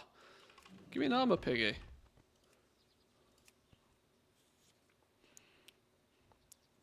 Where's my taming button? You have too many pets already? Oh, fuck off. That's not allowed. You must dismiss any active beast companions and have an empty call pet slot before you can begin taming a new beast. Oh, sod off. Does this thing come with a portable mount trainer? The portable pet stable. Right, you know what we can do? We can right click this, we can go find NPC object, and we can go stable master. There's one 700 yards away.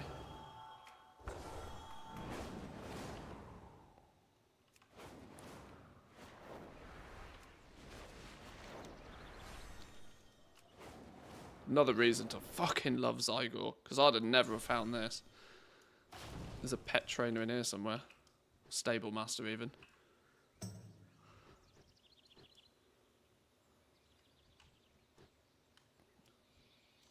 Stable master. There we go.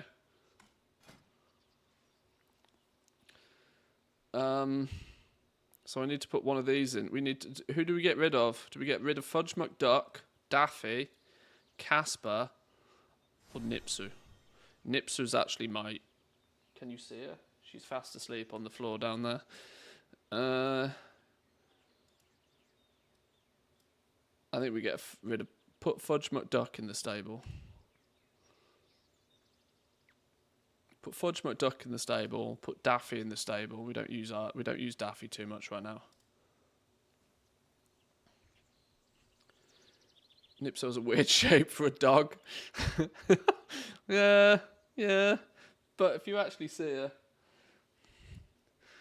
she walks past the back of my stream occasionally. She's very cat-like in nature. Right, where was it? It was on the farm. Want me an armor piggy? Give me armor piggy.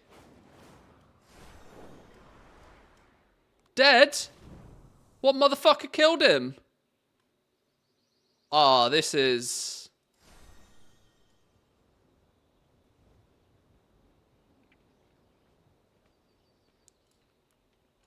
Right. I need a realm hop. Somebody invite me to a group.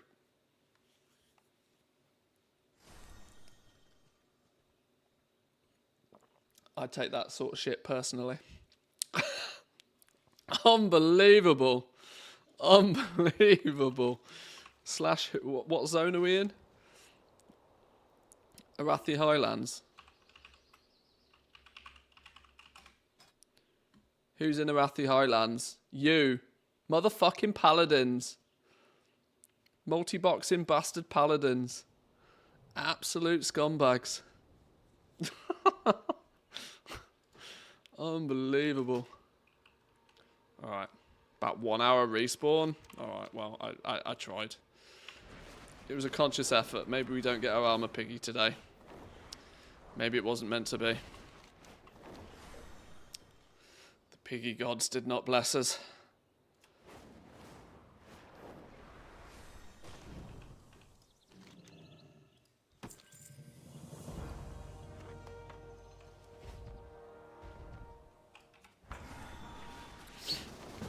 Oh, hello. Do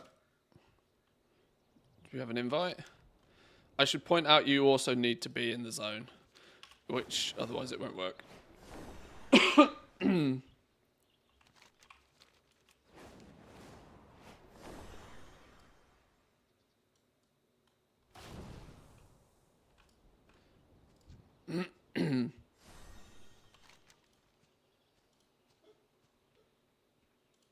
Yeah, I've no idea where you are. It won't realm hop unless you're in the same zone. I appreciate the effort, though. Appreciate the efforts. I'll get my armor piggy another day. Right,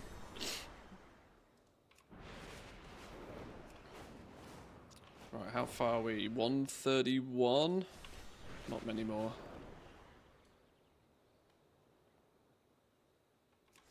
These are areas of the game that you're never really meant to have seen before. I wonder how much effort went into, like, actually finishing all of the zones. Because I don't know how many of you realise that half of the zones were never finished because you were never meant to even see them. Since flying was added and you could just fly around everything, they had to go back and just, like, fill in a bunch of gaps.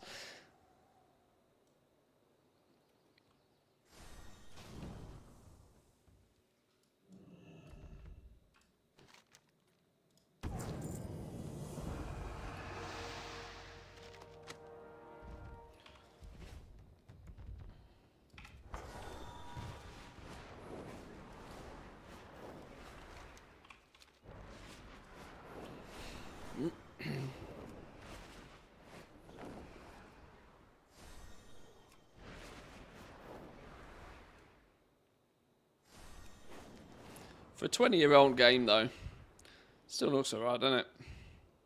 I mean, it's not, you know, it's not exactly Unreal Engine 5, but that cartoony appeal to the game was kind of always there from the word go anyway. It was never a game that went for, like, uber realism. Although, if they did make it in Unreal Engine 5, oh my god, it would look very cool.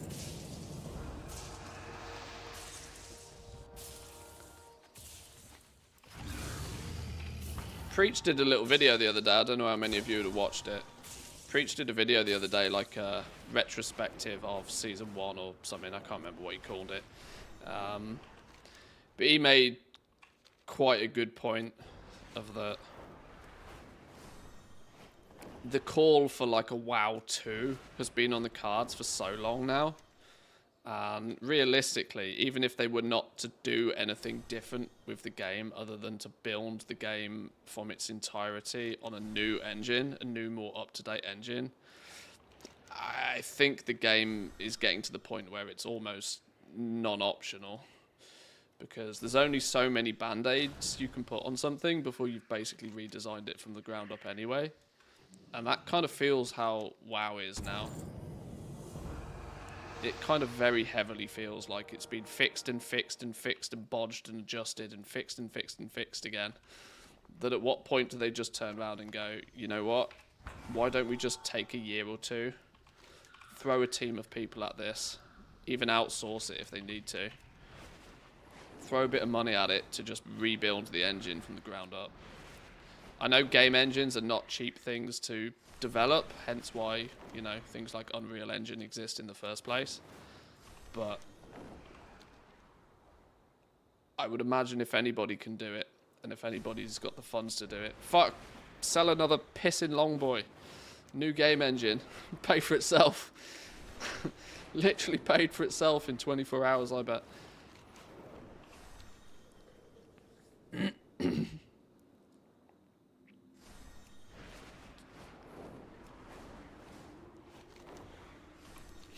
Make development so much easier. That's it. It's kind of like, yeah, it's going to have a big upfront cost building it from the ground up again, but it will then make the next 4 expansions after it significantly easier to develop on. You know, it's big outlay now for like cost savings in the future. Unfortunately, that's not necessarily the way businesses tend to do business. But it is seemingly a problem that they've had for years and years and years now that they never seem to have really been able to properly fix. And even though computer hardware now is light years, I mean absolutely light years more powerful than it once was, they still don't seem to be able to get like 30 FPS stable when you've got a handful of people knocking about.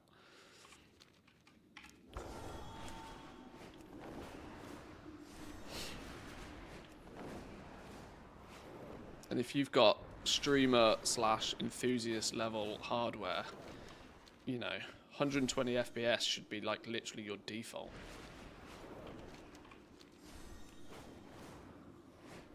Wait, what? Oh no, I'm in a no-fly zone. I forgot. I forgot. I do need to take a flight master for this one.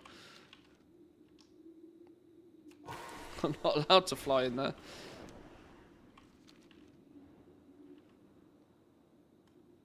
Any world events 5 FPS? Yeah, exactly. This is it. Like, in 2024, with enthusiast level hardware, there's absolutely no excuse for having 5 FPS when you've got 20 people knocking about in the same zone. What now? Like, Beware the living. and it seems to be something that they don't seem to be able to fix. How many millions do you think they made today? Some, for sure. WoW 2 after the last Titan. This World Soul saga of 3 expansions would arguably lead very nicely into a big overhaul for whatever they plan on doing after that.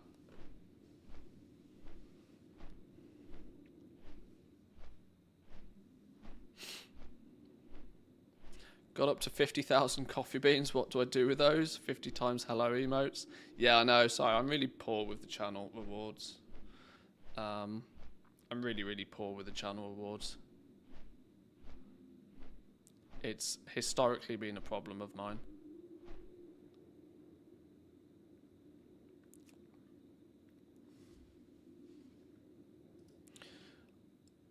Most of the time when I've come up with stuff, it's been gimmicky, and I've removed it just as fast as I've added it.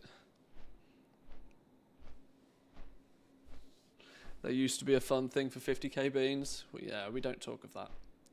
We don't talk of that when you're sat on 1 million coffee beans. Yeah, we don't talk about that. You've got more coffee beans than I have. Don't know how that works. I'm thirsty, I could do with a coffee.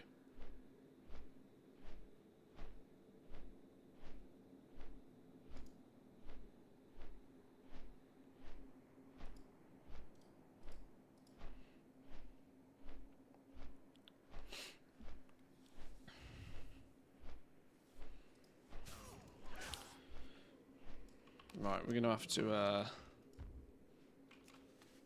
run on foot. Can't fly in air.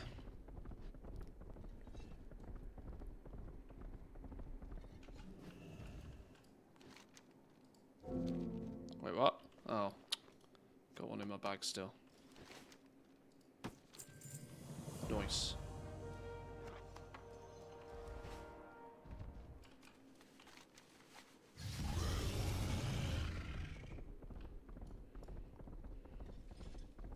Baladash, Malanore. Farewell. Wolf Soul Saga ends with us learning that Azeroth is just a giant pinata and the candy in the middle was Chaos Marines all along. I think you're mixing up your IPs there a touch. But you could be right. World Soul Saga ends with the end. Servers shut down. Can you imagine? Can you imagine if one day they were just like, oh yeah, by the way, servers shut down tomorrow. Can you imagine? Maybe shortly after, you know, they'll release a $250 Dongboi with a bank, with an auction house, with a mailbox, with a war bank, with a guild bank, with transmog, with vendors, with access to a hidden cheat menu. And then the next day, they just turn the servers off. Boop.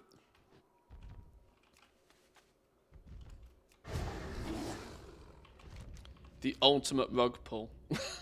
Quite literally, the ultimate rug pull. Prepare yourselves. The bells have tolled. Shelter your weak, your young, and your old. Each of you. As soon as you buy it, you try and mount up on it, and all you get is a gif of Bobby Kotick just like sipping. you just get an animated gif pop up in your screen. Bobby Kotick just sipping champagne, laughing at you. And then the servers turn off.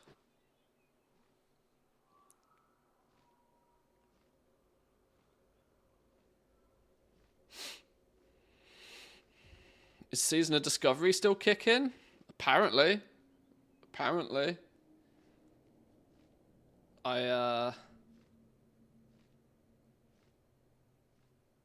would question how many players it's got, but apparently it's a thing.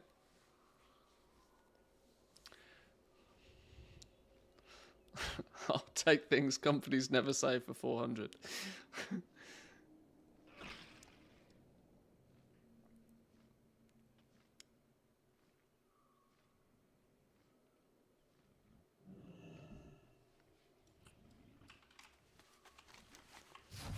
Alright, where are we going now?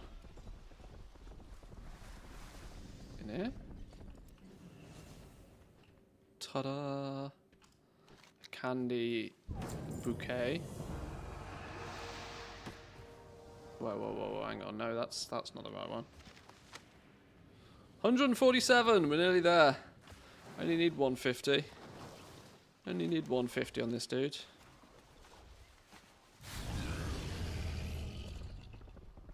Anu Belore de la Na. The reckoning is at. And since we're up this neck of the woods as well, it won't be too difficult to then go back to Undercity quickly to cash them in for something.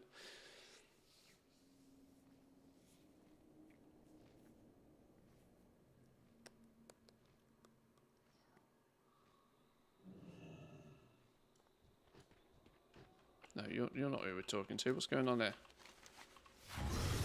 Oh, I've actually got to go into Silvermoon City? Ugh. Ugh. Blood elves live there. I'm a fox. I'm not welcome. The sky is dark. The fire burns. You strive Wouldn't put in it past. vain Wouldn't as put it past a fate's blood elf wheel to turns. stick an apple in my mouth and roast me. How do we get in here? This way?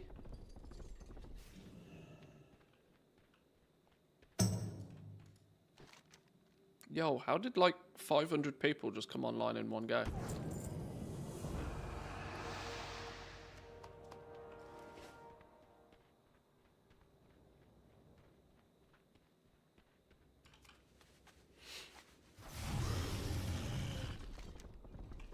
Wait, hang on, there's another candy bucket around here somewhere.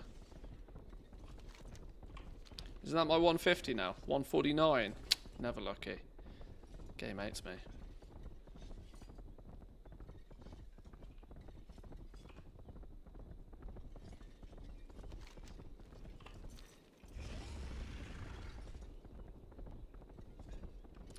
Disturbed to hear that Metzen apparently plays a furry dressed as Robin Hood. Good man. Where the hell is this candy bucket? Is it upstairs? No, there isn't an upstairs. Where the hell is this? Aha, here we go. Nobody is perfect. We all have our vices.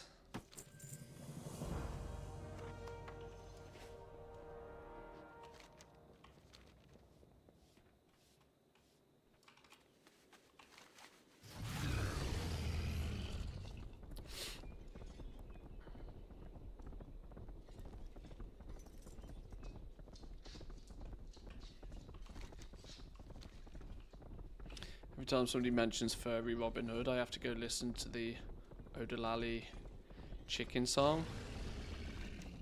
Huh? I'm not sure I have any idea what you're talking about.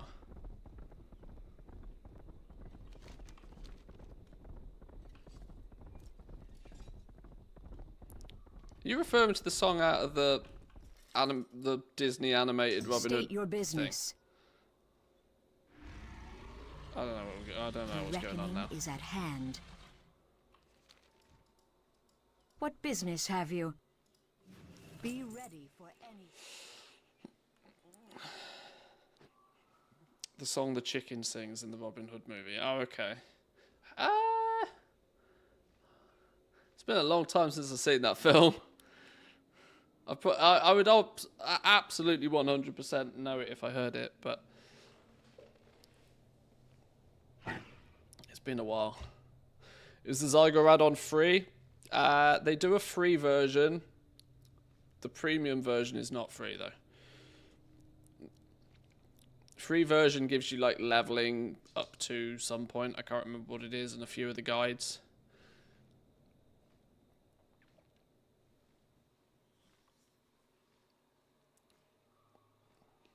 Loved it so much I still remember it, even if it's years since I've seen it. I liked the Disney Robin Hood film, I'm not gonna lie. I thought it was very funny. What was his name? The snake in it? Hiss or something. Sir Hiss. He was funny. Was it Hiss? I think it was. Alright, you're going to get me on a nostalgia trip for Disney films now. We've got to be careful. Right, let's head back to Brill. We should have enough moolahs on us now to get the one of the new cosmetics, which would be cool. Then I need to decide if I'm willing to do this on another character. I deliberately didn't do the trick and treats of Kazangar on this dude, so I'll at least do that on another character. That's got to be worth half a level there, surely, right?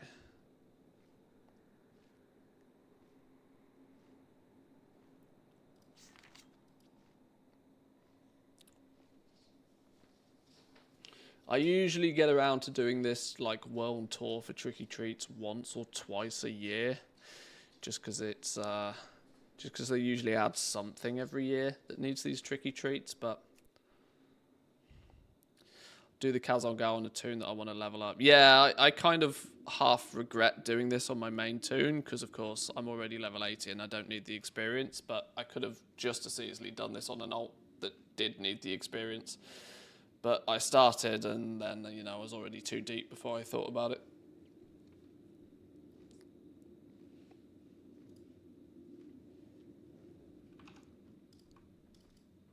Let's see what we're selling in the background.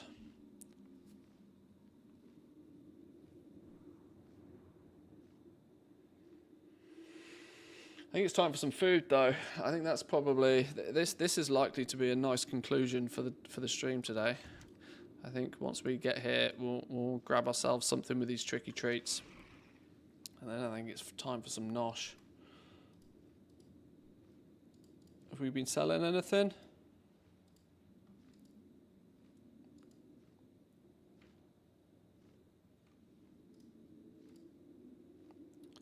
Uh, 50k of stuff. We sold those energy redistribution beacons, which we multi-procced on yesterday, which was nice.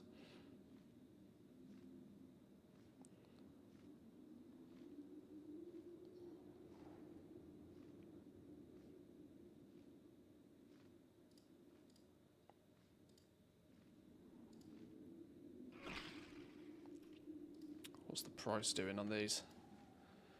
Woo! Less than 8k. They're still going. They're still going. Still going. It's so funny. You can see, like, people turn up with 4 button presses with their concentration at like 40-50% ingenuity. You can see these stacks of 8 turn up quite frequently. And that's either somebody that's got a 1 silver undercut and they post at stacks of 8, or this is an individual character that crafts 8 and then throws them up on the auction house. 8s, 9s, a couple of 6s, 7s in here. These are clearly individual characters that craft a bunch of them, then throw them up on the auction house. Or, like I said, it could entirely just be somebody cancel scanning on hundreds of them, but 8 seems like an relatively random number for you to set up in your TSM, if I'm honest.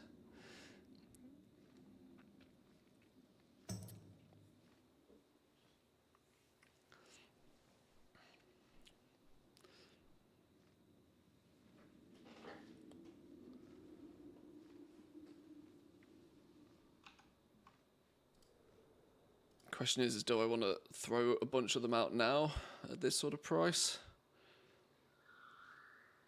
On the basis of that everybody is spam selling them now. 400k is 400k, innit?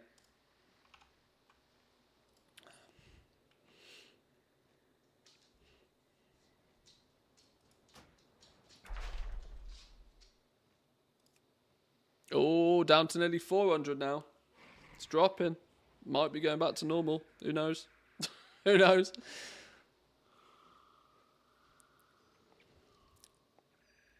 Was on the fence if the Bruto was worth it on an alt account used mostly for goal making purpose. Wonder what your opinion is on it. The bank characters already stay in town very close to the bank mailbox auction house anyway.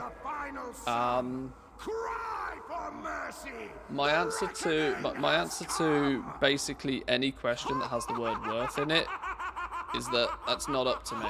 That's entirely up to you. Worth is something that's very subjective. It's absolutely 100%, no questions asked, 100% worth it to me. It may or may not be worth it to you. That's something you got to choose. It's not my money you're spending, it's yours.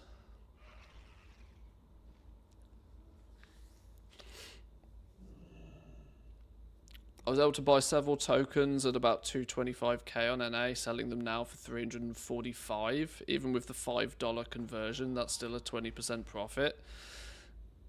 Does it not work that way?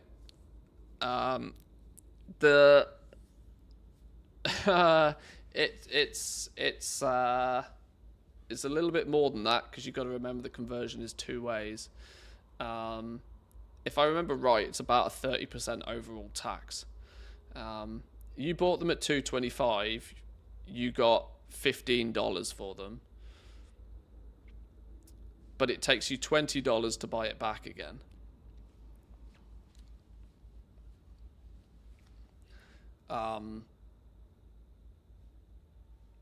So yeah, you probably could do some arbitrage on them if you'd bought them at $2.25. The point is you'll only ever be able to do that a maximum of, I think, 10 times, which, you know, it doesn't really equate to a huge amount by the time you've done it. So hence why it doesn't really make sense for people to do it.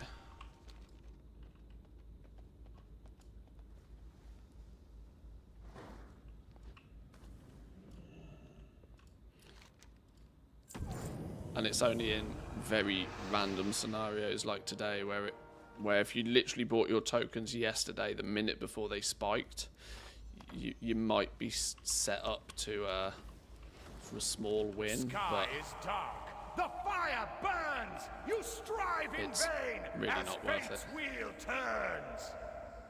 Right, let's go grab summon with these tricky treats then. I'm thinking the back piece for our Mog set is probably the one that's worth picking up because I can actually use it straight away.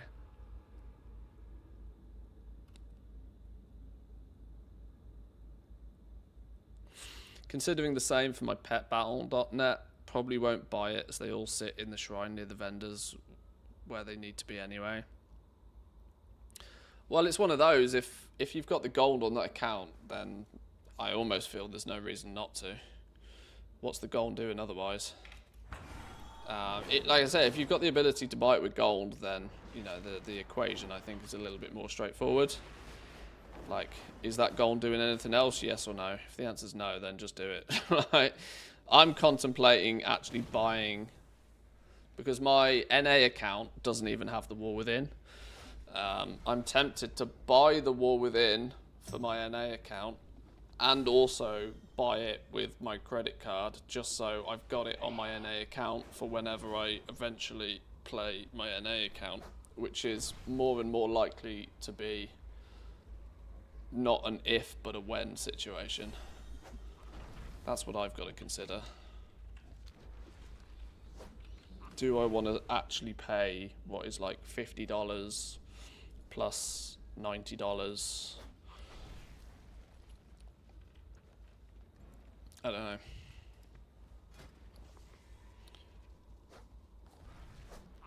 Oh, I only need... Oh, well, that's screwed my plans on this. I thought I needed 150 for these. It turns out I only needed 50. Can I get this? That finishes off my set.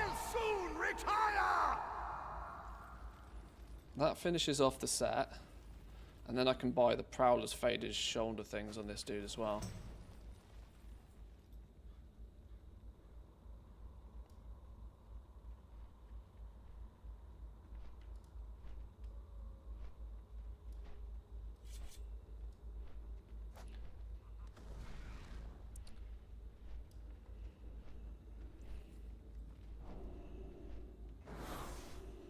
So 150, 200, 300, 400, 550 is actually what I need in total.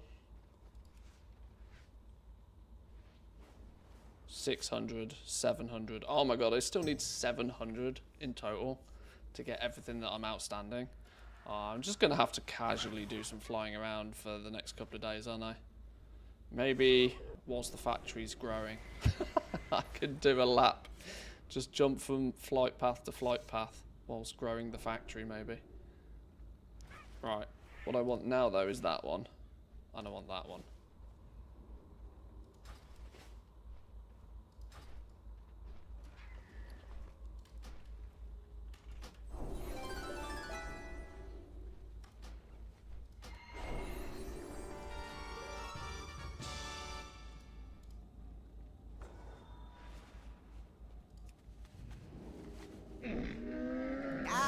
Shop, browse. Smell.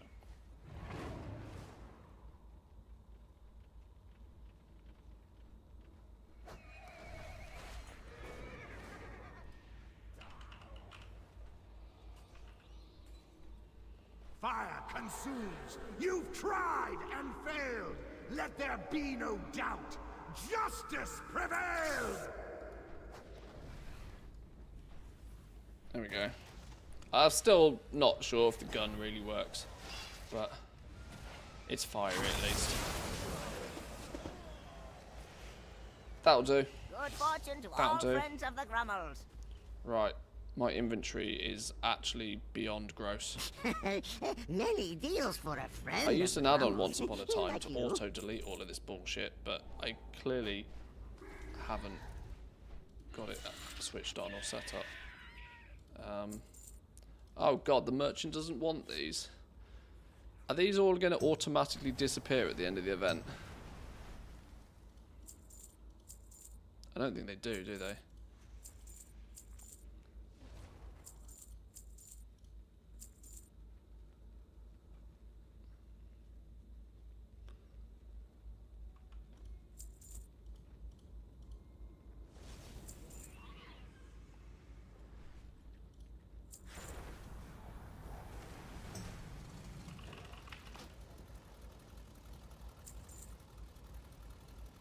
Prepare yourselves. The bells have tolled. Shelter your weak, your young, and your old. Each of you shall pay the final sum. Okay. Cry for mercy. The reckoning has come. Can't seem to easily get rid of the rest of this stuff. Of course I can't. Right. Get rid of you. Get rid of you. Get rid of you. Flipping wands. At least let me give this shit to a vendor game. Honestly.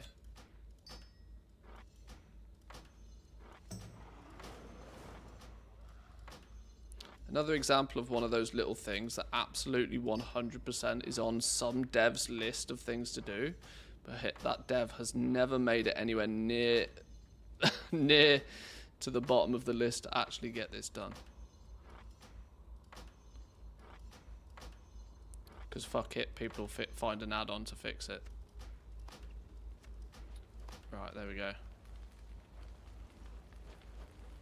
Nice. Right, that, boys and girls, for me, is game over for the week, I think. Farewell, friend of the And Grummels. that's game over for me for the week.